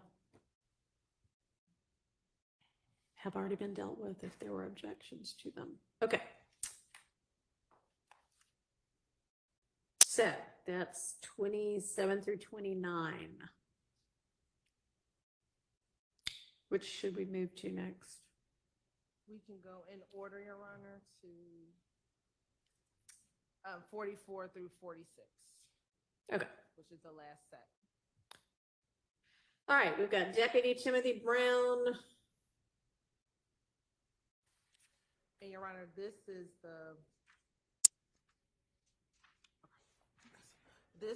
the possession of a weapon and cell phone of Mr. Huey and Mr. Mender, Your Honor. And so in here is just the body cam video of that search of that cell.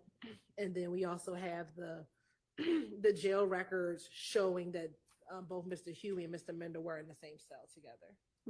Who's the second name again? Mender. Oh, okay. Mender, all right. Any objections? All right. And then Vivarito. Yes, Your Honor, that should primarily be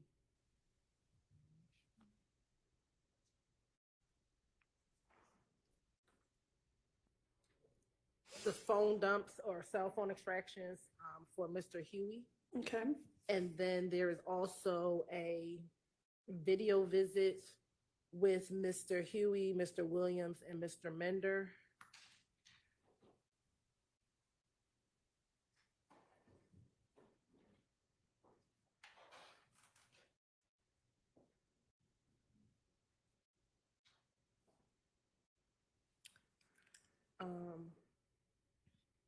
And I just want to make sure that there are three, there should be 3 cell phone extractions. Yeah.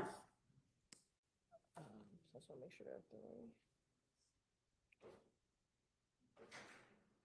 I see 2 of them, Your Honor, so I want to make sure there is a third one that was, no, I think all 3 are there. So there's the 1 of Looks 2, like it. 2 of 2, and then there's the third one. Okay. And then we have some screenshots, but there might be more screenshots that we'll provide. All right, and then there appears to be another PowerPoint. Y'all don't intend to use that, do you?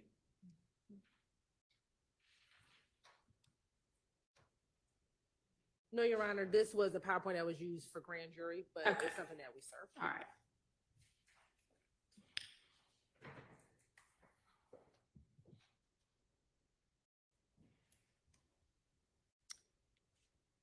And then I don't know what that last thing is in there. It's not a folder. It says iPhone 11 Pro Max. I believe, Your Honor, that is the cell phone dump just in 2 places. Okay. I just want to confirm. All right. So does that carry us through that whole, through witness number 60, or do I need to go back and? It does, Your Okay. Honor. Some of our numbers are a little off just because we have a few different lists, but this is all the 60. Okay. And then we intend to provide the last group of individuals to the end, the last witnesses to the end on Monday, Your Honor. Was that the deadline I gave you? Or did I give you a deadline? I don't know if you for gave us that? a deadline for the last group, but we were doing it on Monday, so we just figured Okay, it's time for That's another fine. Monday. all right, so that'll be 61-ish through the end of Yes, your witness list. yes, Your Honor. All right, so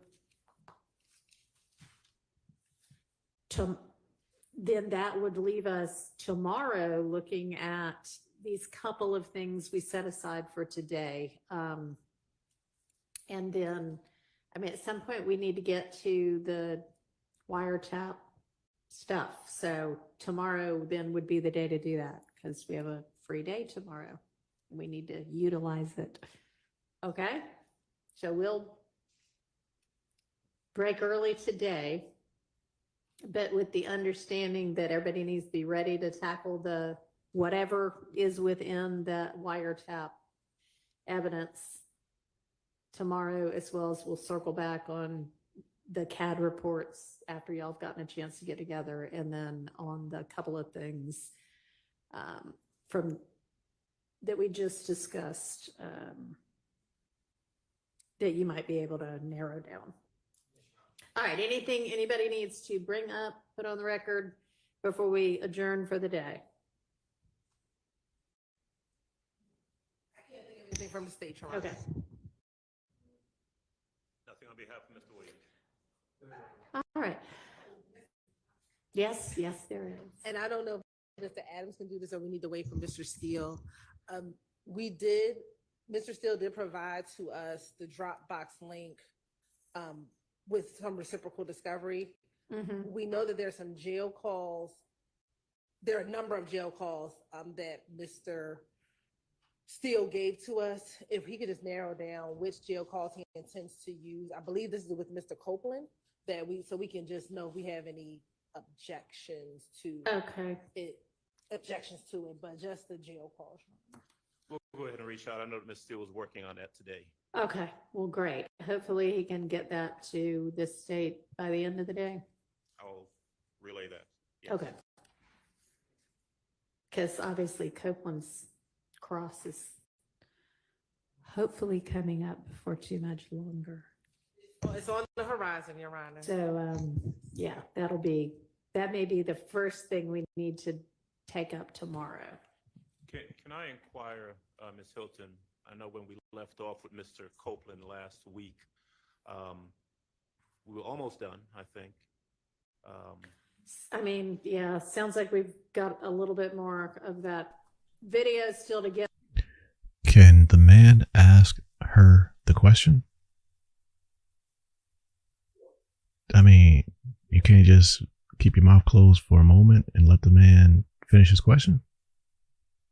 Through since we didn't really get anything done Friday afternoon because of jail tech call. issues, but A jail call, I think, if I remember correctly, Ms. Hilton. Yes, the goal will be to pass Mr. Copeland, if not early afternoon.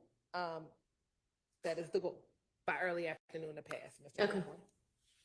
Understood. Thank you. all right. All right, doesn't sound like there's anything else, so I'll see y'all at 9 tomorrow. All right, brothers and sisters, there you have it. Great day. We appreciate you. Again, shout out to all of the wonderful people that have joined us. You have been great, and we appreciate you.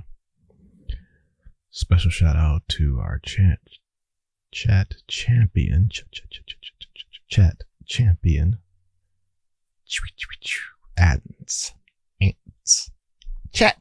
Ants the man. That's right. Great conversation. I think one of the big takeaways, the crazy lack of audio quality strikes again. Why, oh, why do certain people say certain things on recorded calls? Why, oh, why? The looming power of this RICO and how people can easily be brought into this nonsense. Boy, I tell you. The continual lack of true preparation.